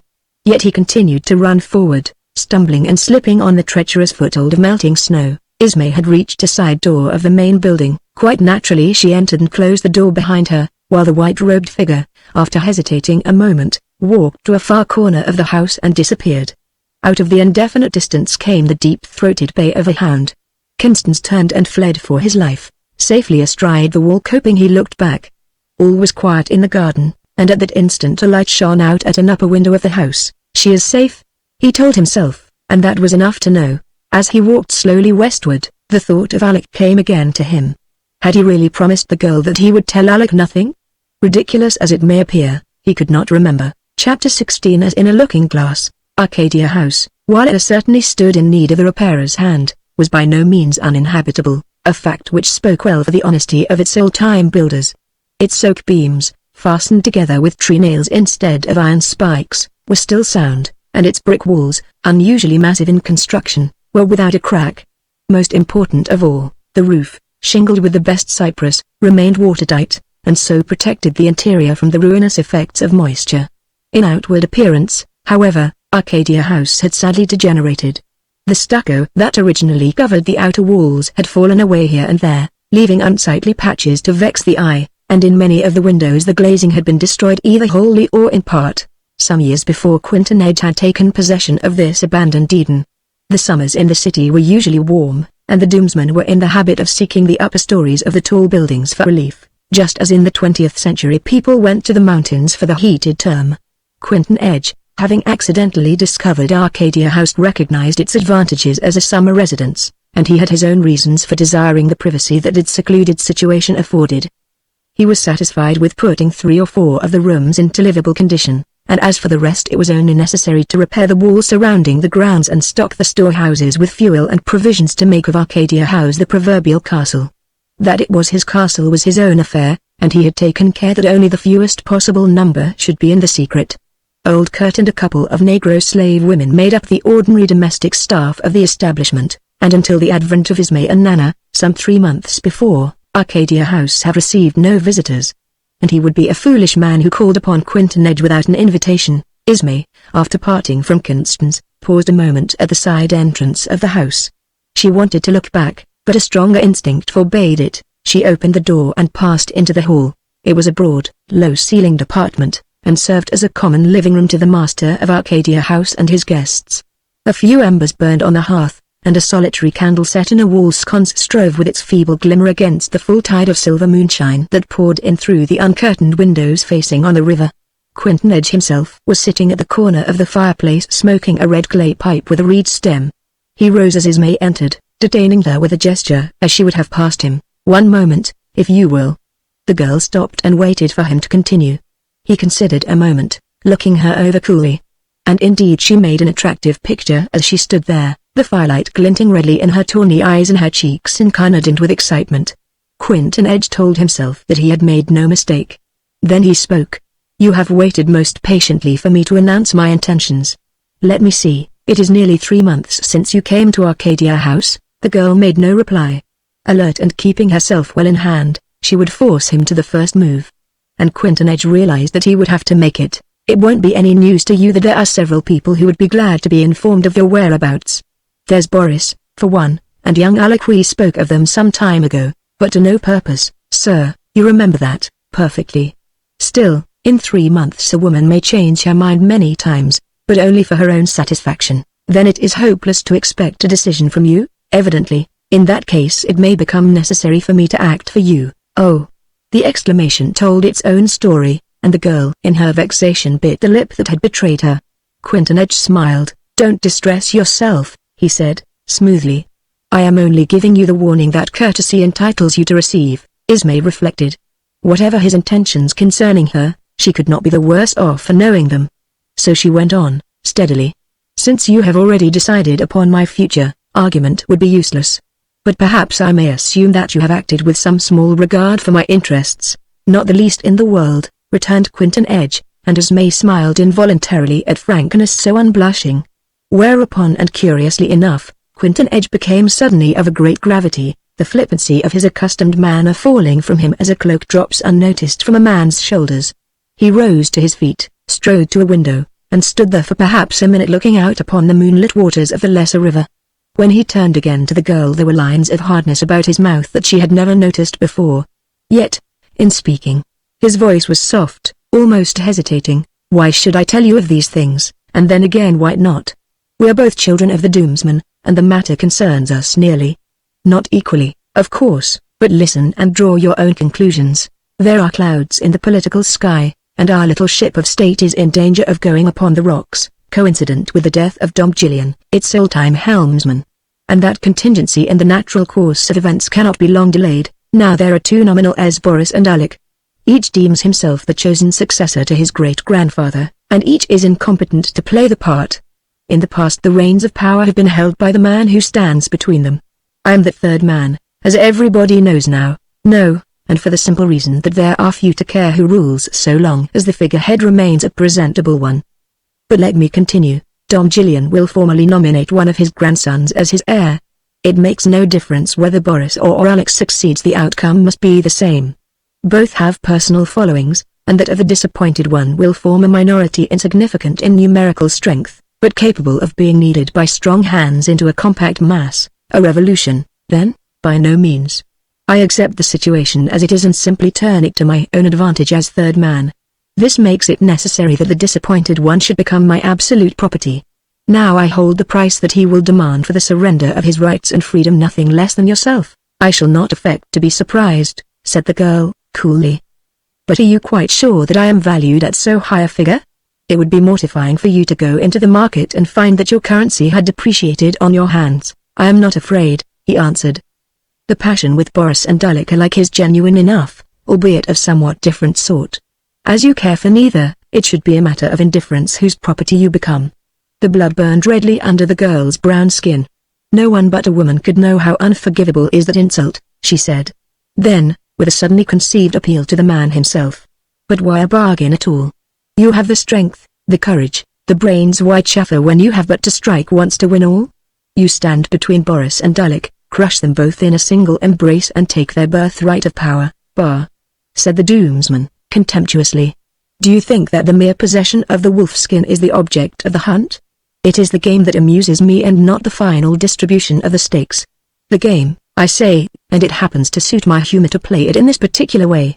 You are simply a piece on the board, and I may win with you or lose with you, or conclude to throw you back in the box without playing you at all, just as it pleases me.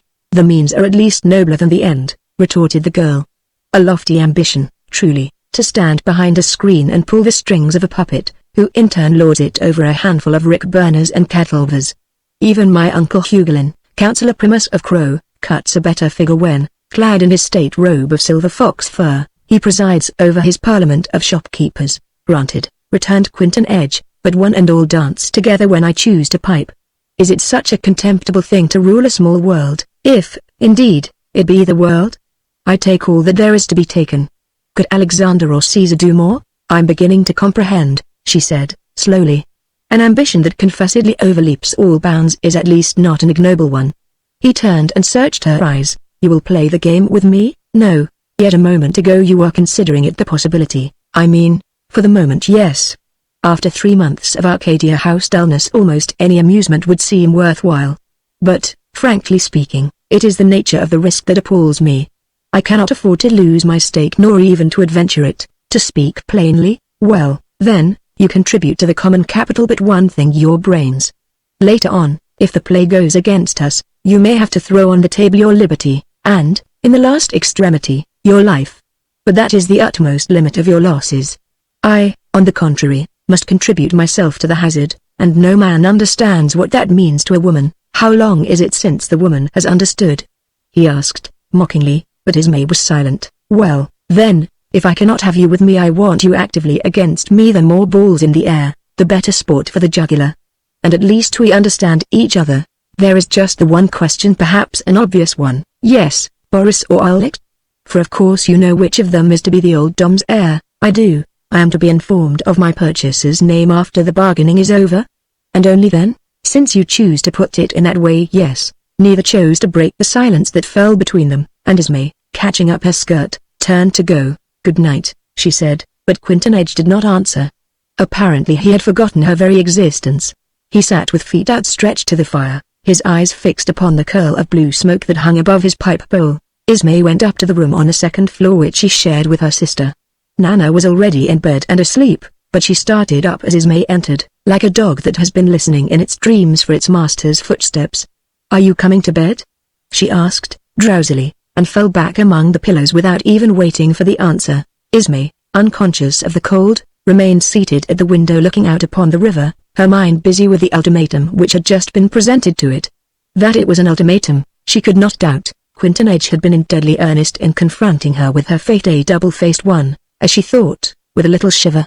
She could not avoid seeing it, no matter which way she turned, a waning moon in a clouding sky. Even as she looked, the two faces seemed to start out from the uncertain shadows. Boris, the butcher. Involuntarily, she shrank back from the window. Never that. Alec? Yes, she had been fond of Alec. They had been comrades and friends for so long as she could remember. But Alec in this new light, that was different again. Strangely enough, she found herself contemplating this last possibility even more fearfully than she had the first. If the butcher but laid a finger upon her, surely her arm was strong enough to drive the dagger home. But if it were Alec, what could she do but turn the weapon against her own breast? Plan and counterplan, and the argument invariably came back to where it began. She must call upon Constance for the aid which he had promised to place at her disposal. Hardly 2 hours had passed since they had made the compact, and now she was come to ask for its fulfillment. What would he think of her? How interpret a precipitancy so foreign to the cool assurance of her bearing in the garden? She frowned, The instinct that urges a woman to any folly short of the supreme blunder of unveiling herself to masculine eyes took possession of her.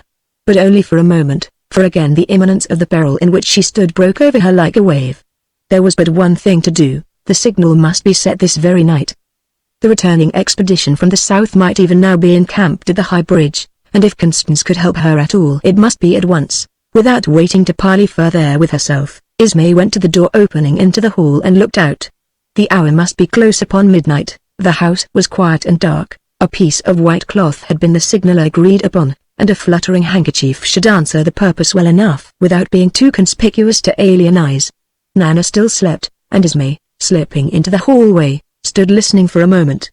Then she went on boldly. The moon was still high, and she would not need a light. It had been arranged that the signal should be displayed from the southwestern window of the cupola crowning the main roof. But the stairs to the third story and attic were in a wing. To reach them she must traverse a long corridor which led past the apartments occupied by Quinton Edge. Ismay noticed a gleam of yellow light upon the threshold of his half-closed door as she passed it on winged feet, but there was nothing extraordinary in that it often burned throughout the entire night. But he was talking to somebody, she could hear distinctly the opposition of the two voices. Who could it be? For none of the servants ever entered these rooms, and she had never known of any stranger being invited thither. She stopped and listened for a moment or two. But she could make out nothing distinctly, and then she flushed hotly to think that she had been tempted to eavesdropping. Let her be satisfied in knowing that Quinton Edge was in his room and busily engaged, at least, he would not disturb her. The upper stories of the house have not been occupied for many years, and it took all the girl's courage to carry her through the shadow-haunted garret and up the ladder leading to the cupola proper. But she accomplished the task of putting the signal cloth in position, and, still shaking with cold and excitement, began to retrace her steps. At the entrance to Quinton Edge's room she stopped again, not out of curiosity, but as though yielding to the pressure of an invisible hand. The door still stood ajar, but there was no sound of voices. Again it was the invisible hand that seemed to draw the door away, permitting the girl to look within.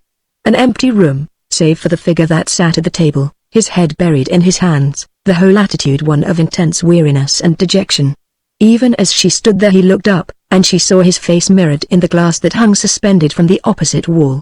It was Quinton Edge's face, indisputably, but could she ever have imagined that such capacity of pain lay behind the mask she knew so well? The dark eyes seemed to seize and hold her fast, then she realized that they saw nothing beyond their own mirrored reflection.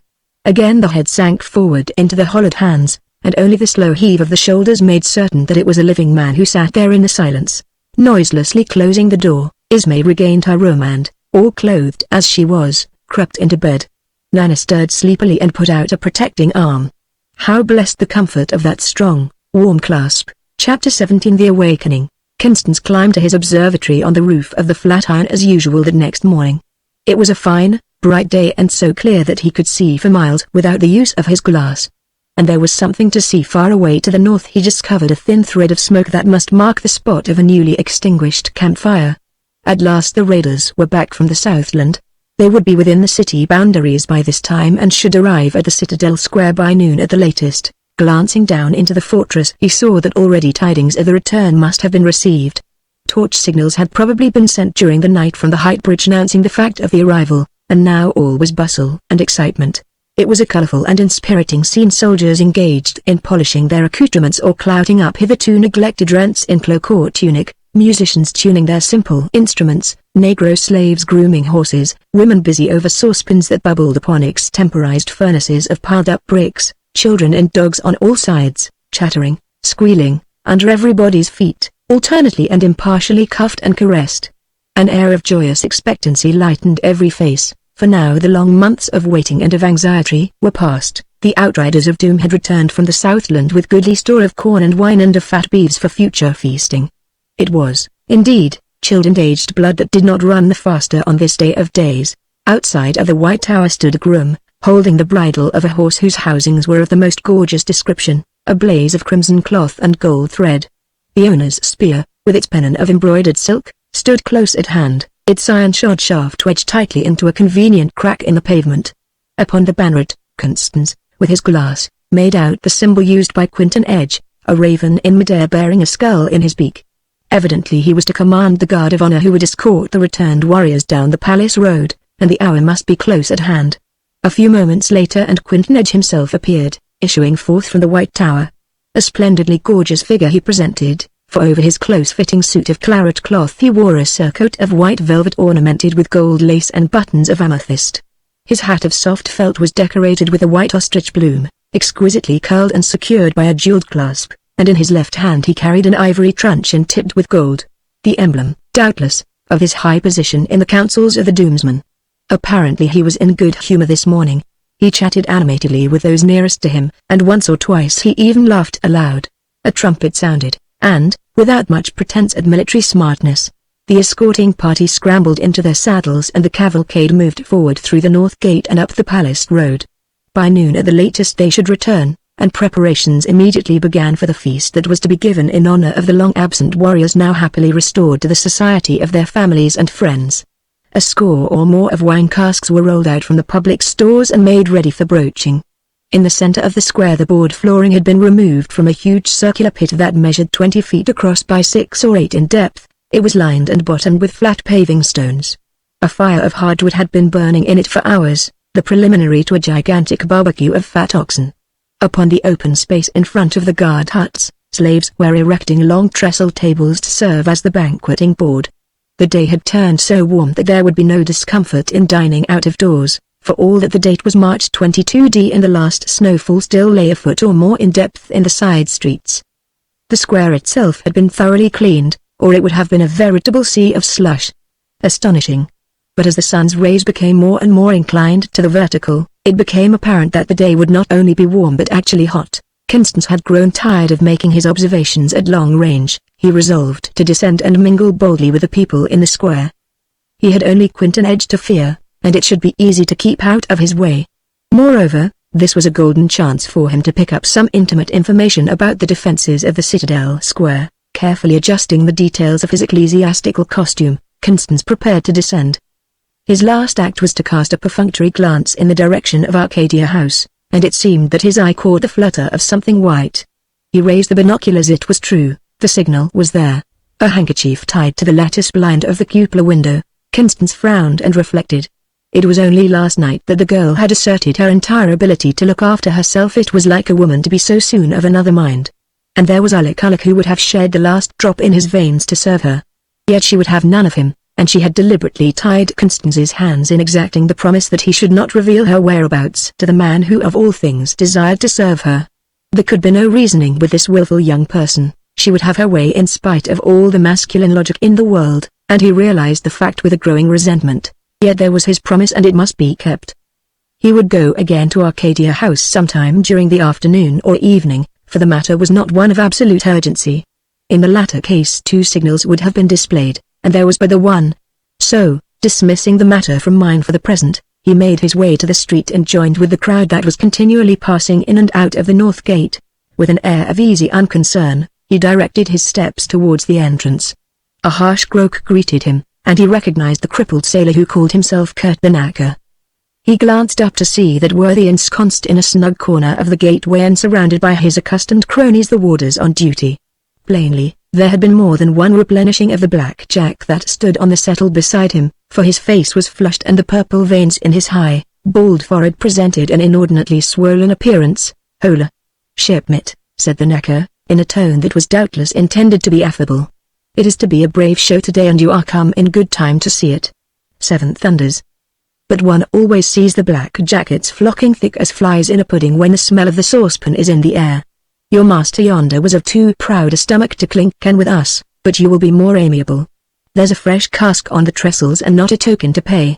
Constance, following the direction in which a stubby forefinger pointed, caught sight of the tall form of Prosper, the priest.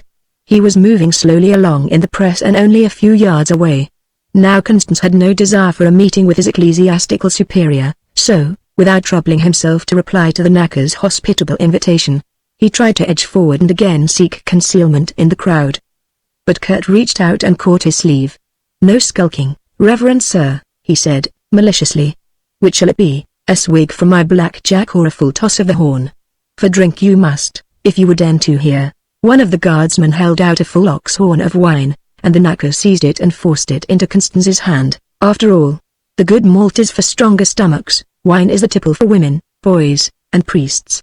Down with it right cheerfully, or take a sousing in the butt itself to drown there or drink it dry. It was not a prudent thing to do, but Constance was angry. Seizing the ox horn, he dashed its contents full in his tormentor's face, and Kurt, the knacker, half strangled, fell back coughing and breathing stertorously. It was a critical moment, but luckily the temper of the bystanders was in mood to be amused. A great roar of laughter went up, and under cover of it Constance managed to push his way on through the crowd and so reach the open square. Stepping into one of the empty guard huts, he quickly divested himself of cowl and cassock, and rolling them up into a bundle he tossed them into a dark corner. His undersuit was made of the ordinary grey frieze worn generally among the Doomsmen, and now neither Prosper nor the witnesses of the fracas at the gate would be likely to identify him. Constance gazed about him with lively interest. Yet so accurate had been his previous bird's-eye observations that he found but little to add to them. He noticed, however, that a banquet of earth, rammed hard, ran around the inside periphery of the walls, affording vantage for the defenders to discharge their arrows and other missiles over the parapet. But, as Constance quickly saw, this same terrace would give useful foothold to the besiegers should once the top of the wall be gained. Instead of being obliged to draw up their scaling ladders, or risk the 16-foot drop to the hard surface of the enclosure, they had only to jump onto the banquet and from thence to the ground. He would have liked to investigate what engines of defense could be brought into service by the garrison, but there was nothing to be seen beyond two machines, sadly out of repair, which were intended for the casting of heavy stones through the force of twisted ropes. So Constance turned his attention again to the scene before him. A gang of carpenters were putting the finishing touches to an elevated platform which stood near the entrance to the White Tower. A crimson canopy warded off the sun's rays, and the structure was probably intended for the accommodation of the more distinguished guests. A large chair stood in the center of the dais, and over it a grey wolfskin had been draped. Certainly this must be the official seat of Dom Gillian himself. But as yet it stood empty. How hot the sun was! And yet this was only the day of the vernal equinox. It was most extraordinary. Everywhere the gutters ran streaming with water, the snow melting under the unexampled heat of the solar rays like wax in a candle flame. The trees growing in the square were leafless, and the tropic sun's rays blazed mercilessly through their naked branches. Constance found himself panting for breath. As the hours dragged on, Constance felt a vague uneasiness pressing down upon him, and he could see that the people also were growing restless under the unaccountable delay. The laughter and talk little by little died away. Men stood in silent groups staring through the open gate, up the long avenue of the palace road, shading their bent brows under their hollowed hands. Would they never come? With noon a small diversion offered. 4 negro slaves carrying it issued from the door of the White Tower. There was no mistaking that great head with its mane, of course, white hair, the old Dom Gillian. With infinite difficulty the attendants succeeded in hoisting the unwieldy bulk upon the platform, and so into the great chair. The people looked on in silence. Not a murmur of applause greeted the appearance of their lord. And with equal indifference did Dom Gillian regard his people. Plainly he was wearied, for his hands rested heavily upon the arms of his chair, and he neither spoke nor moved. A slave stood on either hand wielding a fan. Presently the gaunt figure seemed to collapse into a heap, the eyes closed, and Dom Gillian slept. Again the slow hours dragged along. The sun had already passed the zenith, the barbecue fires were dying out. On the western skyline rested a cloud in bigness like to a man's hand and of the blackness of night itself. Would they never come? Far down the vista of the palace road a black dot stood out against the snowy background. A moment later it had resolved itself into the figure of a horse and his rider. The man was riding fast, heedless of the slippery, dangerous footing. Now he was at the gate and the crowd pressed back to give him room. On and on, with the red drops falling from his spurs, until he drew rein at the very steps of the platform. And no man durst speak or move as Quentin Edge flung himself from the saddle and ascended to where the Lord Keeper of Doom still slept placidly in his great chair with a wolfskin upon his knees. Chapter 18 A Prophet of Evil. Standing at Dom Gillian's side, Quentin Edge bent down and whispered a few words in his ear, inaudible even to those who stood nearest. And yet the people knew that woe had fallen upon Doom. Like flame upon flax the voiceless signal leapt from heart to heart. Here and there in the crowd appeared little centers of disturbance. The strong pushing the weak forcibly aside that they might the quicker fill their own gasping lungs. An inarticulate murmur rose and swelled, like to the stirring of forest leaves under the breath of the rough north wind. Quentin Edge heard, and turned to face the people. "It is true," he said, and gripped hard upon the rail on which his hand rested. A child's trick it was, But the Southlanders are men of smooth tongue, and our brothers were encumbered with cattle and perhaps overconfident now that their faces were turned at last towards home. 6 brave men. He stopped and swallowed at something in his throat. The ambuscade was well planned, and the Southlanders had enlisted the aid of the painted men, to their shame be it said. So our brethren found themselves hemmed in at every point. Yet they sold their lives at a good price, and they are mourning today in the Southland, even as we hear. Not a Doomsman set out upon his long journey to the Shadowland, but that a Southron was forced to bear him company. It was well done, a good fight, the sword point driven home, and then the dropping of the curtain. Hail! Oh hail! To our brothers who have passed beyond. A few wavering and uncertain voices took up the cry, but it quickly died away before the uplifted hand of Prosper, the priest. He had pushed his way through the crowd and was now standing in its outmost rank directly opposite the platform. There were 6 who rode away, he said, addressing himself directly to Quinton Edge. 6, and how many have returned? An insolent question in the manner of its asking, but the Doomsman's answer matched it well. 4 that I counted, but there may be a straggler or 2 to come in later. Does the Shining One no longer know where his own thunderbolts have struck, that he sends his hired servants to gather up the gossip of the marketplace? The all-wise both sees and knows, retorted the priest. It is the people you deceive who have need to look and listen, if haply they may understand. You have dared to take the name of the Shining One upon your lips. Stand forth now like a man, if you would face him in his wrath. During the past few minutes it had grown suddenly dark. The sun had disappeared and a curtain of opaque cloud was rapidly overcasting the sky. A peculiar, yellowish light had replaced the radiance of day. And what does your God demand that his anger may be turned away? Asked Quinton Edge. Doubtless the daily offerings upon which his faithful priests depend for their easy, unearned living. Sides of fat beeves and measures of wheat, not forgetting a cask or 2 of apple wine or corn brandy. But the priest, disdaining to answer the taunt, had turned and was speaking directly to the people. Is it that you seek a deliverer and find none?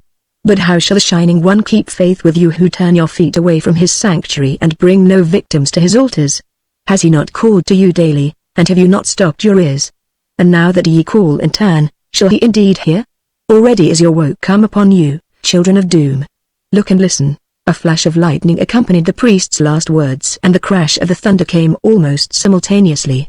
The obscurity was momentarily increasing, and the gigantic nimbus cloud band now reached far beyond the zenith, its slate blue edges contrasting vividly with the green and saffron tints of the narrow strip of clear sky that still remained visible.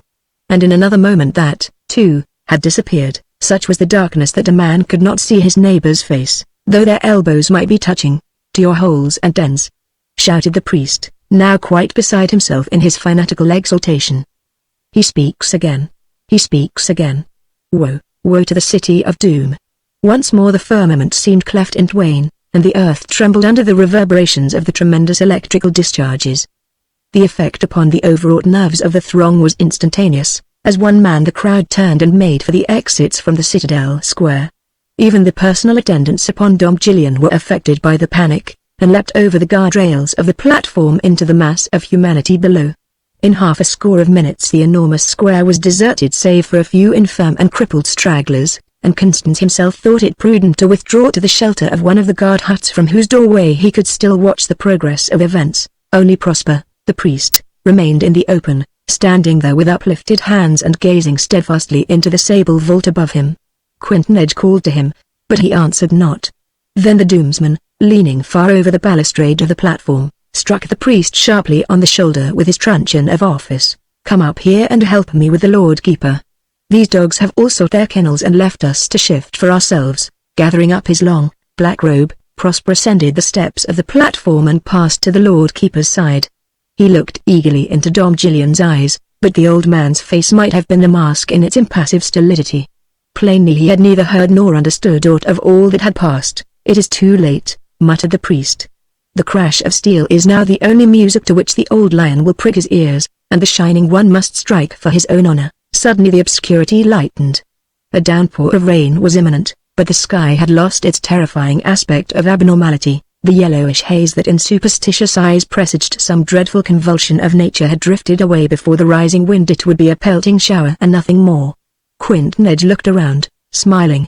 So it was only a player's effect, a few fireworks and the rattling of a big drum, an opportune conjunction of bad news and bad weather that is hardly likely to occur again. The next time that the Shining One condescends to forge his thunderbolts, they will fall from out of a cloudless sky," interrupted the priest, with a vehemence that in spite of himself shook the cool confidence of the Doomsman. Yet the latter flung back the challenge contemptuously. "Words, words, painted bladders with which to belabor the backs of fools and children. It calls for a buffet of sturdier sort to convince a man." The priest measured his adversary. "Let it be a blow, then," he said, coldly, "since a prating mouth knows no other argument than the mailed fist. But you shall not see the hand that smites, nor even know the quarter from whence it comes. Build high your walls and your bulwarks, they shall but prove the greater peril when they crumble under the impact of our Lord's hammer. You will believe, yes, when trencher mate and bedfellow are stricken at your side, and yet no man shall be able to say at what instant the Avenger's shadow passed between, or catch the faintest sound of his retreating footsteps. All in his good time, to whom a day and an hour and a cycle of the ages are as one." A dozen big raindrops splashed down, and from the distance came the patter of the advancing hail. Quentin Edge drew himself up stiffly. The necessity of immediate action was a relief more welcome than he would have cared to own. He stepped to Dom Gillian's chair, and, putting his hands under the armpits of the old man, lifted him unresisting to his feet. "Help me with him to the White Tower," he said, with curt command, and Prosper obeyed in silence.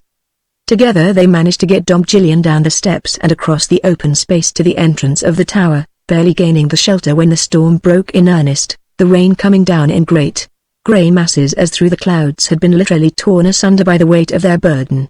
For a few moments everything was blotted out by the deluge, then it lightened again with the coming of the hail, and Constance drew in his breath sharply as he saw a little cavalcade trotting slowly through the north gate from the palace road.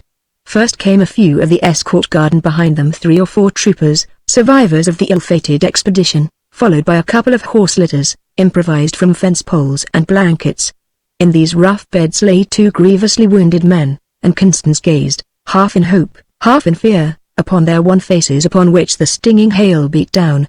Soldierly men they were, too, for they made no complaint, but Alec was not one of them. A moment later Constance saw him bringing up the rear on a big bay horse. He had a bandage about his head, and looked thin and careworn, but he was alive, and Constance felt glad at heart for his friend. He managed to catch Alec's eye as the train swept by, and for an instant the latter drew rein, bending low over his saddle-bow as he whispered to Constance, standing in the shadow of the guard hut. "In half an hour at the old library," and then, with passionate eagerness, "Ismay, have you seen her?" "Yes," answered Constance, and the next instant could have bitten his unthinking tongue in twain. Chapter 19. In Quentin Edge's garden. It was late that night when the friends finally parted. Their interview had been a trying one. It might have ended in a serious estrangement had Constance been of nature less straightforward or Alec of disposition less generous. Friendship between men is a beautiful thing, but of such delicate poise that only the touch of a finger is needed to displace it. And the disturbing hand is generally that of a woman. Ismay had come between them, and it needed but the mention of her name that a certain constraint should at once manifest itself. "We'll have to drop the subject, then, or, rather, leave it where it began," said Alec, breaking the final pause. "Perhaps it's just as well that I don't understand the reason why it's even possible that you don't know clearly yourself. I shan't ask you to tell me." Constance flushed, and was angry with himself, at this evidence of a weakness so unexpected. "It can't go on in this way," he said, decidedly. "Neither of us could wish that, and it lies with me to make it plain to her, you know. Of course, you must have guessed that there are certain contingencies." He stopped abruptly, as the remembrance of what Ismay had said rushed back upon him. "I don't see that Boris is with you," he continued, gravely. "He lies under the shadow of the southern pines, one of the first to fall that morning when the storm of grey goose arrows drove down upon us. A good end and perhaps the better one." Constance was silent. Here was one of his contingencies that existed no longer. With Boris out of the way, the decision that Ismay must make was enormously simplified. Or was it still more infinitely complicated? With a woman to consider, the question was not so easy to answer. Nor would he attempt it. He rose, and put out his hand. "I am going to tell her," he said, simply, and Alec, in his turn, had no further word to say, so they parted. It was not until noon of the following day that Constance found opportunity to set out for Arcadia House. For all that morning he had been kept in close attendance at the temple. The old priest had displayed new and astonishingly practical interest in the mysterious power that had been for so long under his nominal control. He had even joined Constance in the latter's daily task of cleaning and polishing up the working parts of the machinery, and, as they worked, he had questioned him searchingly. "The Shining One may be a god or no," he said, cunningly. "But it is meet that I should know him better, if only to serve him the more faithfully. You, my son, are wise, and you will tell me what you have learned from your books, that it may be added to all that our fathers have handed down by word of mouth. So shall our Lord have great honor, and the unbelievers be put to shame." Constance had no recourse but to obey, and for several hours they worked steadily, experimenting with the intricacies of switchboard and commutator, stringing various wires about the hall and noting the conditions under which they might be charged and discharged from the central source of power. Dangerous work, as they came to realize after Constance had narrowly escaped being burned by contact with a live wire. Yet undeniably fascinating, this uncovering of a great world secret, this sense of growing mastery over a power that could be none else than twin brother to the thunderbolt. But the face of the old man gave no sign. No one could have guessed whether he now believed or Law believed nothing. Certainly he was proving himself an astonishingly apartment pupil, his years of practical experience with the machines admirably supplementing Constance's theoretical knowledge. It was not until midday that he gave the order to shut down the engines, and Constance was at liberty. He walked rapidly in the direction of Arcadia House, for this was the hour of the principal meal with the Doomsman, and the streets were entirely deserted. The abnormally high temperature of yesterday still prevailed, although the sky was clear, and everywhere could be heard the sound of running and dripping water. The snow, that 24 hours ago lay a foot deep upon the ground, was now a mass of slush, making locomotion exceedingly disagreeable. How hot the sun was! It might have been midsummer instead of the last of March. How oddly sounded the premature chirping of the birds in the leafless trees. Arcadia House was once more in sight, and Constance's first thought was for the signal. It was still flying from the cupola window, but that fact, of itself, meant little. All or nothing might have happened in the 24 hours that had elapsed since its first setting. The rope ladder was in its hiding place, and Constance, by its aid, was quickly on the garden wall. Here he waited for an instant, to look and listen. All was quiet, and there was no sign of life in the closely shuttered house. The snow in this exposed and sunny enclosure had entirely disappeared. There would be no fear of his footprints being noticed. The dogs but Ismay had assured him that they would be kept in leash so long as the signal was flying. He wasted no further time in reflection, but descended into Quinton Edge's garden. The plantation of spruce trees screened him for the moment. Then he ran swiftly across the open space and reached the shelter of the pavilion.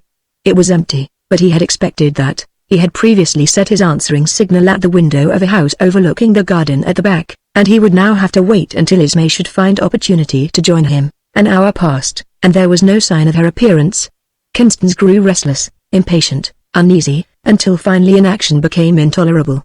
Certainly Ismay should have come by this time, supposing that she had observed his answering signal.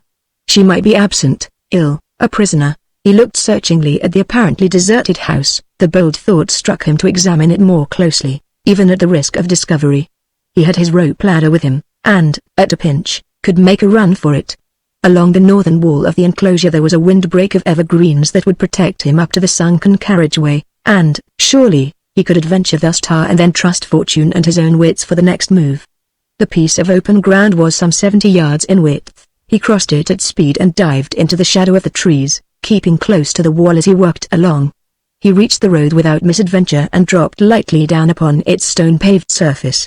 It was cool and damp in this semi-subterranean causeway. The stone flagging was blotched with lichenous growth, and ferns flourished rankly in the wall crevices. Constance stood for a moment gazing up at the blank facade of the north wing, wondering how best to proceed. Then, suddenly, a face appeared at a window. Ismay herself was looking down upon him in wide-eyed astonishment. She hesitated, then motioned him towards the eastern or river side of the house, and he obeyed unquestioningly. Following the driveway around, he found himself before the pillared portico that masked the front of the main edifice. Springing up the steps, he met her standing at one of the long windows that opened off the drawing room of the mansion.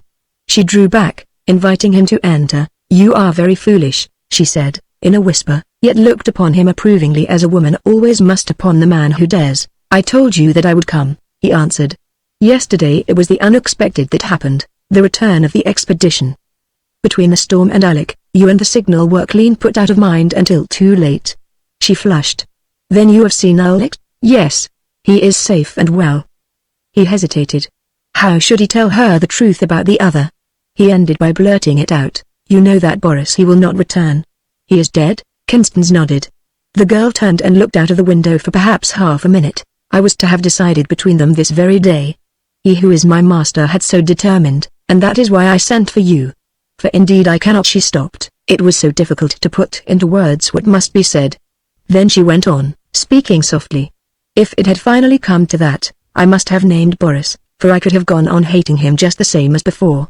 With Alec it is different, for he really cared, but now," interrupted Constance, impatiently, "it is no longer a question of choice, but of a decision. I have already come to it," she returned. "I must escape from Doom. I cannot stay here for even another day." In their absorption neither noticed how the door leading into the central hall slowly opened. It remained ajar, its very altitude that of a listener. "You want my help?" said Constance, half to himself.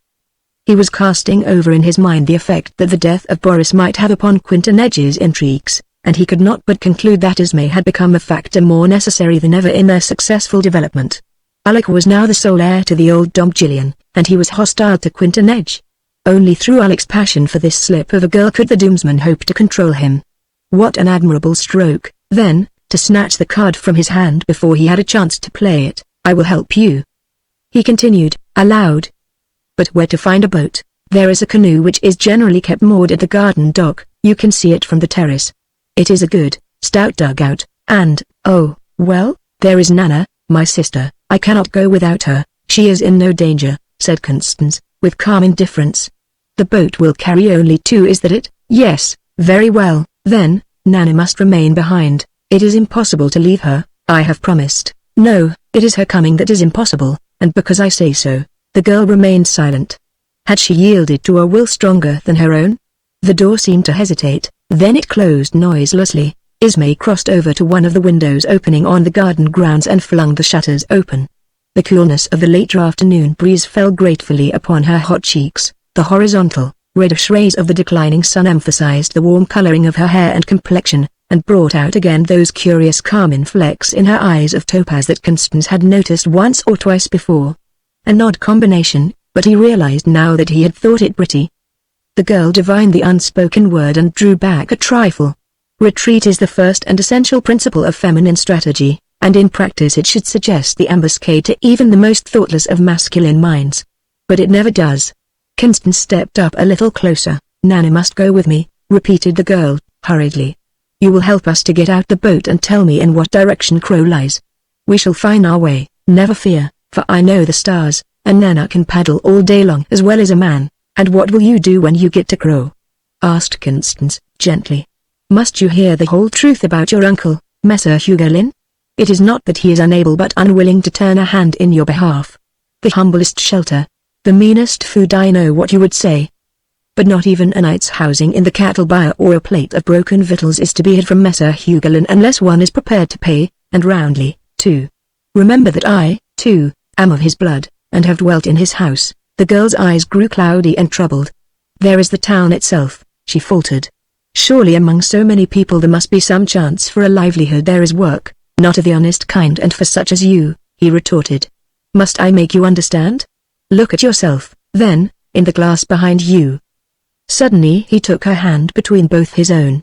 Who would dare hint at work to those fingers so slimly white? But one may live delicately, even in Crow. The girl recoiled as though from a blow, and Constance felt the shame of having actually struck one. "But not you," he stammered, and raged inwardly at himself. She forgave him in a look. "But, Esme," Ho said, humbly. She smiled to him to go on. "You are thinking of the world beyond, but indeed you do not know its cruelty to the weak, above all to a woman. Here, at least, here the least of all."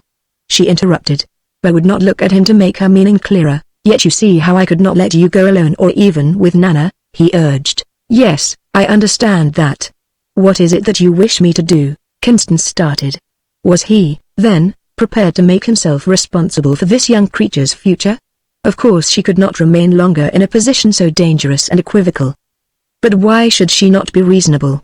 It was true that Nana was quite capable of managing the boat. He had only to assist them to get away and give the word to Alec that he might follow. Alec would go to the end of the world to serve her.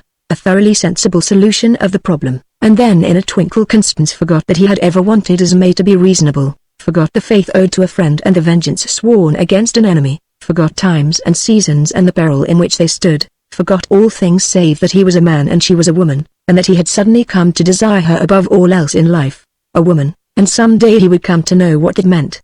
Now he knew. Ismay stood waiting for the answer to her question. "You cannot go alone," he said, in a half-whisper, "and your sister's protection is useless. You will have to trust yourself to me." Ismay had turned away her head, but a treacherous mirror intercepted the confession in her eyes and flung it back to him who had compelled its utterance. Now a man may never yet have seen that look on a woman's face, but he need not fear lest he fail to recognize it when at last his time comes. Constance saw, and suddenly the primeval passion of the world seized and shook him. "I want you," he said, and would have taken her then stopped, confounded and appalled. Through the open window came the sharp, staccato yelp of a hound at field. Yes, the dogs were out, and already they were at work, ranging in great semicircles, alert with the joy of the chase. There was Blazer, with his tawny muzzle, and behind him Fangs, the great, black bitch, half mastiff and half bloodhound, the saliva dripping from her jaws as she ran. Constance drew a deep breath as he watched them. Already they were marring the pavilion. In a few seconds at the farthest they would be giving tongue upon the striking of his scent. He must decide quickly then, and he turned to Ismay. A black suspicion gathered in Constance's mind as he looked upon her mute agony and misinterpreted it. "What is it?" he asked, with rising anger, but she answered no word. The memory of the ancient betrayal rushed back upon him. Perhaps another bracelet of carbuncles? She shrank back as though from a blow. "Ismay," he said, roughly, and shook her by the shoulders, not being in fear for himself but intent upon knowing the truth, however incredible. Then as she still gave no sign he flung her from him and strode away, the flame of a fierce anger in his heart. To die here the base fate of a runaway slave upon whose trail the master has set his hounds, no, it should not be. Yet, with only his bare hands, for there was not even a billet of wood lying about, well, if it must be then he bethought him of the boat that Ismay had told him was always kept moored at the garden landing stage. He glanced out and saw that the canoe had disappeared. He turned to the girl and announced the fact. If indeed it were ever there, he added. It seemed as though her eyes pointed to the door leading to the other part of the house, but he shook his head. "I would rather meet it in the open," he said, coldly. He considered a moment longer, and threw off his black soutane, having determined to take to the water, although it was truly a desperate chance, the current running like a mill race with the ebbing tide, and, moreover, being choked with ice floes. There was Blazer's Bay. He must lose no time. Without another glance at that silent, rigid figure, he stepped quickly through the long window and gained the portico. Something snapped in the girl's throat, her lips quivered hysterically, and she laughed aloud, a flood of silvery sound. Chapter 20. The silver whistle blows. Constance remained motionless at the window. Every instinct of self-preservation urged him onward, but yet he stopped and listened to a girl's laughter. It ceased, and he sprang forward too late. For already the bloodhounds were upon him. Fangs, the bitch, was in the lead, and as she sprang Constance kicked out savagely, his heavy boot catching the animal squarely on the flank. The portico had no guard railing, and the dog, taken off her balance, was precipitated to the terrace below. Constance shouted exultantly, but there was still Blazer with whom to deal. Before he could recover, the brute had him by the throat and was bearing him downward. Man and dog rolled together on the stone-paved floor of the gallery. Something passed with the swift rustle of wind-distended garments, but Constance could see nothing, his eyes being blinded by the acrid foam from the animal's jaws.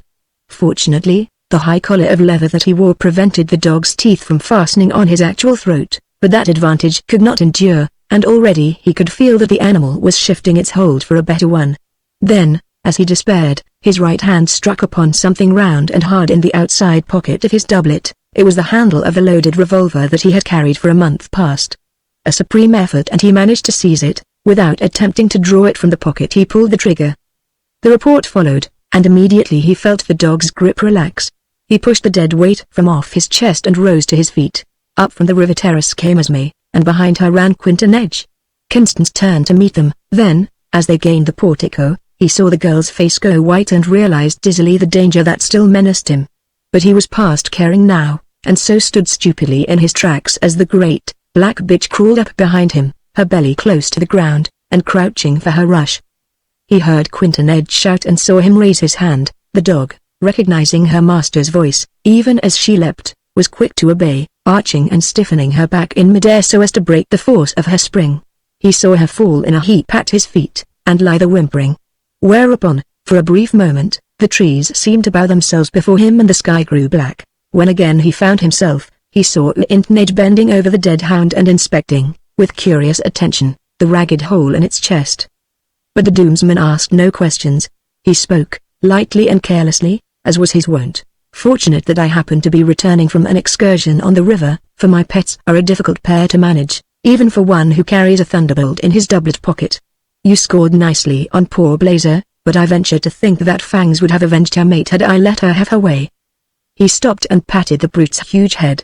My compliments, old woman. Doubtless this visitor of ours will always remember you respectfully as one who feared neither god, man, nor devil, but only Quinton Edge.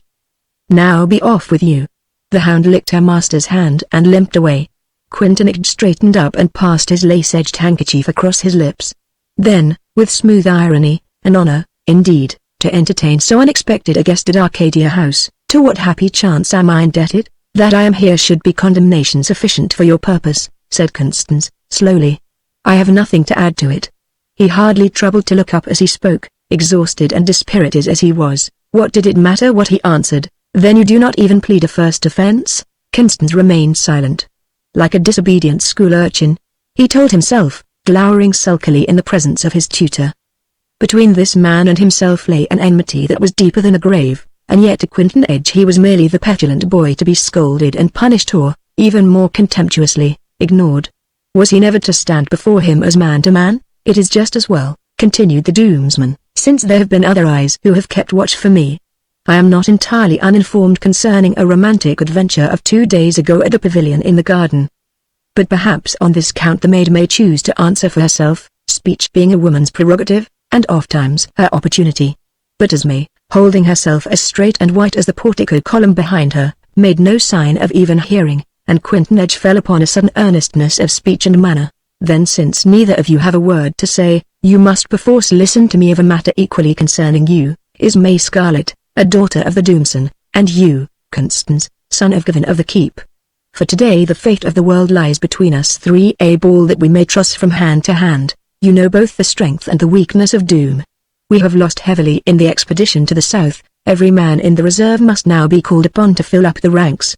Dom Gillian is fast sinking into the grave, where Boris already lies. Alec, who must now succeed, in the ordinary course, has only physical courage to recommend him. That is not enough if Doom is to remain mistress of the world, yet if our weaknesses are patent, no less apparent are our springs of power. Here in Doom and here alone will you find that unity of action which makes for empire.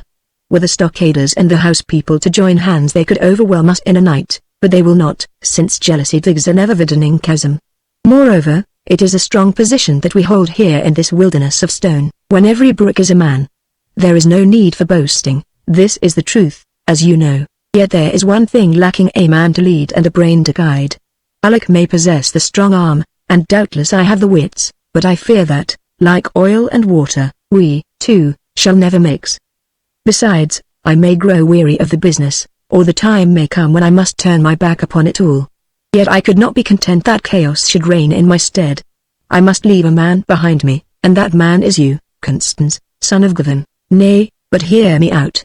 Apostate, renegade, I know what you would say. Yet what are these but words, mere words? You are alone in the world, and here for just an instant Quinton Edge dropped his eyes, although the even tones of his voice never wavered. You owe no debt of gratitude to either stockader or houseman. A crust from one, a bone from the other, they would have done as much for a starving dog. You see that I have watched you longer than you have been aware, and so I offer you the first and last of the things that all men crave. The first is love, and she who stands there is fair, else why do I find you in my garden? The last is power, and it is the world that I put under your feet. He stopped abruptly and seemed to catch at something mounting upward in his throat. Then he continued. There is still the blood debt between us, and I promise you it shall be paid and to the last drop. The only condition is that you must leave it to another to name the day of reckoning. That privilege belongs neither to you nor to me.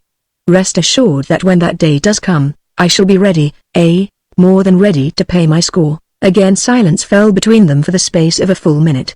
Quinton Edge turned to adjust the jabot of fine lace about his neck, and that he might have both hands free he laid upon a wicker garden table the object he had been carrying.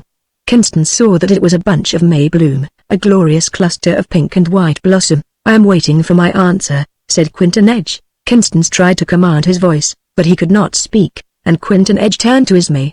"We have both of us omitted to remember where courtesy is first due. Madame, I should have informed myself of your pleasure in this matter." "No, oh no," she stammered. The Doomsman laughed. "Yet I must ask you to reconsider, nay, even to use what arts you possess to induce this short-sighted young gentleman to accept my generous proposition. For, mind you, there is a consequence upon his refusal and yours." The hidden fire in the girl's eyes seemed to leap forth, a bolt of fiery scorn that would have fused, upon the instant, metal less resisting. "A consequence of course. And it is, a lofty one. He mounts either to Dom Julian's chair or to the yardarm of the Black Swan.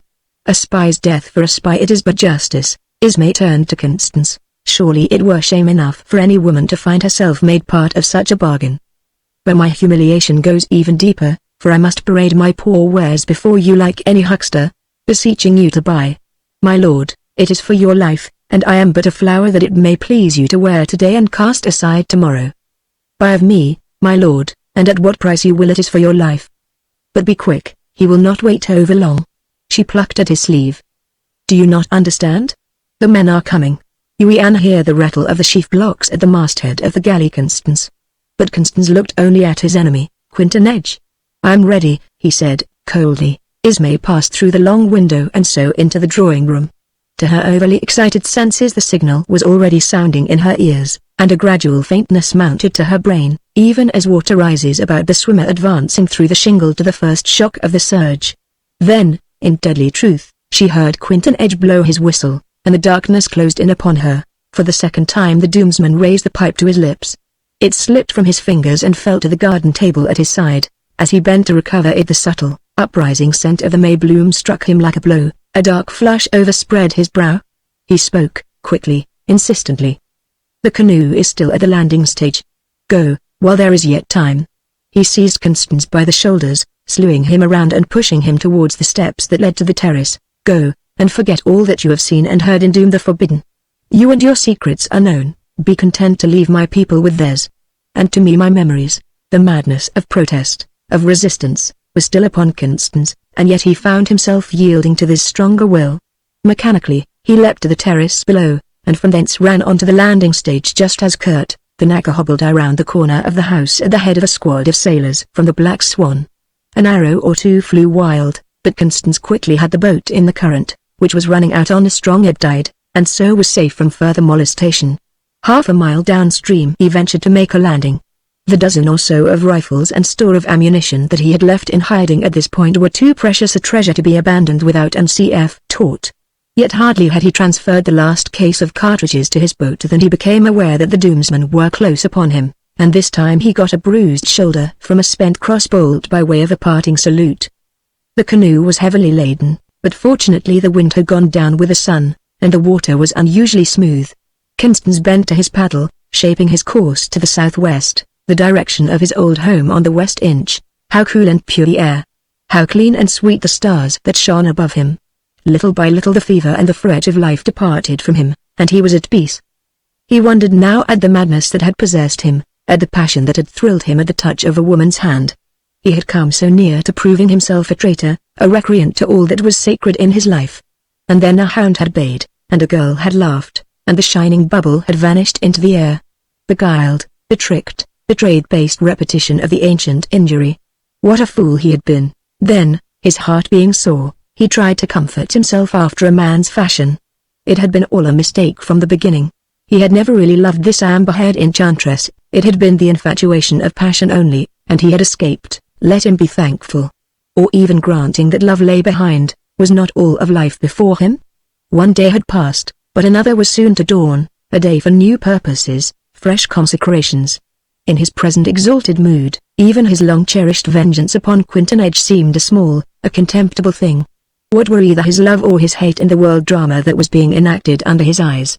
Again, as in days long past, he thrilled to the thought of a new and larger life, the redemption of humanity, the establishment of peace and righteousness, the shadow of doom forever lifted from the land. There were the rifles and ammunition lying at his feet, potencies irresistible. Surely this was the fullness of time. What a splendid vision! How glorious his own part in it might be! And so, through the night, he dreamed and drifted. It was a week later that Ismail looked into Nana's face bending over her, and knew that remembrance had come again. She had listened silently, as Nana, between fits of weeping and stormy self-reproach, made her confession of her eavesdropping at the door, of her jealous terror lest she should be separated from her darling, of her newborn hatred of this Constance, who dared to stand between herself and Ismay, of the final madness that had tempted her to the unchaining of the dogs. Yet, when it was finished, Ismay had put forth her hand and drawn the rough, tear-stained face close to her own. "You could not know, dear," she said, quietly, "and it was all for love of me." It was not until the end of another week, a sunny day, when she had ventured out for the first time, that Ismay found courage to ask the question that had risen so often to her lips. "When did the Black Swan sail away?" "That same morning," answered Nana. "Although it's a living wonder that I should have cared to take notice of anything beyond your face that lay so still and white upon my arm, and our master he carried out his purpose." Nana looked puzzled. Then she answered, carelessly, "Does he ever fail in that?" There was a pause, and Ismay turned again to look upon the shining river. "He might have saved his life and lost it," she whispered to herself. "I am glad for him. And for myself I now he knows." Chapter 21 Oxenford's Daughter. Constance had now spent nearly a fortnight in the valley of the Swiftwater, and, while he had been hospitably received and entertained, he made but small progress in his mission. It seemed as though the second propaganda were also doomed to failure. There was neither unanimity nor enthusiasm among these rustic seigneurs. They were content to leave well enough alone, and the rest of the world could shift for itself, as in the past. Doom will not trouble us, and why should we concern ourselves about the flaying of a few fat burghers? Mayhap a little bloodletting now and then is efficacious in warding off the falling sickness, and in the end the churls get it back out of us. Your own worthy uncle, Messer Hugelin, has squeezed me more than once. As for your ideal republic, stuff of dreams, lad. Take an old man's word for it. Piers Major, of the River Barony, spoke decidedly, yet with all that not unkindly, for he had been blood brother to Constance's father, and he liked the boy for his own sake. Constance had gone, to him last of all. Unconsciously he had been counting upon his support, whatever else failed, and to be repulsed in this quarter was bitter indeed. The old man looked into the clouded face before him and continued, earnestly. "A dream, I tell you. Let the morning wind scatter these vapors. You are young, and the world is before you. Hark ye, lad, for I speak for your own good, nothing less. There is the Greenwood Keep, and it still remains no man's land. True, the house was badly gutted by the fire, but there is plenty of good timber in the forest, and every man among us will be glad to lend a hand to the reconstruction of your fortunes. Finally, there is your tall cousin Alexa, Red Oxenford's daughter. Methinks she looks upon you not unkindly, and she bade me be sure to bring you to her coming of age today. The whole countryside will be present, and you may bag all your birds with one fairly shot bolt. What say you?" Constance was silent. For the moment he was conscious of being allured by an offer so well and kindly meant.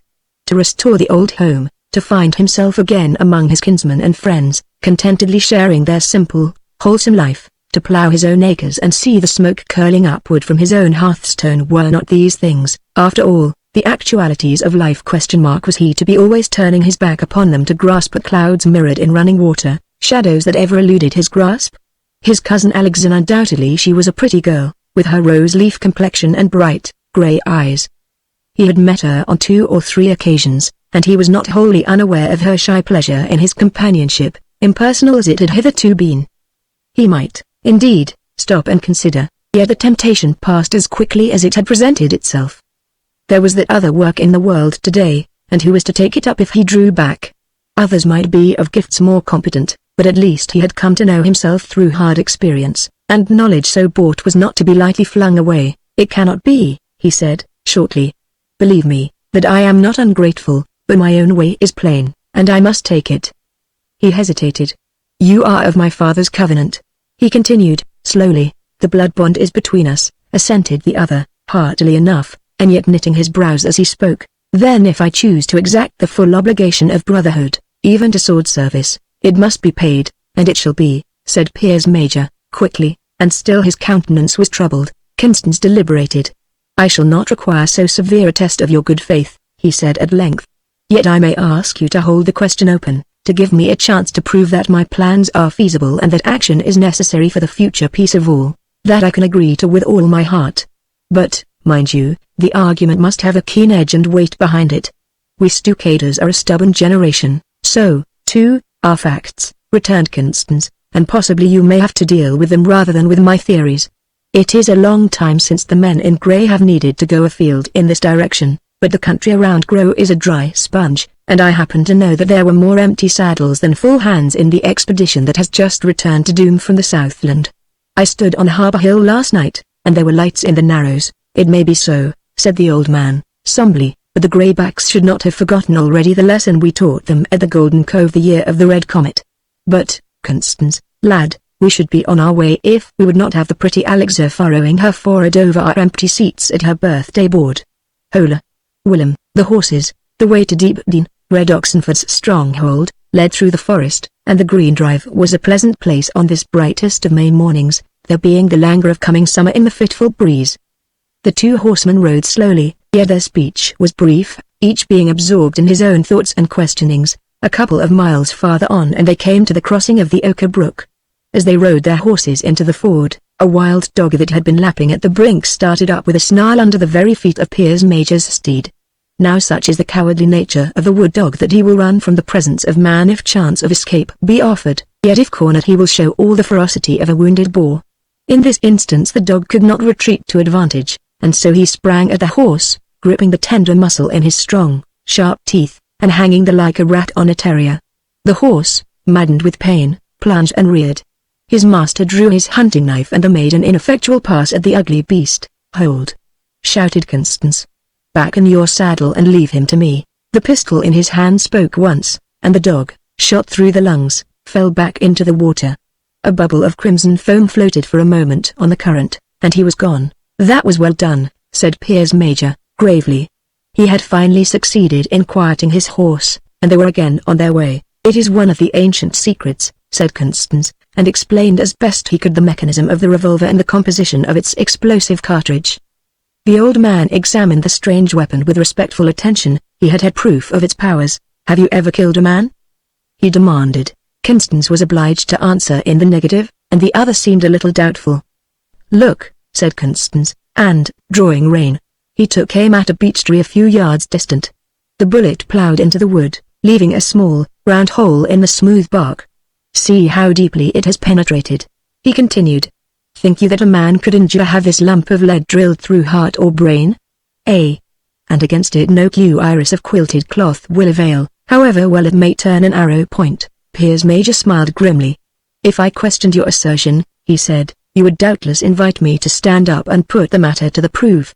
I am content, in a secret place, some 3 miles from here, went on Constance. I have and store a dozen similar weapons, together with as many of the larger pattern rifles as they were anciently called. Also abundance of ammunition. Put them in the hands of brave men, and would not the odds be in our favor, even if the Doomsman outnumbered us, yet may not our enemies provide themselves with the same means of offense? No, said Constance, decidedly. It took me a month's hard work to get what I have into serviceable condition. Besides, the weapons are useless without the cartridges of gunpowder and lead. Of these only a small quantity remained fit for use, and I have secured it all. The old man's eye brightened. Good, he said, laconically, and relapsed into his abstracted mood. It was a joyous and inspiring spectacle that presented itself when they finally drew rein before the doors of Deepdene. On the smooth lawn within the stockade full 100 horses were picketed, while their masters strolled about in the bright sunshine. For the most part they were well-built young fellows, clad in all the bravery of a rustic holiday. Constance and his companion paused only long enough to receive the salutation of those nearest, and then passed into the house to pay their respects to the host. They had been among the last of the guests to arrive, and now the signal was given for the festivities of the day to begin in earnest. The sports were of the sort characteristic of such a gathering: wrestling and foot races, target shooting and bouts at cudgel play and night-stick. Towards the middle of the afternoon, when the athletic prowess of the young men had been fully exploited, came the great spectacle, the bullfight, and of this it will be necessary to speak somewhat particularly. The pen, or corral, as it might more properly be called, was a circular enclosure of 50 yards in diameter, the ring being formed of stout post and rail fence. The victim, a wild bull, was first turned blindfolded into the enclosure and baited by the dogs until excited to frenzy. Then half a dozen of the bolder youths would vault into the ring armed only with their throwing knives, and the real sport would begin. The master of the ring, having provided himself with a long pole to which a sharp knife blade had been bound, would watch his opportunity to cut the thong that secured the blind cloth about the animal's eyes.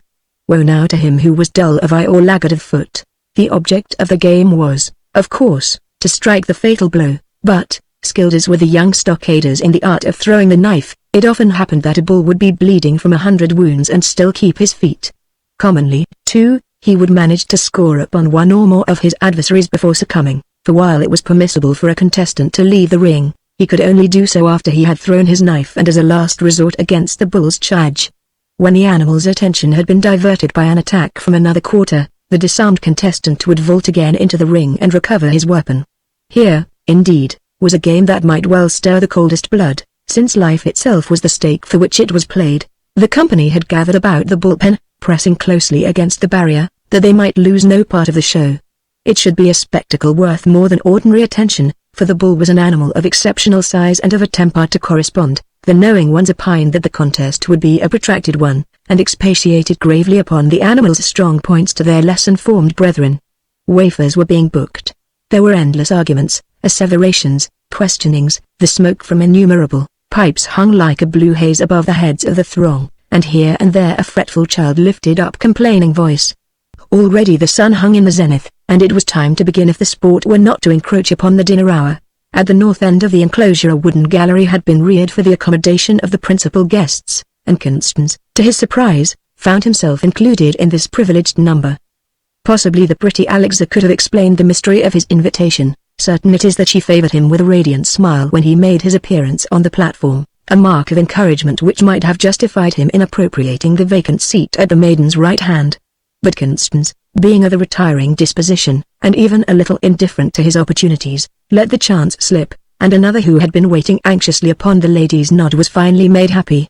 A murmur of applause had greeted the entrance of the bull, and truly he was a magnificent creature, deep-chested and of the true checkered marking in black and white.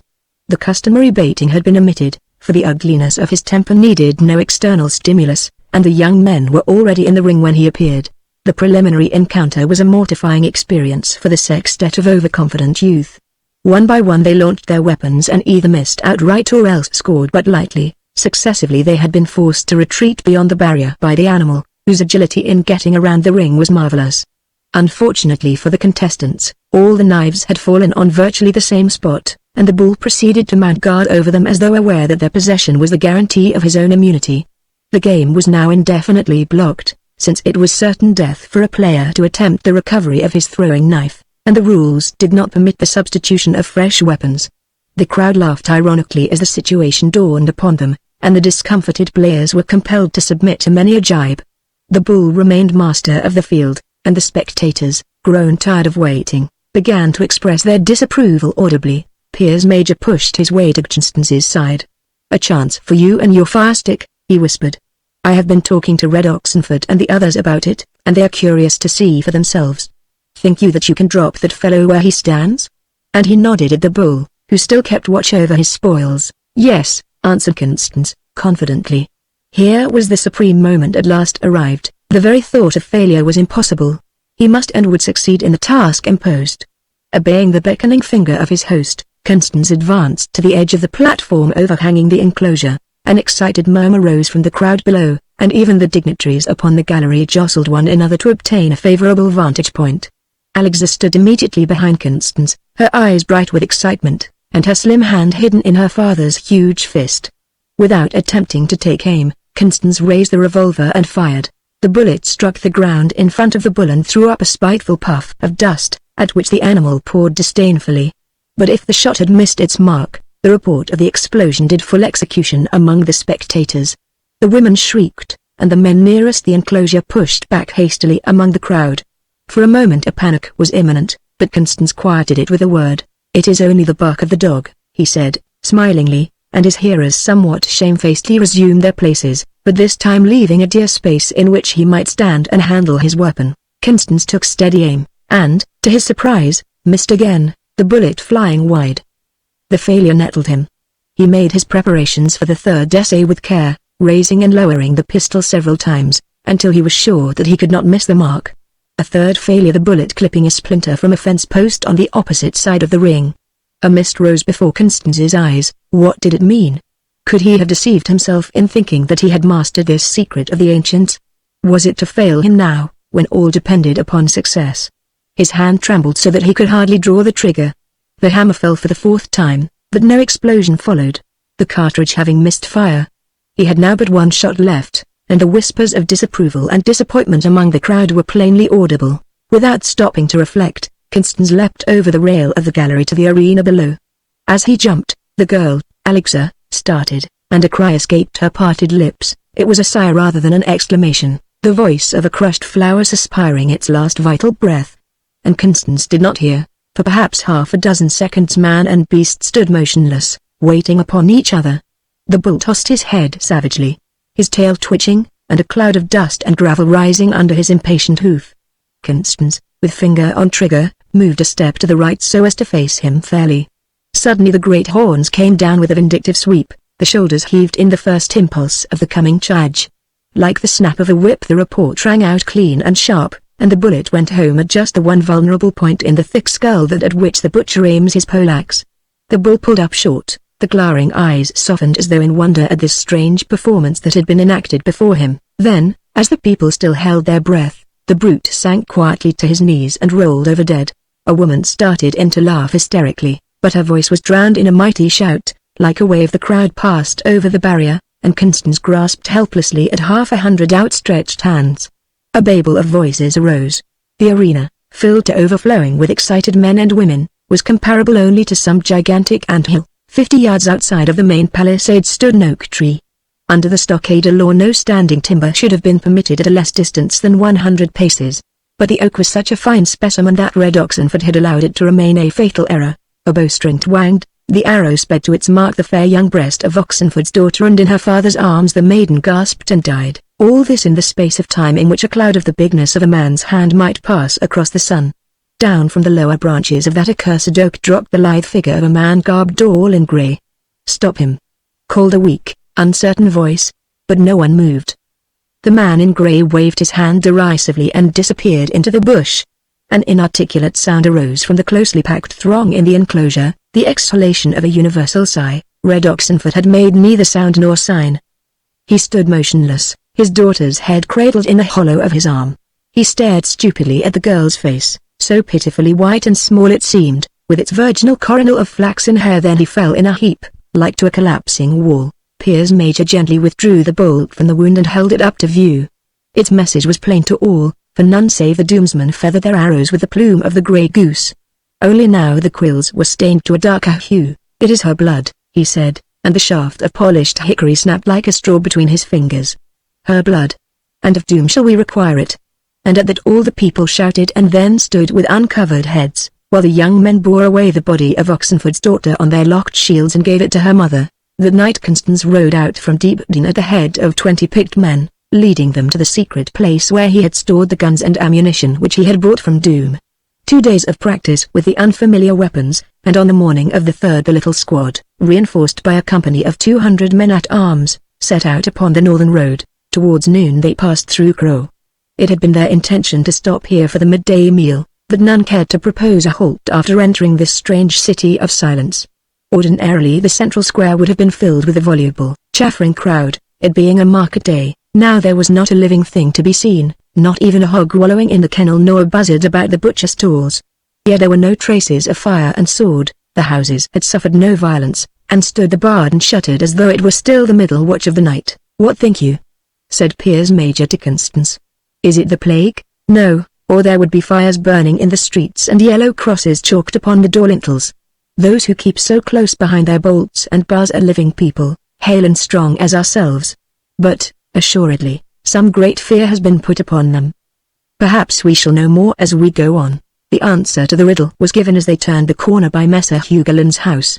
The strong room on the ground floor stood empty and despoiled of its treasures, yet the gold and silver had not been carried away, but lay scattered about in the filth of the street, as though utterly contemned by the marauders. And there, hanging from a crossbar of the broken window, was the body of Messer Hugolin, Councillor Primus of Crow, dressed in his scarlet robes of office, and with a great gold chain about his neck. His head was bowed upon his breast, so that the face was not visible, and for this indulgence Constance gave inward thanks. "Ride on," commanded Piers Major, shortly, and the cavalcade clattered forward. It is not worthwhile to linger where once Dom Gillian's tax-gatherers have passed. Chapter 22. Yet 3 days, Ismay sat in the gardens at Arcadia House. It was the loveliest of spring days, and there were blossoms everywhere, the vivid pink of the Judas tree, the white glory of the dogwood, and each forsythia bush a cascade of golden foam. It was all so beautiful, and in that same measure it hurt so keenly. The girl flung herself face downward in the grass, seeking to shut out from sight and hearing the world that mocked her. That same night Ismay went to Nana and announced her intention of paying another visit to the House of Power. "Our Lord cannot be wholly unmindful of his children," she said, "and light may come to us from the Shining One. Besides," and here her color deepened, "it is where he lived, he who was my friend. If I could but find some little thing that had been his, a glove or one of his books. Now do be a good Nana and help me in this." But the practical Nana shook her head. "That mad, old grey-beard, who considers it a contamination to even look upon a woman, is it likely that he will invite you into his sanctuary and set himself to answer your foolish questions? It is supposed to be sufficient grace for a woman if the Shining One deigns to accept the gifts that she lays upon his altar. Then we will go dressed as men. There is everything we can want in the presses upstairs, and I can steal the key of the wicket gate from out of Kurt's very pocket. Now, Nana, dear." And of course Nana yielded, for she saw that her darling's heart was set upon this thing. Quinton Edge was still absent in the Black Swan, and it would be an easy matter to hoodwink old Kurt. He was always fuddled with ale nowadays. Tomorrow would be Friday, the day of the weekly sacrifice. They could make the trial then. It was hard upon noon of the following day when the two women drew near to the Temple of the Shining One. Nana, clad in doublet and small clothes, swung jauntily along, one hand on dagger hilt and careless challenge in her snapping, black eyes, the picture of a swaggering younker. But Ismay, at the last moment, could not bring herself to don habiliments exclusively masculine. So she compromised by wearing a round jacket with a rolling collar and tucking away her hair under a boy's cap. A long raincoat, for which the showery morning was an excuse, completed her outward attire and concealed her petticoats from casual view. Yet in any case her blushes had been spared, for they met nobody on their way, and the open space in front of the temple was deserted. Not a single worshipper had come to pay honor and tithe to the Shining One. The altar was empty of offerings, and the priest himself was absent from his accustomed post. Yet upon the ear fell the rumble and clang of moving machinery, and the eye, piercing through the half-lights of the archway, caught indefinite glimpses of the pulsing mysteries of wheel and piston rod that lay within the shadows. "He must be within," said Nana, leading the way. "Don't stumble around like that. Here, take my hand." Prostrate in front of the switchboard they found the priest, a mere anatomy of a man, with his checks shrunken to the jaw, and his wasted limbs no larger than those of a child. Yet he was alive and conscious, the deep-set eyes glowing with suspicious fire as they turned upon his unexpected guests. "Starving," said Nana, briefly, and proceeded to force a few drops of wine from a pocket flask between his lips, while Ismay ran for the basket of food which had been brought along as an offertory in their assumed character of worshippers. The stimulant acted powerfully, and within the hour Prosper was so far restored as to be able to partake of some solid food. Then he insisted upon getting to his feet, a gaunt and terrible figure in his rusty cassock. "I have my work to do," he reiterated, stubbornly. "I must be preparing the harvest field for my lord's sickle, and already the time is ripe for his appearing. Behold and believe." With a firm step he approached the switchboard and turned one of the controlling levers. A flash of light, succeeded by a stream of crackling sparks, leapt from the free end of a broken wire at the other end of the building, and a pile of straw lying near it burst into flame. An expert in electrical engineering would have understood that the broken wire must be in proximity to a mass of metal, and that the powerful current was being visibly hurled across the gap. Ismay uttered a cry, and even Nana shrank back. Prosper smiled. Who can abide the displeasure of the Shining One? Who can stand before the flame of his wrath? A mighty and a terrible God. Yet he would have left his servant to starve before his altar. You have seen that for yourselves. It is 10 days now since even a woman has condescended to kneel at his shrine and make her offerings of meat and drink. I, his high priest, may eat no common food, but how should the Lord of heaven and earth keep such trivial circumstances in mind? He had forgotten, and so I must have died but for your opportune coming and pious gifts. One might argue that our Lord employed you as the instruments of my deliverance, continued the priest, musingly. I might think it, but that I know the Shining One of old. It is his pleasure to punish, not to help, to slay and not to make alive. Never has he given aught of grace to me who have served him faithfully for these 80 years. and today, if I should sit with him upon the death chair, he would consume me as utterly as though I were the foulest-mouthed blasphemer in all Doom. What think ye, in all honesty, of the Shining One? Is he a god to be propitiated by sacrifice and offering, to be worshipped and adored supreme, almighty, everlasting? Or are we but blind fools, trembling before a blind force that knows and sees and is nothing, except as we, its lords and masters, may compel it to work our will? The muttering of thunder broke in upon the priest's last words. A storm cloud was driving in from the west, low-hanging and menacing. The priest's face changed. He comes. He comes. He continued, with fanatic intensity. This is our Lord, in very truth, who now stands before us, calling upon his people to turn to him ere it be too late. Yet 3 days, and Doom the mighty, is fallen, is fallen. He has said it yet 3 days. The two women stayed neither to see nor to listen further. Hand in hand they gained the street and ran in the direction of the Citadel Square, heedless of the rain that was now beginning to fall. Several blocks away they paused, exhausted, compelled to seek shelter in a doorway from the fury of the storm. Someone was already the Rain Man. He turned as they entered, and Esme saw that it was Alec. For several moments they stood side by side without exchanging a word, and, indeed, no speech would have been audible amid the almost continuous crashing of the thunder peals. Then, as the first violence of the storm expended itself, Esme heard her name muttered, and realized that Alec was holding her hand in both his own. "Don't," she pleaded, and drew her hand away. Alec's face hardened. "I might have known it," he said, bitterly. "Yet he who has been false to friendship may betray love as well." "He is dead," she said, and Alec started. "Constance dead?" he stammered, "hanged at the yard arm of the Black Swan."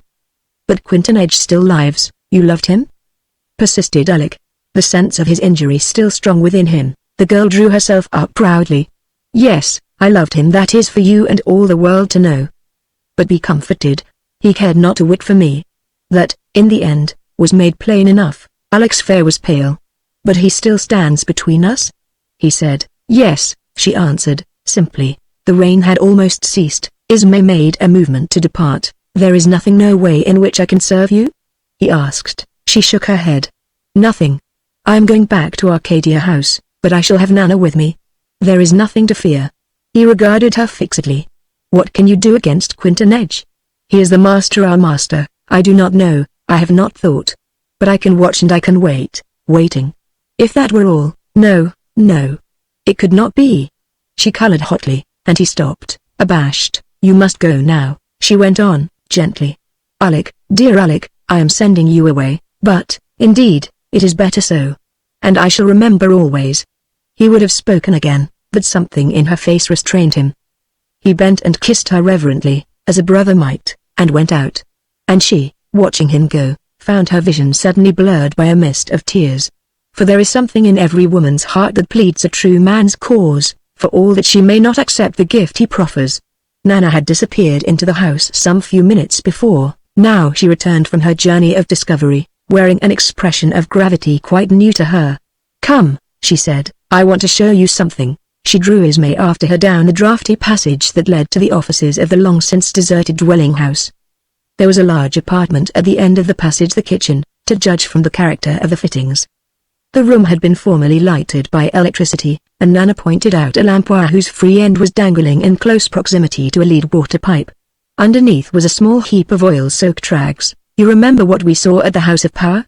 said Nana, significantly. Esme examined the wire carefully. At the broken end the insulating fabric had been stripped off and the copper scraped clean and bright with a knife blade. "I found this on a nail in the passage," went on Nana, and held out a bit of cloth that had been torn from a garment. It was of that peculiar weave worn only by the priests of the Shining One. Esme looked at it with troubled eyes. "What does it mean?" she asked, but Nana only shook her head. "Of course, I remember what happened at the temple," said Esme, hesitatingly. "We saw him turn a handle, and the wire 100 feet away spouted fire."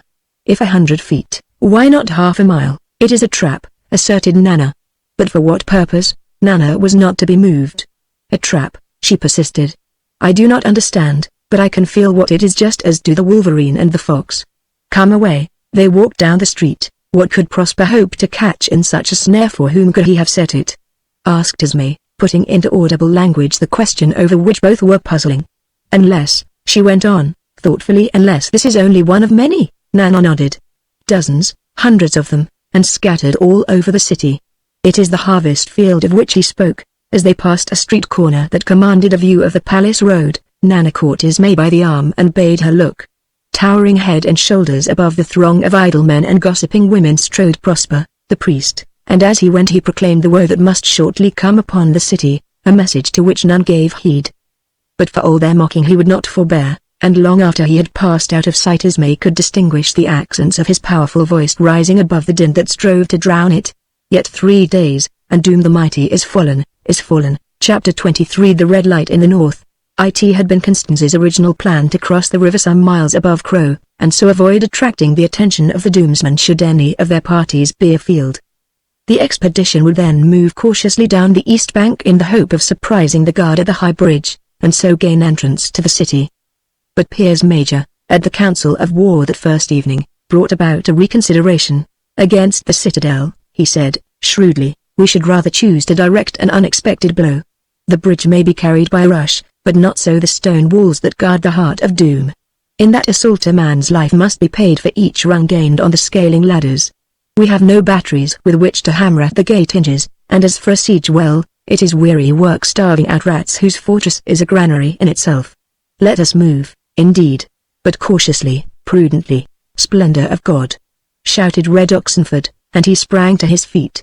A man of full habit and ruddy face he had been in his day, but since the death of the young Alexander he seemed to have aged and whitened visibly. His eyes were bright, as though with fever, and he went on with growing vehemence, are we, then, chapmen of Crow, calling to collect an overdue account prepared to sit down in humble expectancy at Dom Gillian's door until it may pleasure him to open it? Caution, expediency. He is no friend to Oxenford who would utter such words as these, but Piers Major was not to be daunted. He put his hands on the shoulders of the angry man and forced him backward into his seat. Nay, but you have not heard me out, continued Piers Major. It is a debt, indeed, for which we are pressing payment, only one of blood rather than of gold.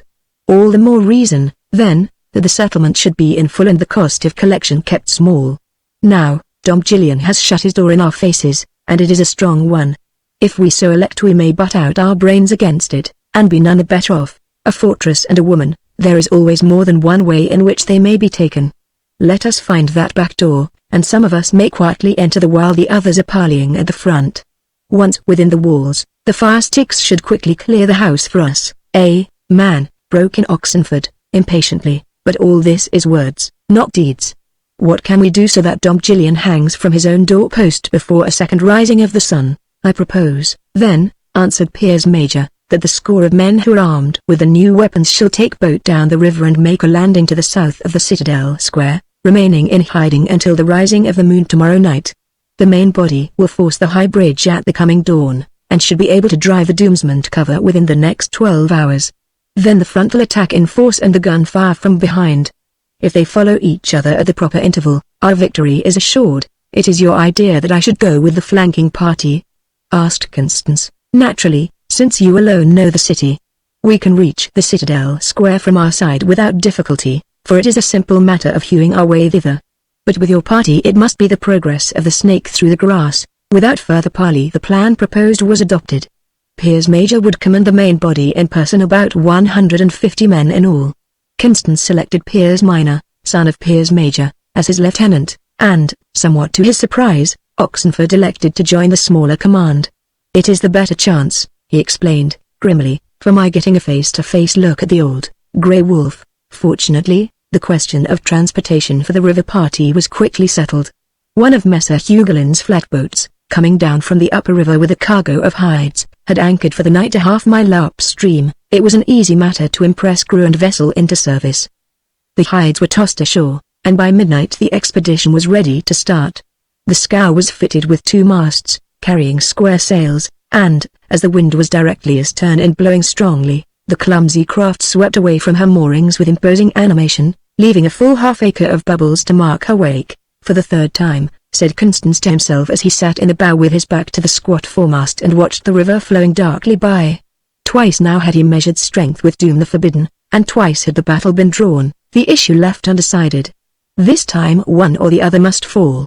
The long nights wore away, and presently the sky was streaked with the pink and saffron of the coming dawn. A landing was made without difficulty, and Constance was soon leading his little band through the rubbish-encumbered thoroughfares to the appointed station. The men marched along in sulky silence, for their night's rest on the open boat deck had been an uncomfortable one, and they wanted their breakfast. Constance had determined to make use of his old quarters in the Flatiron building, on the south side of the Citadel Square, and his relief was great when the last man passed within the shelter of its walls. Once mustered in one of the large rooms on the fourth floor, the haversacks and canteens were quickly requisitioned, and the men feasted gloriously upon oatcake and cold coffee, brewed from parched grain, with a pipe for dessert. After this agreeable interlude, there was nothing to do but to wait, and the majority curled themselves up in some convenient corner and resumed their interrupted slumbers. Constance posted himself at a window overlooking the square, with the intention of keeping close watch on all that passed below. But, in spite of all his efforts, nature insisted upon the rites, and he, too, slept, over at Arcadia House. Nana, being wakeful with the torture of an aching tooth, happened to glance through the north windows of the room occupied by the sisters and saw a dull red glow on the horizon, a conflagration. She aroused Esme, and the two girls watched it, wondering. "It is in the direction of the High Bridge," said Esme, and Nana nodded acquiescence. "And it is the morning of the third day," continued Esme, and Nana nodded again. The fire was a long way off, low down on the northern skyline. But every now and then a crimson streamer would leap upward almost to the zenith, showing how great and vehement the conflagration must be. As the two girls stood watching it, they heard a window flung up sharply, and Quentin Edge's voice calling to old Kurt and bidding him saddle a horse with all speed. Nana's eyes glowed. "It is something big," she said, excitedly, and began scrambling into her masculine attire. "Something that is worth our while to know all about," she continued. "But," Nana began Esme, doubtfully, "do you suppose that our master is going out to pick flowers? Help me with this buckle, little sister, and talk not so foolishly." And forthwith Esme submitted to this new Nana in doublet and small clothes, who spoke with authority and took such tremendously long strides. If great events were really at hand, it were well to be forewarned, and Nana, thanks to the dash of wild folk blood in her veins, would be both hawk and hound upon such a trail. So Esme contented herself with an admonition to caution, and helped the impatient one to depart, stealing down with her into the great hall, in order to rebolt the outer door. She feared lest she might meet Quentin Edge as she remounted the stairs and flew along the corridor to her room, but she regained its shelter undisturbed. It had been many weeks now since the master had returned, but Esme had only seen him at a distance, walking for hours at a time in the garden. Strange, that seemingly he should have forgotten her very existence, but neither sign nor message had come to her. Even his larger plans had apparently been laid aside. Not once had he left the boundaries of Arcadia House, except for the weekly council meeting at the Citadel Square. But perhaps, again, this was the crisis for which he had been waiting. Even as she meditated she heard his step in the hallway and his knock at her door. Then it opened, and Quentin Edge stood before her. He did not appear to notice Nana's absence, but crossed over to the window where Esme stood. "Come," he said, and Esme obeyed, being yet faint with terror lest his hands should touch her. And this he must have guessed, for he drew aside and passed out first, motioning her to follow. The door leading to his apartments stood open.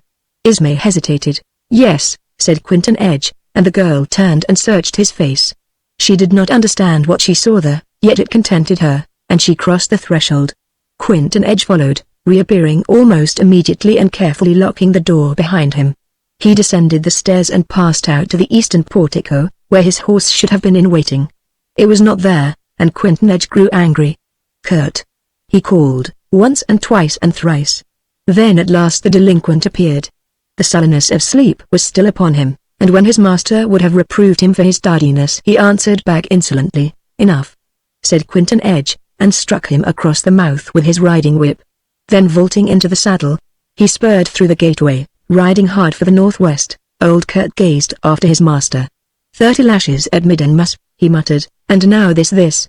3 hours later a boyish figure scaled the wall and dropped into the sunken way.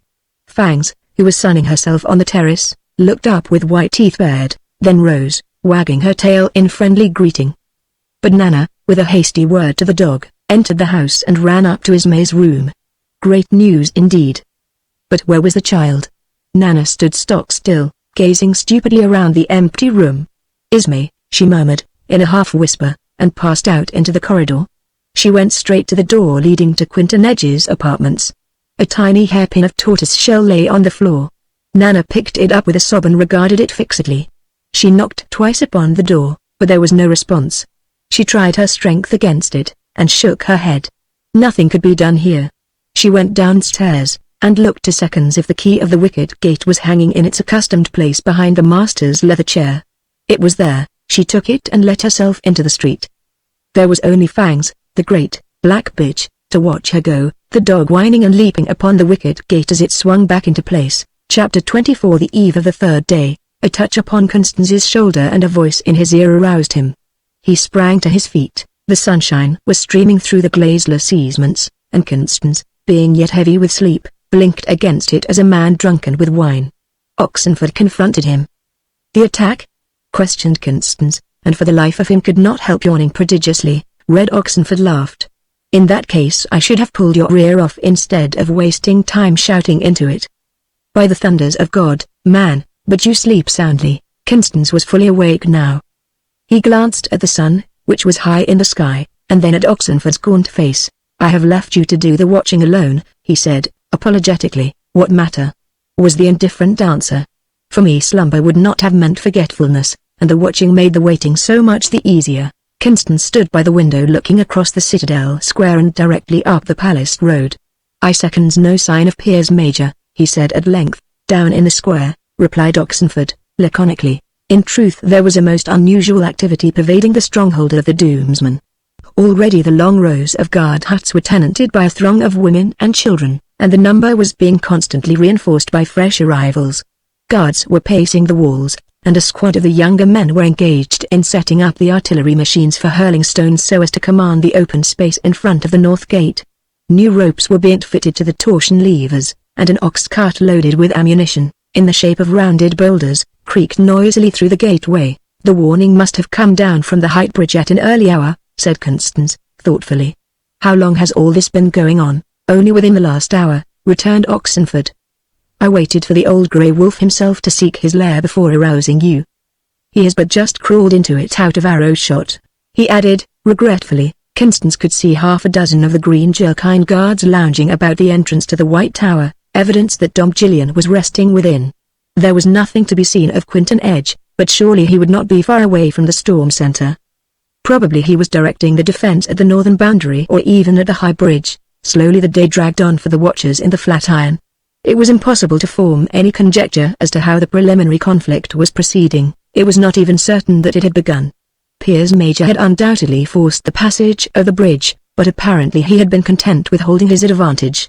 He might not begin to move until late in the day, and he would proceed slowly and cautiously. From time to time a messenger galloped down the Palace Road.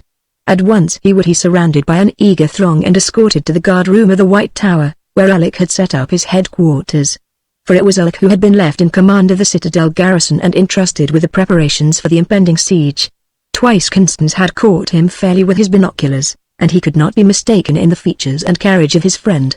His friend, one might say the only friend that he had ever had, and Constance felt his heart heavy within him, knowing that they must henceforth walk on diverging paths. Constance found it difficult to keep his men under discipline.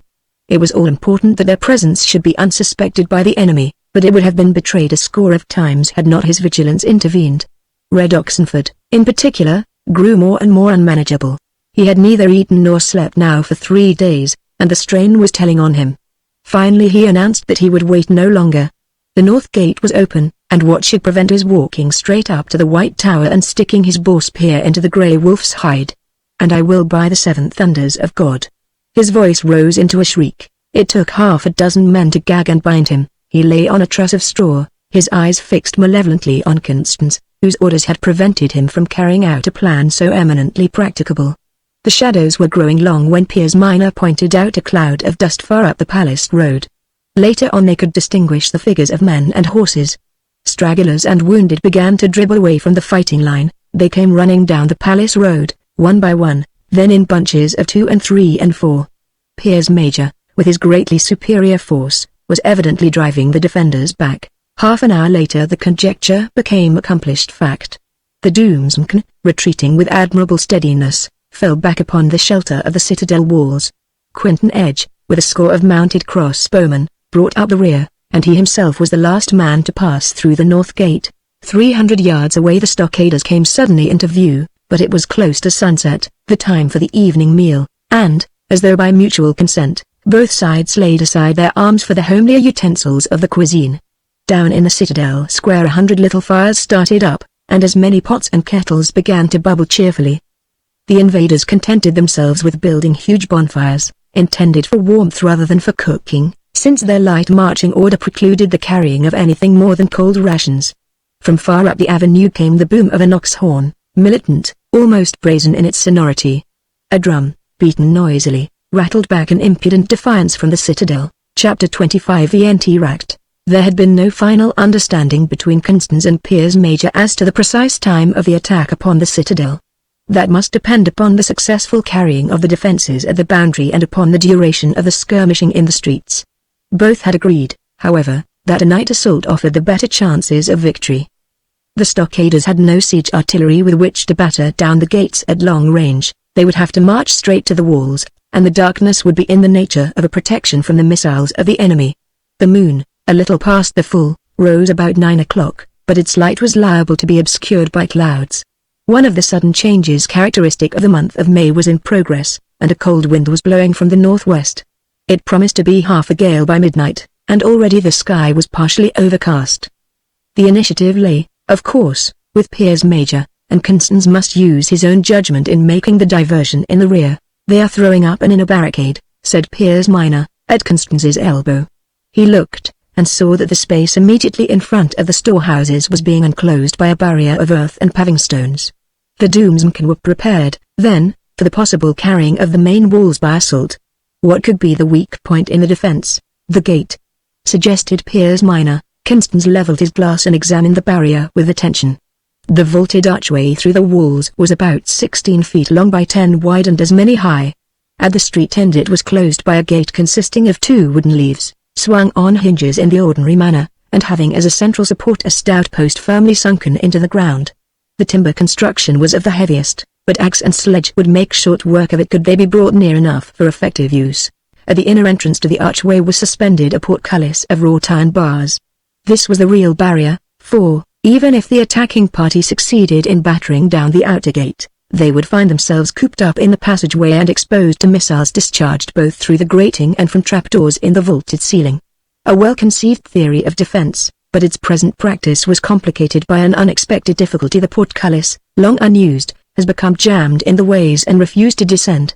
A squad of men were sweating at the task, but so far they had accomplished nothing. "You are right," said Constans, letting the glass fall and turning to Piers Minor. "What can they be thinking of wasting time in that hopeless tinkering? The one important thing is to close the passageway if possible, by means of the portcullis, failing that, to block it up." If Piers Major but knew, nay, he must know. Piers Minor nodded. He understood the appeal. "I am going to tell him," he said, imperturbably. "I will be careful about keeping out of sight until well away from the vicinity of the Flatiron, so as not to spoil sport for you," he added, smiling. Constans accompanied Piers Minor to the street entrance, going over in detail the message that he was to bear to his father. A final admonition of caution, and they parted. It was still broad daylight, and Constans returned to his post of observation. Of course, the expected happened. A report of the portcullis's unserviceable condition had been finally made to Quinton Edge, and already he was on the scene, a master indeed. The confusion, the contradictory babel of voices, dies away into order and silence, and, as Constans had foreseen, his orders were to suspend operations on the portcullis and proceed with all speed to the blocking up of the archway. Choked to the ceiling with loose stones and other debris, it would be a formidable barricade to carry by assault. Constans strode up and down the room, devoured by impatience. Piers Minor had been gone now upward of half an hour, and yet there was no sign of preparation in the camp of the Allies. It would take possibly an hour longer to make the vaulted passage impassable. Piers Major must advance within half that time if he would take advantage of this secret weakness in the defense. Failing to do so, he would be thrown back upon the desperate adventure of the scaling ladders, and the whole issue would then hang upon the effectiveness with which Constans could bring off his attack from the rear. The restless fit passed, and Constans leaned out upon the windowsill, watching the darkening sky. A fierce revulsion seized him as he pictured to himself the scene upon which the morning sun would look the kennels red with blood, the horrors huddled in every corner, all the dreadful jetsam cast up by the ensanguined tide of war. Of necessity, perhaps, Must such things be the endurance of a lesser evil that the greater wrong might be forever blotted out? And yet his heart was heavy. He looked out again upon the ruined wilderness of stone that hemmed him in. How he hated this monstrous city of doom, infernal mother of treacheries and spoils. How weary he was of wandering through its stony labyrinths, fit symbol of his own oft-thwarted hopes. A vision of green fields and quiet waters rose before him. He seemed to be walking knee-deep in the lush grass starred with purple asters and the sweet meadow flag. It was the old home paddock of the Greenwood Keep. There was the copse of white beeches, and through it came the flutter of a woman's gown. Eagerly he watched as she came to meet him. Then she turned her face full towards him, and he saw that it was Ismay. He sprang forward, a roll of drums beating the charge, and Constance started. "At last," he said. Piers Minor, keeping as closely as possible to cover, worked his way slowly to the northward and towards the Stockade camp, on the Palace Road. But, being unfamiliar with the topography of the district, he insensibly kept edging into dangerous proximity to the Citadel Square. Suddenly he found himself within a short block of its eastern front. He turned to retreat, and came face to face with a slender, black-eyed youth who must have been following close upon his heels. Discovered, he tried to dodge, but Piers Minor was too quick, and they closed. The youth struggled gallantly, but the stockader had all the advantage in strength. In another moment Piers Minor had his antagonist crushed helplessly into a corner. He looked at the boy contemptuously. "Not a sound, mind, or I'll twist your throat as I would a meadow lark's." "Why were you following me?" The black eyes snapped back at him unwinkingly. "Let me speak, then you hurt me." Piers Minor loosened his hold upon the slender throat. "Go on, you are a stockader, and there is a young man with you, fair-haired and with dark eyes. Constance by name? Do you know him? Well, and if I do, will you tell me where and how I can see him? Just a word, or, if not, then to send him a message." "It is impossible," said Piers Minor, stolidly. "This is a time of war, and only for life and death." "It is a question of that," insisted the youth. Piers Minor shook himself impatiently. "Speak out, can't you? What is it that he would care to know? Tell him, then, that last night Ismay disappeared, and yet still remains in Arcadia House. He will understand, for he knows Quinton Edge." "A woman!" ejaculated Piers Minor, in supreme disdain. "Always that?" "Yes, always that," retorted the boy, and Piers Minor burst into a laugh. "You are a bold one," he said, half admiringly. "Well, I will tell him, I promise you that. And now what am I to do with you?" The boy made a grimace. "We may part as we have met, with no one the wiser." "I am not so sure of that," said the other, suspiciously. "You're a Doomsman, and you know me to be a stockader, a spy, if you like. If it were for myself alone I might trust you, but so much may hang." He stopped abruptly and his eyes darkened. "The only sure way lies at my knife point." He scanned intently the face which paled before his gaze, yet changed not in the smallest line. "Good," said Piers Minor, heartily. "Although, indeed, I could never have done it. Yet I must bind and gag you," he added. The boy pouted. "No, I will not have you touch me." He tried by a sudden movement to slip under Piers Minor's detaining hand. The shock displaced his cap, a fastening gave way at the same instant, and a mass of long, black hair tumbled down upon the youth's shoulders. Even then Piers Minor, being of masculine slow wit, might not have guessed the truth but for a bright blush that overspread brow and cheek, a confession that even his dull senses could not misinterpret. "A woman," he said, confusedly, and blushed as unrestrainedly in his turn. Beholding his embarrassment, Nana was relieved of her own. "You will have to trust me, you see," she said, coldly. The abashed Piers Minor murmured an indistinct assent. "And you will not forget my message?" "No, no. He shall have it at the earliest possible moment." "Very good, it is understood, then. Now you may go." Piers Minor had not a word to say. He had been meditating upon 1,000 possible explanations, excuses, apologies, and his tongue would not utter one of them. He accepted his orders meekly, but as he turned to go he managed to stammer out, "Of course to meet again." Nana, to her own infinite amazement, answered with a look that meant yes, and knew that he had not failed to so understand it. As she walked over to the Citadel Square she could feel that he was standing where she had left him and looking after her. She would have turned to fittingly rebuke behavior so indecorous, but something told her that her insulted dignity would be better saved by removing it to a greater distance. Nana entered the Citadel Square after some parley with the sentinels on the walls, who grumbled at the trouble to which they were put to let down a rope ladder, but, being a daughter of the Doomsman, she could not be denied. A little crowd of women and elderly men gathered about an ox cart in the center of the square attracted her attention. They were listening to a speaker who, standing upright in the wagon body, was haranguing them earnestly. Nana recognized him. Prosper. The priest. It was the old story: repentance, the wrath of the Shining One, and the imminence of the judgment. The men of the garrison, absorbed in their preparations for defense, paid no heed, only this handful of old men and fearful women, who crept a little closer together as they listened and sought one another's hands. Today, even today, and doom is fallen, a disquieting thought flashed into Nana's mind. The remembrance of those carefully arranged broken wires in the empty house not more than a block away from the Citadel Square. Then of those other wires in the Temple of the Shining One, spluttering their wicked-looking sparks. She strained her ears to catch the humming drone of the engines in the House of Power, but there was no sound to be heard. They could not be running. "That there will be mischief work tonight if the priest has his way," said Nana to herself, and shook her black-polled head safely. "I almost wish that I had told him of that, too." And then, unaccountably, she blushed again, for all that it was dark and no one was looking at her. Chapter 26 The Song of the Sword. It did not take long for Constance to arouse and collect his men, tired of inaction. They were only too glad to respond to the summons. And at the last, Constance, unable to withstand the entreaty in Red Oxenford's eyes, ordered his release. "But, with the others, you must wait upon my word," he said, sternly, and Oxenford, fearful above all things of being left behind, gave ready assent to the condition. Under the south rampart of the citadel they halted. There were but 2 guards on duty here, and they were easily surprised and secured before they could give an alarm. As one by one the rest of the company ascended the scaling ladder, they were ordered to throw themselves prone on the flat top of the wall, to await the final signal. Over at the north gate the clamors grew momentarily. There were blows of axes onward, and clash of arms, and the confused crying of many voices. "The snapping turtle must be at his work," said Constance to himself. Wait until his teeth show through that flimsy wooden screen. Piers Major had advanced promptly upon receiving the message brought by his son. The chances of a frontal attack had already been discussed between him and Constance, and the latter had devised a formation which, in theory at least, should make such an undertaking feasible. In its basic idea it was the Roman testudo, described by Julius Caesar in the galley commentaries. The phalanx of marching men were protected from arrows, darts, and ordinary missiles by a continuous covering formed of their ox-hide shields, the latter being held horizontally above the head and interlocked.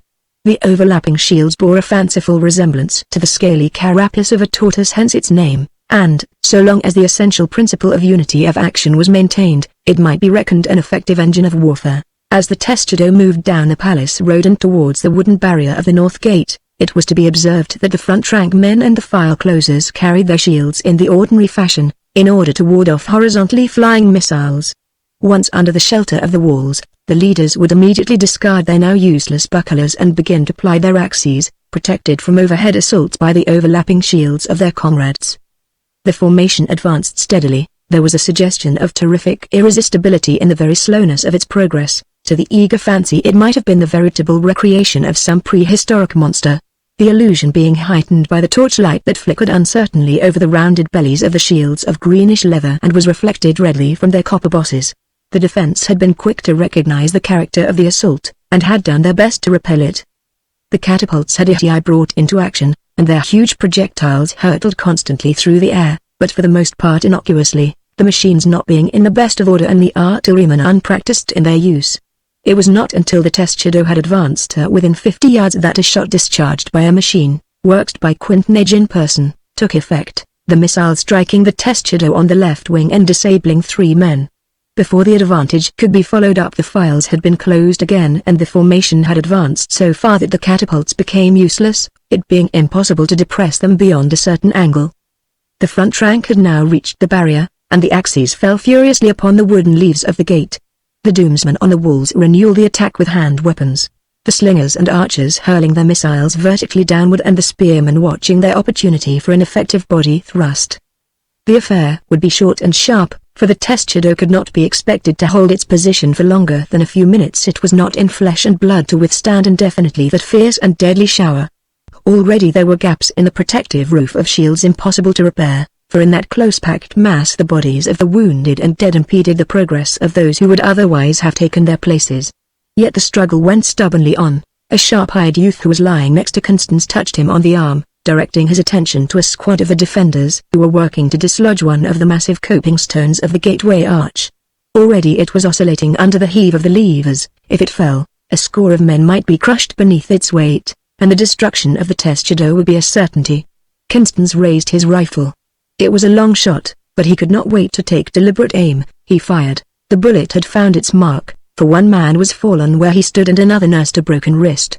The workers at the gate were thrown into confusion and the stone settled back into its bed. The assailants redoubled their efforts, and the thunder of the axe blows became continuous. "Through! They are through!" shouted Constance, and sprang down upon the banquet. In his excitement he entirely forgot about the new weapon that had but just now rendered such signal service. He threw aside the rifle for the more familiar sword. And he noticed that his followers had acted under the same primitive impulse. The fire stick might be given the honor of drawing first blood, but it was for cold steel to finish the work. Shoulder to shoulder the men raced across the square to the gate. The attempt to block up the passage had failed for lack of time, and the stockaders were pouring through pell-mell, intent on securing foothold in the open.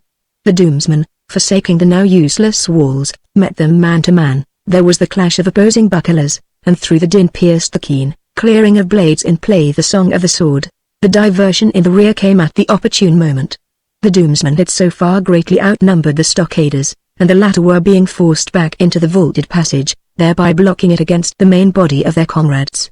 Right now the Doomsman, attacked from behind, were obliged to devote part of their attention elsewhere. The pressure at the gateway was relieved, and reinforcements, with Piers Major and Piers Minor at their head, made their way through and took active part in the struggle. Even then the defenders were slightly superior numerically to the invading party, and the issue remained in doubt. Constance felt himself carried into the thickest of the press. He fought on mechanically, thrusting and cutting with the rest, and yet hardly conscious of what he was doing. His mind would not work easily. He found himself dwelling upon inconsequential trifles. What had become of his cap? And how tall was that big fellow with the broad axe who seemed so anxious to come to close quarters with him? He was not in the least afraid, but he wondered if it were possible for him to come out of all this alive. It seemed unthinkable that the ring of steel surrounding him could be broken by any mortal power. Sooner or later it must contract and crush him. Even the momentary vision of Alec, stripped to the waist and with a broad, red streak across his forehead, failed to arouse him. He could think only of a thresher with his flail as Alec, bludgeoning right and left, won clear from the press of stockader foes surrounding him and rejoined his own ranks. A confused idea that he wanted to speak to Alec suddenly oppressed Constance. He half started to follow him. Piers Minor, at his elbow, held him back and shouted a caution. "Keep up your guard, man, or that big chap will have you yet. And let them come to you, don't rush them." In a hand-to-hand encounter there can be but little opportunity for strategy or leadership, except in the purely physical sense. Yet, on either side, the men fought as though animated by a common instinct. The Doomsman striving to force the stockaders back into the gateway passage, and the latter endeavoring to cut their way bodily through the mass of the defenders and so divide its strength. For a while the tide began to run with the allies, and the Doomsmen were obliged to fall back slowly towards the interior barricade on the east side of the square that protected the women and children. Constance, panting from his exertions, snatched at this moment of respite to regain his breath. A moment before he had stumbled against a small keg that was rolling about under the feet of the struggling men. This he upended and mounted for a better look around. It was true, the Doomsmen were really giving way, and the victory was all but won. Yet not quite, for even as he gazed the onrushing line of the triumphant stockaders sagged backward at the center, and the Doomsman yell broke out. What was it? What had happened? Emerging from the portal of the White Tower came half a dozen bearers carrying between them a chair in which sat a man, an old man with a shock of snow-white hair covering his massive head. And those shoulders needed no identification from the familiar wolfskin that lay across them. This could be none other than Tom Gillian, chief and overlord of the Doomsmen, father of the great people. He wore no armor and carried no shield, but his hand gripped a great war mace studded with silver nails, fit emblem of the authority supreme that its own weight had created. But that had been full half a century ago. The old man made a movement as though to rise. Two of the attendants attempted to assist him, but he waved them back. Ah, the wonder of it is that huge bulk reared itself to full height. An ordinary man might stand comfortably under his outstretched arm and barely join the tips of his fingers in measuring around the monster's girth. But there was more than mere bigness with which to reckon. The close observer might notice that his armpits and the corresponding parts under the knee were not hollow, as is ordinarily the case. but were filled with a solid mass of muscle and tendon. And this was Doomsman, with the weight of 90-odd years upon his back. What manner of man must he have been in the noonday of his strength? As though by common consent the conflict came to an abrupt end, the two lines drew apart and silence fell between them. Doomsman took 2 or 3 forward steps. He seemed to be uncertain of where to plant his feet, as is the natural consequence when one has not walked for a long time, but once squarely set, he stood solidly like a column of masonry.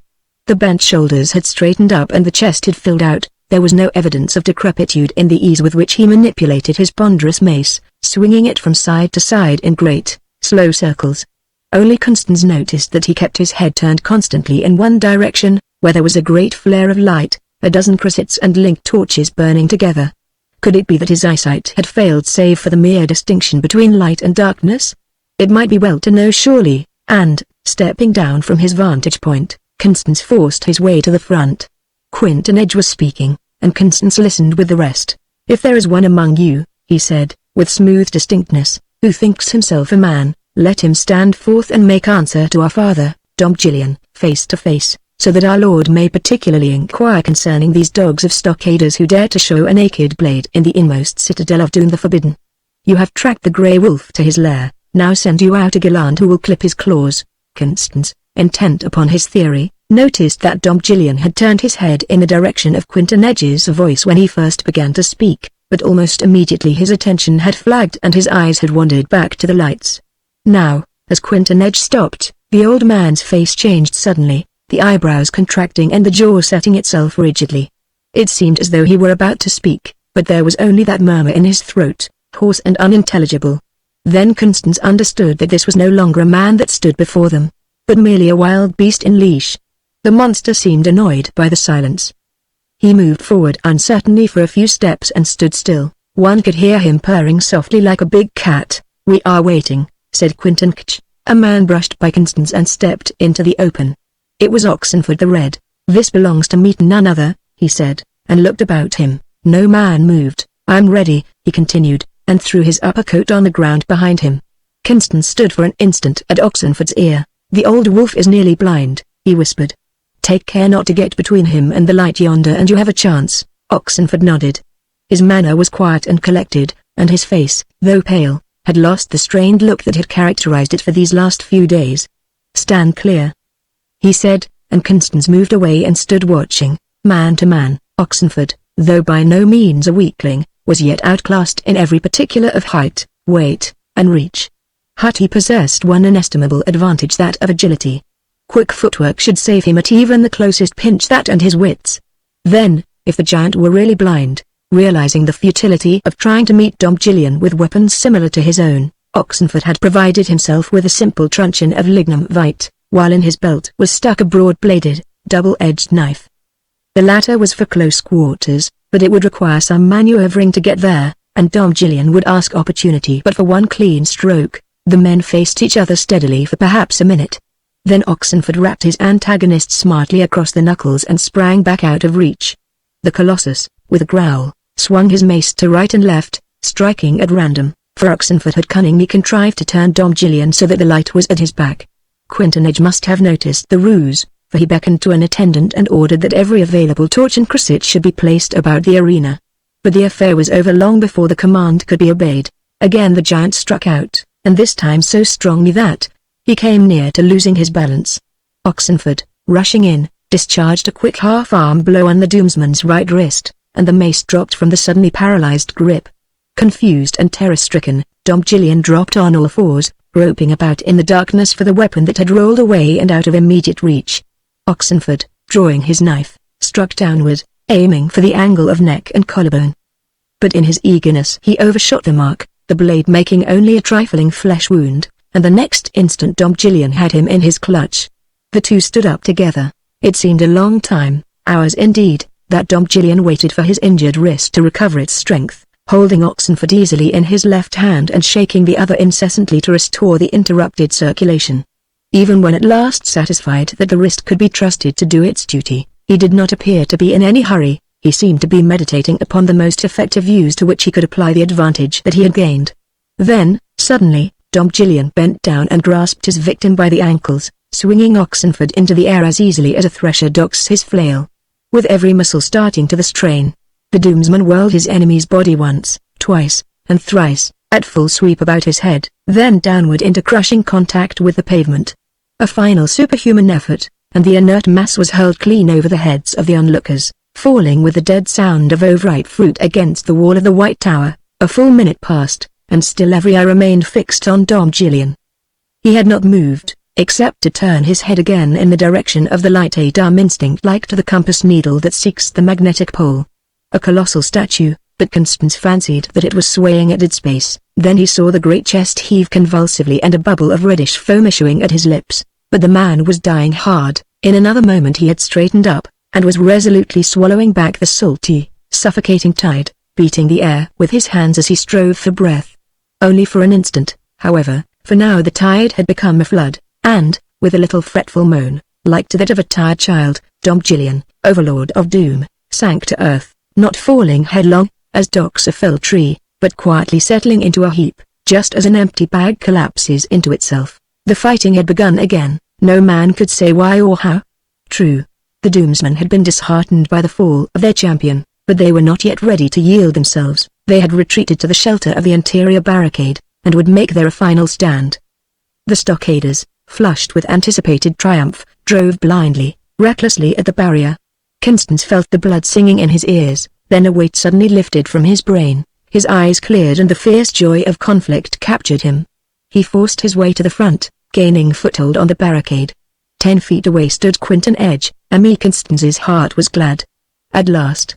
A hand caught at the skirt of his doublet, and impatiently he jerked himself loose. Again the detaining grasp, he bent down to strike and looked into Alec's eyes.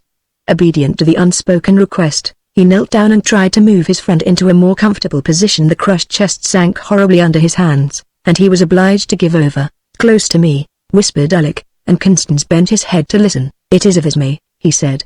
"Nana but just now told me a prisoner Arcadia House. You will go to her?" "Yes," said Constance. But Alec had followed the direction of his eyes and seen that they rested on Quinton Edge. At once, "It must be now, else too late." Constance did not answer. "Now," reiterated Alec, insistently. "I cannot." "Yes, I will not." "Yes." Constance's voice was hard. He rose to his feet. "I have been waiting upon this chance for years. You do not understand." "Yes, I understand. All along, it was you who loved her, but you whom she loved." "No," said Constance, sullenly. "It is true." "No," again cried Constance. Then, suddenly, it seemed that a great light shone about him. But the wonder of it lay not in this new knowledge of Esme's heart, but in the revelation of his own. He loved her, he knew it now, and not as in that brief moment of passion at Arcadia, when even honor seemed well lost. For this was the greater love that draws a man to the one woman in the world who has the power to lift him to the heights whereon she herself stands. A supreme joy, that humbled even while it exalted, swept over Constance. "I will go," he said, and took Alec's hand in both his own. The storm center of the fighting had moved away from them. Above their heads the stars shone serenely. Constance could not speak, but he pointed them out to his friend. Piers Minor, fighting in the press at the gate as became his stout breed, chanced to rescue a boy from being crushed to death. The lad had been crowded up against a projecting angle and was quite breathless when the stockader, arching his back against the pressure, broke the jam by sheer strength and pulled the stripling out of his dangerous position. But what a fine color came back into the white cheeks as the twain recognized each other. "You," said Nana, and at that moment she would have given all she possessed in the world for just a skirt. "You," re-echoed Piers Minor, and immediately a horrible dumbness fell upon him. The thunder of the captains and the shouting filled their ears, but they heard not. The red light of battle danced before their eyes, but they saw not. Some miracle swept them clear of the struggle, and guided them to the shelter afforded by a half-completed barricade of ox carts. And here Piers Minor, seeing that she trembled and edged closer to him like any ordinary woman, took on a wonderful accession of courage. "Little one," he murmured, in his big, bass voice, and laughed contentedly, just as though death were not standing at his other elbow. But then Piers Minor was not a man to think of more than one thing at a time. "I have seen Alec," whispered Nana, and he promised to give the message to Constance. "Surely he will do so. Tell me." Piers Minor put his arm around her.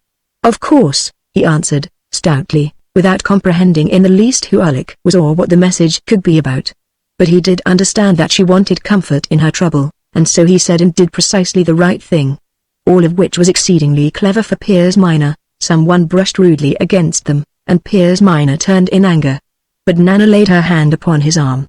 "Hush," she said, "it is Prosper, the priest." The old man stood motionless for an instant surveying the wild scene before him. "It is the third day," he muttered, "the day of doom.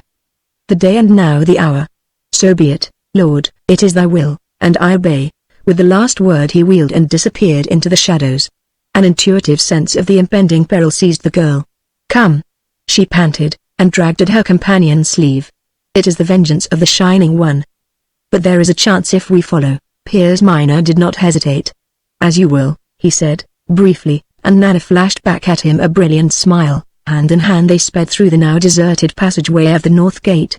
For the last time Constance bent his lips to the ear of the dying man. "Look," he called. There was no answer, and Constance felt that the hand that lay in his was growing cold.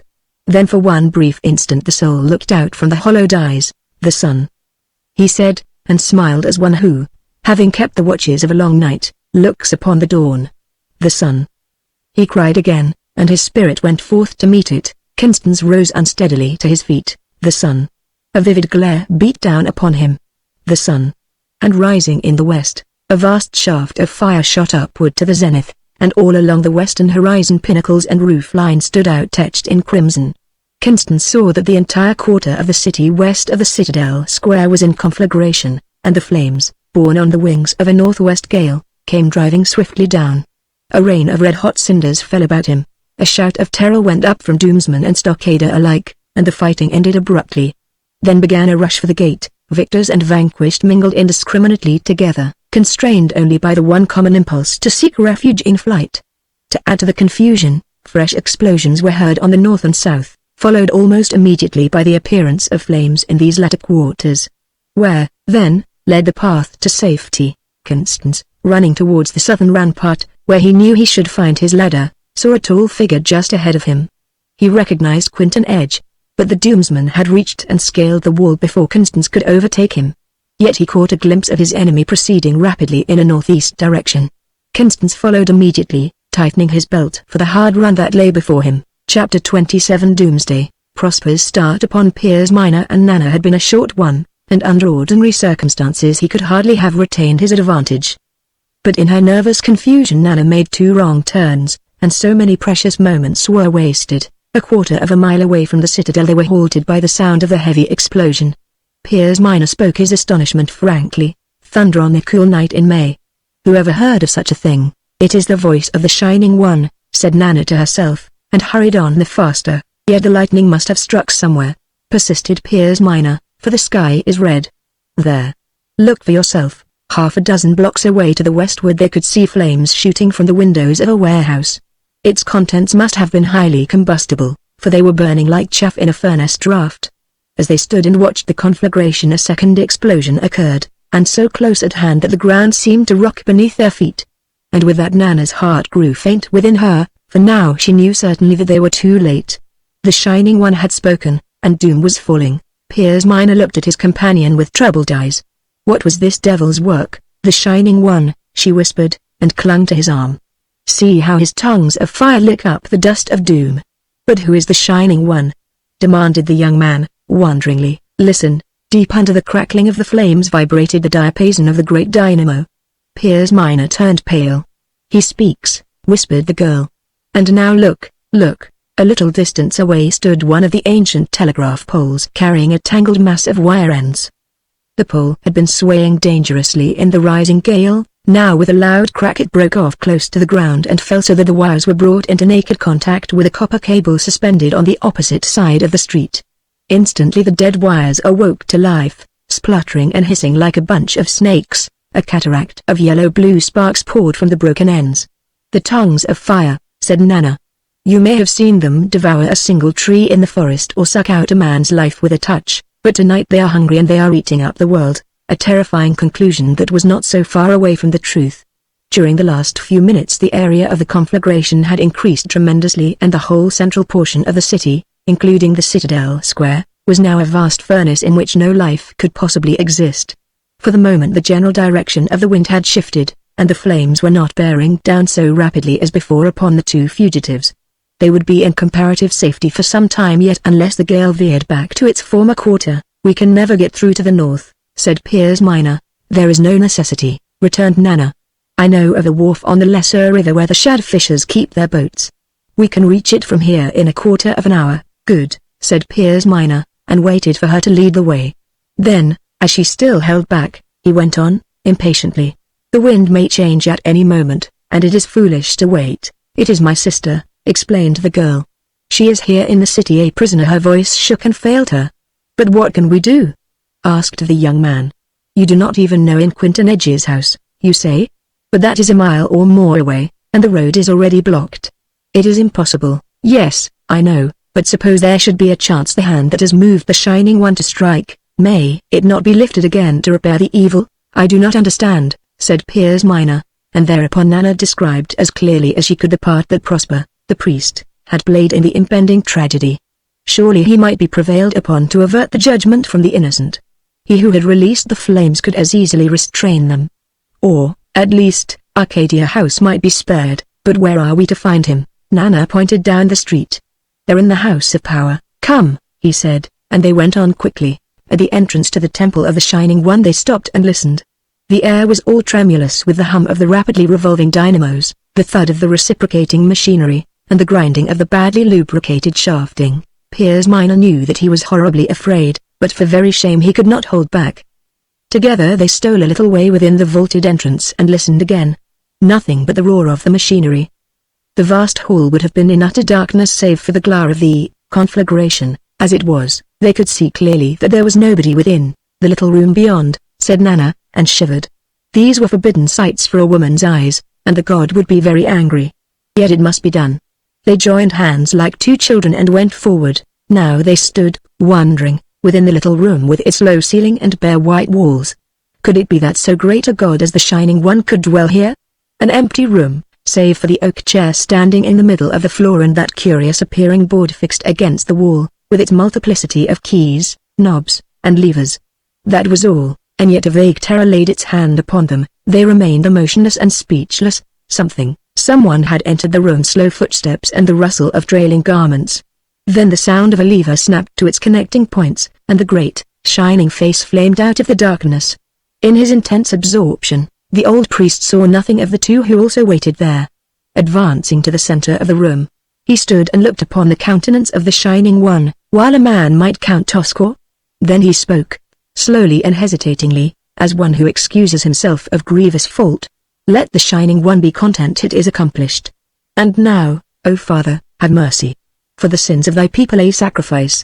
With unfaltering step he walked to the great chair and seated himself.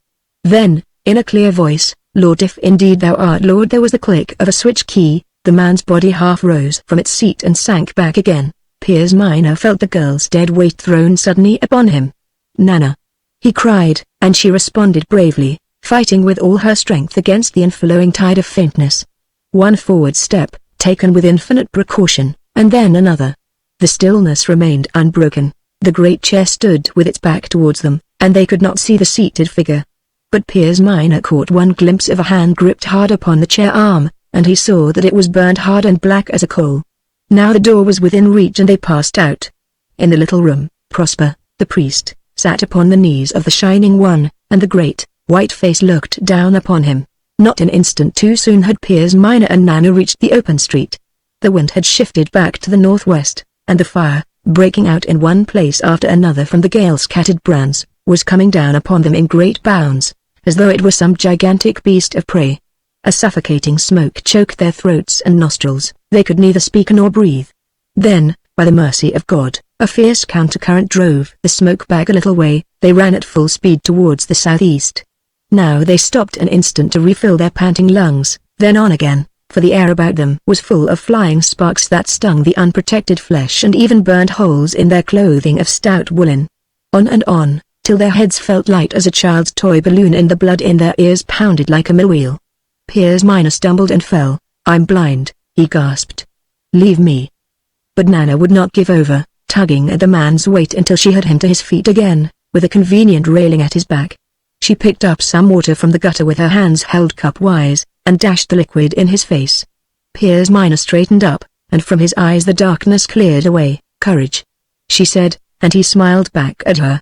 There was the shining of the river. Now they could see the pier and the boats of the shadowfishers lying alongside. Piers Minor cast off the largest and most seaworthy looking of the lot, and, without troubling to bail out the standing water, he brought the craft broadside to the wharf and held out his hand to Nana. But she, looking to the northward, where the gilded cupola of Arcadia House shone out against the sky, neither moved nor spoke. "Come," he said. The girl turned. "She is there," she said, and pointed to the north. "I must go to her, my little sister." Piers Minor swung himself up on the wharf and seized her. "You shall not," he said. She tried to wrench herself free. She struck him full in the face. But Piers Minor only smiled grimly and held on the tighter. And then, to his astonishment, this tiger cat became suddenly metamorphosed into a dove. Her breast heaved, and she turned her head away. He knew that she was weeping just like any other woman. Whereat Piers Minor smiled again, but not grimly, and held her a little closer. "Listen," he said, and forced her gently to look at him. "It is impossible to reach Arcadia House. Even now the fire is there before you. You must believe that Constance received the message and was able to get there in time. Believe it, because it is I who tell you." She did believe, but, being a woman, she hesitated again at the very brink of surrender. "Let me go," she said, in a low tone, and Piers Minor was so astonished that he immediately complied, and stood looking at her helplessly. But when, coloring like a rose and with downcast eyes, she would have passed him, the masculine instinct of possession awoke again. He barred the way determinedly. A little distance away an enormous brick storehouse was burning fiercely. A tremendous explosion threw a roof bodily into the air. A shower of incandescent particles descended and drove directly at the fugitives. Nana felt herself lifted bodily off her feet and swept with a rush down the wharf. One little gulp of regret for her lost independence and she yielded deliciously. The boat rocked from side to side, then it shot out upon the open river. Piers Minor had stopped rowing, for the sparks no longer fell about them. The spectacle of the burning city was a magnificent one. The inverted bowl of the sky shone as though it were made of copper, and the gale had flattened out the flames horizontally so that they resembled the flying masses of a woman's unbound hair. Nana's eyes filled with tears. "It was my world," she said, softly. "The only one I knew." "Nana," said Piers Minor. She let her hand rest in his, and the boat floated on. Chapter 28. In the fullness of time, the streets were as light as noonday, and Constance found no difficulty in keeping the dying figure in sight. But, run as he would, he could not gain a yard. "Arcadia House," muttered Constance, under his breath, as he noticed the direction taken by the runner. What more natural than that a man should seek his own home at such a time? But Constance's brow was clouded as he followed in Quentin Edge's footsteps. Arcadia House, and why? There could be but one answer to that question after Nana's message, conveyed to him through Alec's dying lips. Ismay had disappeared, and yet had remained in Arcadia House. He, who knew Quentin Edge, would understand. Constance told himself grimly that he did understand. This insolent wanted the girl, just as he had desired many another thing in life, and it had always been his way to take what he coveted. But this time Constance set his teeth hard, and now, at last, Arcadia House was in sight. During this last quarter of an hour the progress of the conflagration had been perceptibly slower, and the great sheaf of flame in the western sky had almost disappeared. It was like the lull that so often takes place in a storm, a period of sudden quiet in the element strife that should warn the prudent that the worst is still to come. To Constance it was the most fortunate of happenings, the comparative darkness enabling him to keep close upon Quentin Edge without risk of discovery. As though satisfied that he had arrived in time, Quentin Edge now slackened his pace, making for the gateway on the side street. Whereupon Constance determined to scale the wall at the rear and take the short cut through the garden, so as to intercept the Doomsman at the entrance. Once over the wall, the way was clear. Disdaining caution, he crashed recklessly through the shrubbery, the wet and tangled grass wrapping itself exasperatingly about his ankles as he ran. At the carriage drive he stopped, flinging himself full length on the ground and close against the wall that marked the sunken way. The run had winded him, and he was thankful for the moment's breathing space. From where Constance lay he could command sight of the north terrace that connected the porticos of the river and western fronts. Suddenly it seemed to him that the terrace was occupied by some living thing. A moment before he had noticed a darker blur in the shadows at the river corner. It had appeared to move. He heard a soft padding on the flagstones as of an animal moving cautiously. He strained his eyes, striving to resolve that dusky blotch into shape intelligible. Then a new burst of flame lit up the western sky and he saw clearly it was Fangs, the hound. The dog stood motionless, her head thrown upward as though listening. She could not possibly see Constance where he lay, but the smallest noise must betray him. His revolver was in a side pocket, and he drew it forth with infinite care. Then he discovered that it was unloaded and that he had no more cartridges. His knife also had disappeared from its sheath. He realized that he was absolutely unarmed and helpless. The hound leapt lightly from the terrace and began ranging in great half-circles. Constance looked on with fascinated eyes. It could be a matter of seconds only when she must cross his scent, and he knew that she would remember it. There was a blood feud between them, the death of Blazer, who had been her mate. The passkey rattled in the lock of the postern door, and Quinton Edge entered the sunken way. Fangs heard the noise, hesitated a moment, then tossed her black muzzle in the air and bounded forward to meet her master. Constance wiped away the sweat that was blinding his eyes and waited. Quinton Edge, with the hound by his side, went up the steps leading to the terrace. Someone came forward to meet him, a slim, womanish figure dressed in white. Constance's heart gave a great bound, for who but Esme carried her small head with so irresistible a grace. She held out her hands as Quinton Edge reached her side, but he crushed her into his arms and kissed her on the lips. They walked slowly along the terrace, turned the corner of the eastern portico, and disappeared. Constance, running up, was just an instant too late. He heard Quinton Edge calling the dog inside, then the sound of the closing door. By a supreme exercise of will, Constance stopped short of the insanity that impelled him to thunder on the barrier and demand admittance. Yet he must gain instant entrance to the house, and he ran around the terrace to the river portico. As he had expected, the whole door was fastened, but he had no difficulty in forcing one of the long windows of the drawing room. He stepped into the dark and empty room and stood listening. There was perfect silence everywhere, but he could not trust to it. Eyes and ears might be in waiting at every turn, and, above all, there was the dog. He wondered that the hound had not already detected his presence in the house, and his pulse thumped at the thought. He fancied that he could hear deep breathing and the oncoming of padded feet. The minutes passed, and the silence remained unbroken. Then the sense of his cowardice smote him. The jaws of the brute would be preferable to this intolerable inaction, and he went forward through the half-open door and into the main hall. This, too, was empty, and, having windows that faced the west, it was sufficiently well lighted by the conflagration to make the fact of its desertion certain. And Constance owed it to the friendly flames that he was once more provided with a weapon. There was a rapier hanging upon the wall, slender and yet strong, of very ancient make. In an instant he had it down and was trying the temper of its blade upon the hearthstone. The touch of the cold steel was like a tonic. Heart and blood responded immediately. Its discovery had been a fortunate chance, for again the illumination in the west died down the final pianissimo before the full crash of the orchestra, and the darkness returned deeper than before. Constance, with the rapier held shortened in his hand, found his way to the staircase and began the ascent. At the turn of the second landing he stopped, feeling instinctively that there was something in the way. When he could bear no longer to wait and listen, he put his hand down and felt beneath it the smooth, hairy coat of the hound's body. The dog was quite dead, and lying in a pool of her own blood. There was a warm, sickly smell of salt in the air, and Constance's hand was wet when he fetched it away. Who had done this thing, and why? He went on, with every sense on edge. He could hardly have mistaken his way now, for the door before him stood partly ajar, and there was a light in the room. Constance guessed that it must be the first of the private apartments belonging to Quinton Edge. He looked in. The room was a large one and luxuriously furnished. An ancient hanging lamp of brass hung from the ceiling, diffusing a soft radiance. The curtains that concealed the deep window seat were closely drawn, and, had Constance made his observations with more care, he might have noticed that something moved behind them, an unwieldy bulk that gathered itself as though for a spring. But he took no account of these smaller things, his eyes being full of Esme only, and surely that was she who stood there in the shelter of Quinton Edge's arms. Now she half turned her head, the better to look into her lord's face, and Constance could trace the outline of her profile, the upper lip, so deliciously short, and the exquisite curve of her throat. His breath came quick as he watched them, and his grasp tightened upon the rapier hilt. So she had deceived him. After all, she had played the traitress from the very beginning. Twice, now, she had smiled into his eyes and sold him for some piece of trumpery, a bracelet of carbuncles or a kiss from Quinton Edge's lips.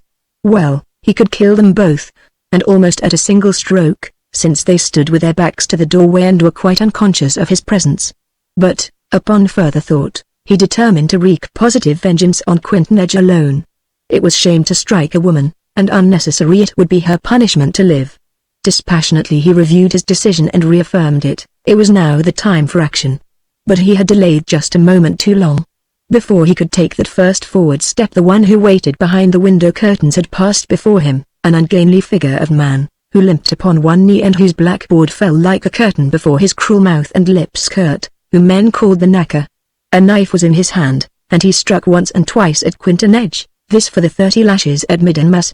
He shouted, and this, but here Constance's rapier passed through his throat, and he fell back, gurgling horribly and tearing at his windpipe.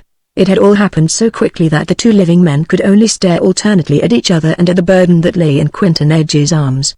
A slim, white figure, with that red stain upon her breast spreading.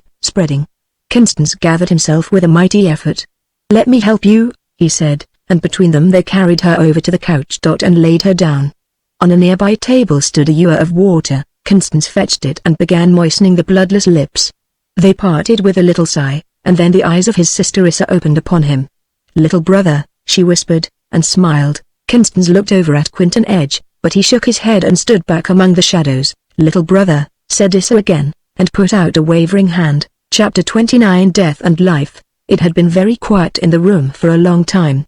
Constance had tried to make the dying woman more comfortable, but every attempt to move her had only resulted in the wound breaking out afresh. It was cruelty to persist, and so he gave it over, waiting for what must come. Now it seemed that Issa slept, for her eyes were closed and the lines of pain had wholly disappeared from the smooth, white brow. Quinton Edge kept his place at the back, where he could see and not be seen. A statue could not have been more immobile. Constance, kneeling by the couch, still held his sister's hand in his, keeping watch upon the pulse that fluttered so delicately. Once or twice the heavy eyes had opened and she had smiled up at him contentedly as a child resting after the long day's play. Constance had not attempted to speak. His mind was still seeking its wonted bearings, and he was afraid. His sister Issa! The little Issa with whom he had played at foxchase and grace hoops. Issa! The maiden who had gathered her May bloom in the long ago, and who had given herself and all for love of the stranger within her father's gates. Yes, and who had died within that self-same hour upon her lord's breast. And yet if this miracle were indeed the truth, it accounted for more than one thing that had troubled him. He remembered now the white-robed figure that had appeared to him in the gardens of Arcadia House and the superstitious terror with which he had watched it following upon the unconscious footsteps of the girl Esme. Then, again, the fair-haired woman who only a few minutes ago had come to meet Quinton Edge on the north terrace, an apparition so ravishing that Constance must needs confound it with a flesh-and-blood presentment of his own dear lady. She was speaking now, almost fretfully. "Is the night never to be gone? The hangings at the window are so heavy. And where is my father?" Constance rose and went to the window, intent on flinging it wide open. But Quinton Edge was there before him and stayed his hand. "No," he said, and Constance obeyed, being greatly troubled in mind and uncertain of himself, even as one who wanders in a maze. This Quinton Edge must have perceived, for he spoke gently, making it plain to him that this was, indeed, the maid whom they had both loved and not some disembodied shadow from the underworld. And having come finally to believe this, Constance was comforted and desired to hear the matter in full. "Tell me," he said, and Quinton Edge went on.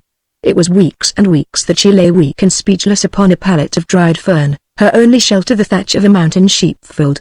There was no one among us who had any knowledge of surgery, and so I had to be content with simple cold water compresses for the wound and a tea made from the blossoms of the chamomile flower to subdue the fever in the blood. So the days dragged by until the turn for the better came. Little by little I nursed her back to life again, and in time we came safely to Doom. Arcadia House was a secure hiding place for my treasure, and during all these years no one has even guessed at the secret. I had no need to trust my servants, for they knew nothing, the walls had neither eyes nor ears, and I kept my own counsel. Until today no man's eye but mine has looked upon her face. But even yet you do not wholly understand. Have you forgotten, then, that the body may be in health and yet the soul be darkened? She had come back to life, indeed, but it was the life of a butterfly in the sun, unconscious of aught else than the light and warmth that surrounds it. For her the past had been sealed, to me the future. Do you understand now? A woman grown and yet as a newborn babe in heart and mind. What was there for me to do but to bear my punishment as patiently as I might, the cup of love ever at my lips, but never to be tasted? Constance kept silence for a little space. When he spoke it was haltingly. Then you think, she recognized you. Could you not see it, that note in her voice as one who wakes from a long sleep? That was why I stopped you from throwing aside the window curtains. The light of the burning city, it might have brought back the memory of that night at the keep. And for the same reason you have kept yourself out of sight, said Constance, coldly. The man trembled. Yes, I am afraid, he answered, and Constance, for all his bitterness of heart, was fain to pity him. A series of muffled explosions startled them. Quinton moved softly towards the outer door. The fire must be coming nearer, he whispered. I will make sure of our position and return within a few minutes. Hush. She is sleeping again. But when Constance went and stood by the couch, Issa was looking at him with wide-opened eyes. Constance's little brother, she said, weakly, and yet with an infinite content. He dropped to his knees beside her and tried to answer, but could not. Surely it must be close to morning now, she went on, slowly. I can hear the doves cooing on the tiles. The wind is blowing over the water meadows, and the lark is in the blue. God! How beautiful this dear world of ours. It is the May time, little brother, and the arbutus will be in bloom, the shy, pink blossoms that nestle on the sunny slopes of the rocks and at the roots of the birch trees. We will gather them, you and I, and bring them home to deck our Lady Mother's chamber. The May bloom, it is in the air. How sweet, how sweet. Constance, following the look in her eyes, saw a low table standing against the opposite wall. Upon it was a bowl filled with the delicate arbutus, fresh and fragrant as though but lately gathered. He went softly across the room and despoiled the bowl of a spray. She took it from him eagerly. Then the violet eyes clouded. I cannot remember, it must be that I am still so tired, it is strange. The morning, it cannot be far distant now. Quinton at the threshold held up a beckoning finger, and Constance went to him. It is upon us, said the Doomsman. The outbuildings are smoking already, and the lumber yard and the north will become a furnace the instant that the first spark falls there. There is but one chance, the river. You will find a boat at the dock. The girl is May. You could think that, too, of me. Yet it was natural enough. Constance would have spoken, but the words tripped on his tongue. Quinton interrupted him imperiously. She is there, he said, and pointed to a door leading to the interior apartments of the suite. I could not leave Issa entirely alone on this last night. So I brought the girl here. For once, she trusted me. For once, you can do likewise. Constance bowed his head. But Issa, he said, thickly, she would be dead in our arms before we reached the stairs, returned the other. Can you not leave her to me for just this little while longer? His voice hardened savagely. She is mine, do you hear? Mine, mine. I have paid the price, double and treble, and now I take what is my own. His voice rang like a trumpet in the narrow room. And yet, straight through its clamor, pierced the sound of a stifled cry. Constance turned instantly, but Quinton, trembling, kept his eyes fixed on the floor. Sitting upright upon the couch, Issa looked at the two men steadfastly, and then only at the one. The violet depths in her eyes had darkened to pools of midnight, and her lips were like a thread of scarlet against the ivory of her face. A miracle. But Constance would not look again, knowing that for him this hour had passed forever. Constance went to the inner door and opened it. Ismay was kneeling at the window. He went over and touched her on the shoulder. Come, he said. She looked up at him, and he saw that her face whitened for all of the glare from the flaming sky that fell upon it. Yet she let him lead her, unresisting, into the other room, where Quinton still stood motionless and looked upon the floor. Constance plucked at his sleeve, drawing him out into the full circle of the lamplight. Face to face for the last time, and, though no word was said, each knew that there was peace between them. Go to her, whispered Constance, and pushed him gently towards the couch. Now the room had fallen into semi-darkness, for the oil had failed in the lamp, and there was only that dull red line along the edge of the window curtains. And there was silence, too, for all that words could say had been said already. The minutes passed, but the man had ceased to count them. The hand that lay in his was growing cold, but the knowledge had ceased to concern him. The brain no longer registered the messages sent by the nerves, and he was conscious only of an immense weariness, of an overwhelming desire to sleep. The maiden Issa's hair lay within the hollow of his arm, a pool of rippled gold. It was like looking down into an enchanted well. The waters seemed to rise and meet him. The glow at the curtain edge grew stronger. Now it was a lake of liquid fire into which he gazed. The threshold of the door had warped and sprung, and through the crack crept a thin line of smoke. It raised itself sinuously, as does a snake. It darted its head from side to side, preparing to strike. Descending the staircase, Constance saw that the time was growing perilously short. On three sides of them the buildings were burning, and Arcadia House itself was on fire at the southern wing. The hurricane, shifting back to the northwest, was at its wildest, and the air was full of ashes and incandescent sparks. As Constance and Esme emerged from the shelter of the house, it seemed as though the universe itself was on fire. Could they ever hope to reach the river? His heart sank as he looked at that fiery rain through which they must pass. He turned to Esme. "It is the only way," he began, and then stopped, wondering that she should look so strangely upon him. "I thought you dead," she answered, humbly. "It was the last thing I heard." The silver whistle, and Nana misunderstood my question. "Oh," said Constance, enlightened, and at the same time subtly warned that he must not press her too far.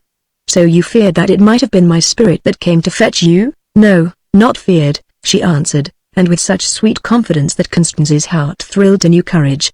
By God's splendor, this woman trusted him and he would save her. Halfway to the boat stage they were caught in a whirlwind of choking vapor. They struggled onward for a few steps, and then the girl fell.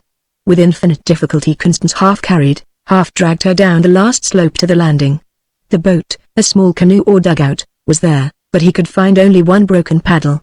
It was a mad thing to venture out upon the wind-lashed river with equipment so imperfect, but there could be no choice of another way. The tide was running out strongly and Constance could do nothing more than keep the craft on a straight course and out of the trough of the heavier seas. He looked longingly at the opposite shore, so near to the eye and so impossible to attain against that wind and tide. He realized that they were drifting down into the open bay, and that would be the end. Yet he would fight for it, and now that the fresh air had aroused Esme from her swoon, she crept to his side and sat there comforting him. 4 hours later the keel grated on a pebbly shingle, and Constance, looking about him with weary eyes, recognized the little bay, with its fringing semicircle of trees. Here was the very log upon which he had sat and dreamed of unutterable things that bright May morning in the long ago, a dream from which he had awakened to make first acquaintance with Quinton Edge.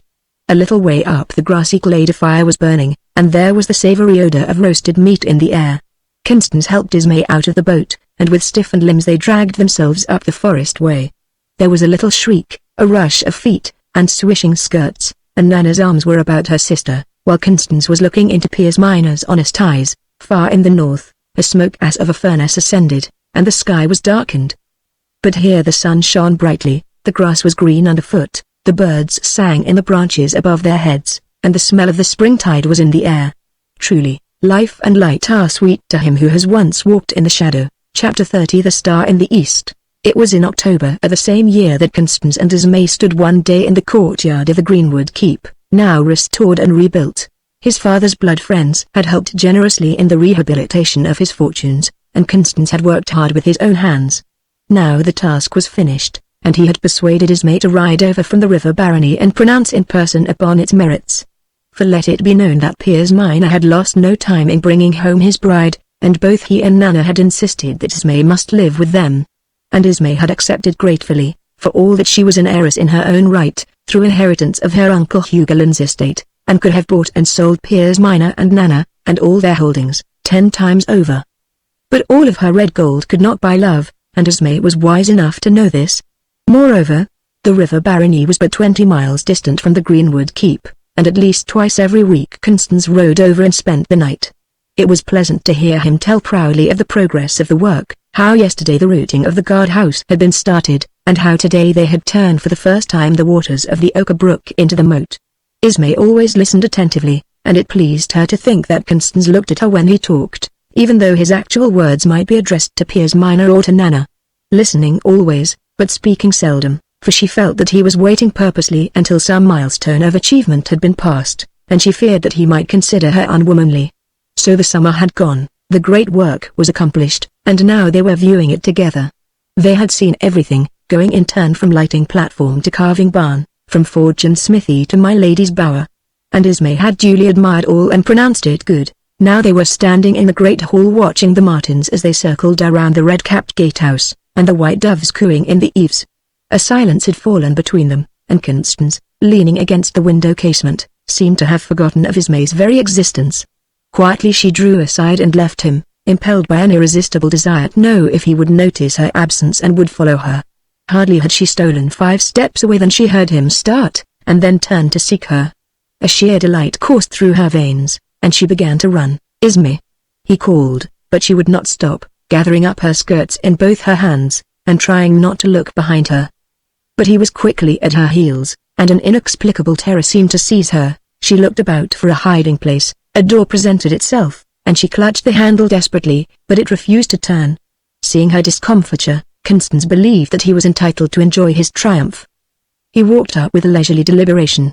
"You are a goose," he said, and took her hands in his, as one who reproves a willful child. She assented meekly. "To run away like that so foolish, when I had something serious to say to you. Why do you suppose I brought you here? Why should I want you to see the house? Why did I build it at all? Be good enough to answer me." She looked up at him with the most innocent expression in the world. "Why?" she echoed, as though mightily puzzled, and immediately the male creature became miserably bewildered, and lost his confident bearing in the twinkling of an eye. Had she really misunderstood him? Had he been deceiving himself from the very beginning? He turned pale and dropped her hands, and she, misinterpreting this relinquishment of ownership, felt the blood receding from her own cheeks. Two utterly foolish creatures, and yet their folly is not to be argued away by the wise men. For while it is the accepted theory that a woman always knows when she is loved, with which men please themselves, and per contra that a man is never unconscious of the favor in which he stands, with which women torment themselves, yet the truth is that neither man nor woman is ever certain of the fact until it is finally proclaimed in actual speech. So this is why lovers are always being asked to repeat and repeat again the magic words upon which all their happiness depends. "The reason, you know the reason why," he stammered, and then she came to his aid. "Yes, I know. But tell me," and thereupon he did tell her. A year later, and Constance and his wife sat on a high point of land that overlooked the waters of the lower bay and the broad, salt sea beyond the dunes. Several of Constance's neat cattle had strayed, and he had determined to ride to the fisherman's village below the Narrows to inquire if the estrays had been seen in that direction. Ismay had accompanied him, and they had been all day in the saddle and were weary. Nevertheless, they were satisfied, for the lost cattle had been recovered, and in the morning the herdsman would be sent over to drive them home. They had shared a frugal supper of bread and cheese and dried grapes, and now they were waiting until the horses should have cropped their fill. There was no hurry, the moon not rising for an hour yet, and it was useless to arrive at the kills before the time of slack water. Constance had his back against a pine stump, and Ismay's head rested on her husband's shoulder. They sat in silence, gazing out upon the grey sea, content in their present happiness and looking forward to a yet greater one in the near future. For to Constance Ismay had just made a wife's final confession, the secret being whispered into his inmost ear, though there was only the land and the sea to overhear. Suddenly, on the darkened eastern skyline, a bright light flashed out, in color like to a star, and yet incomparably more brilliant. And the light was not fixed, but continually changed its space, as was shown by the broad band of rays that now swept the surface of the sea and then traced their luminous way on the overhanging clouds. Another shift and the shining pathway reached to their very feet, illuminating with its radiance every object within its focus, down to the tiniest shell upon the beach. Ismay, startled, clung to her husband's arm. "What is it?" she asked, but he could not answer her, yet as they gazed upon the new star, insensibly they became comforted. Whatever this prodigy foretold, it could not be an omen of lasting evil.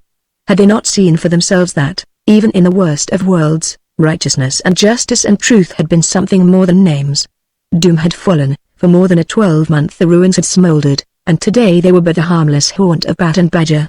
And the world, relieved of that intolerable incubus, and recovered of its purging and cleansing sickness, had started once more upon its appointed path slowly, indeed, at the first, but ever onward and upward. "It is only one more of the things that we cannot understand," said Constance at the last. "But we who love need not fear." He drew his wife's face to his own, and there, full in the radiance of the unknown star, he kissed her on the lips. Early that same evening Sub-Lieutenant Jarvison, watch officer of the electric cruiser Erebus, reported to his commander that a landfall had been made 6 points away on the port bow. Captain Laws immediately hastened to the bridge of the vessel and ordered that the engines be stopped and the customary signals shown. But no reply was received to the rockets displaying the red, green, and white colors of the Antarctic Republican Navy. Apparently the country was not inhabited. Yet to make sure, the searchlight was put in requisition. Up and down, from side to side, swept the giant beam, and now they could see that the land on the left rose gradually into a considerable headland. Beyond opened the wide waters of what must be a great bay. Captain Laws reflected for a moment, and then gave another order to his executive. Under half speed, and with a leadsman in the chains, the Erebus moved steadily towards the unknown coast.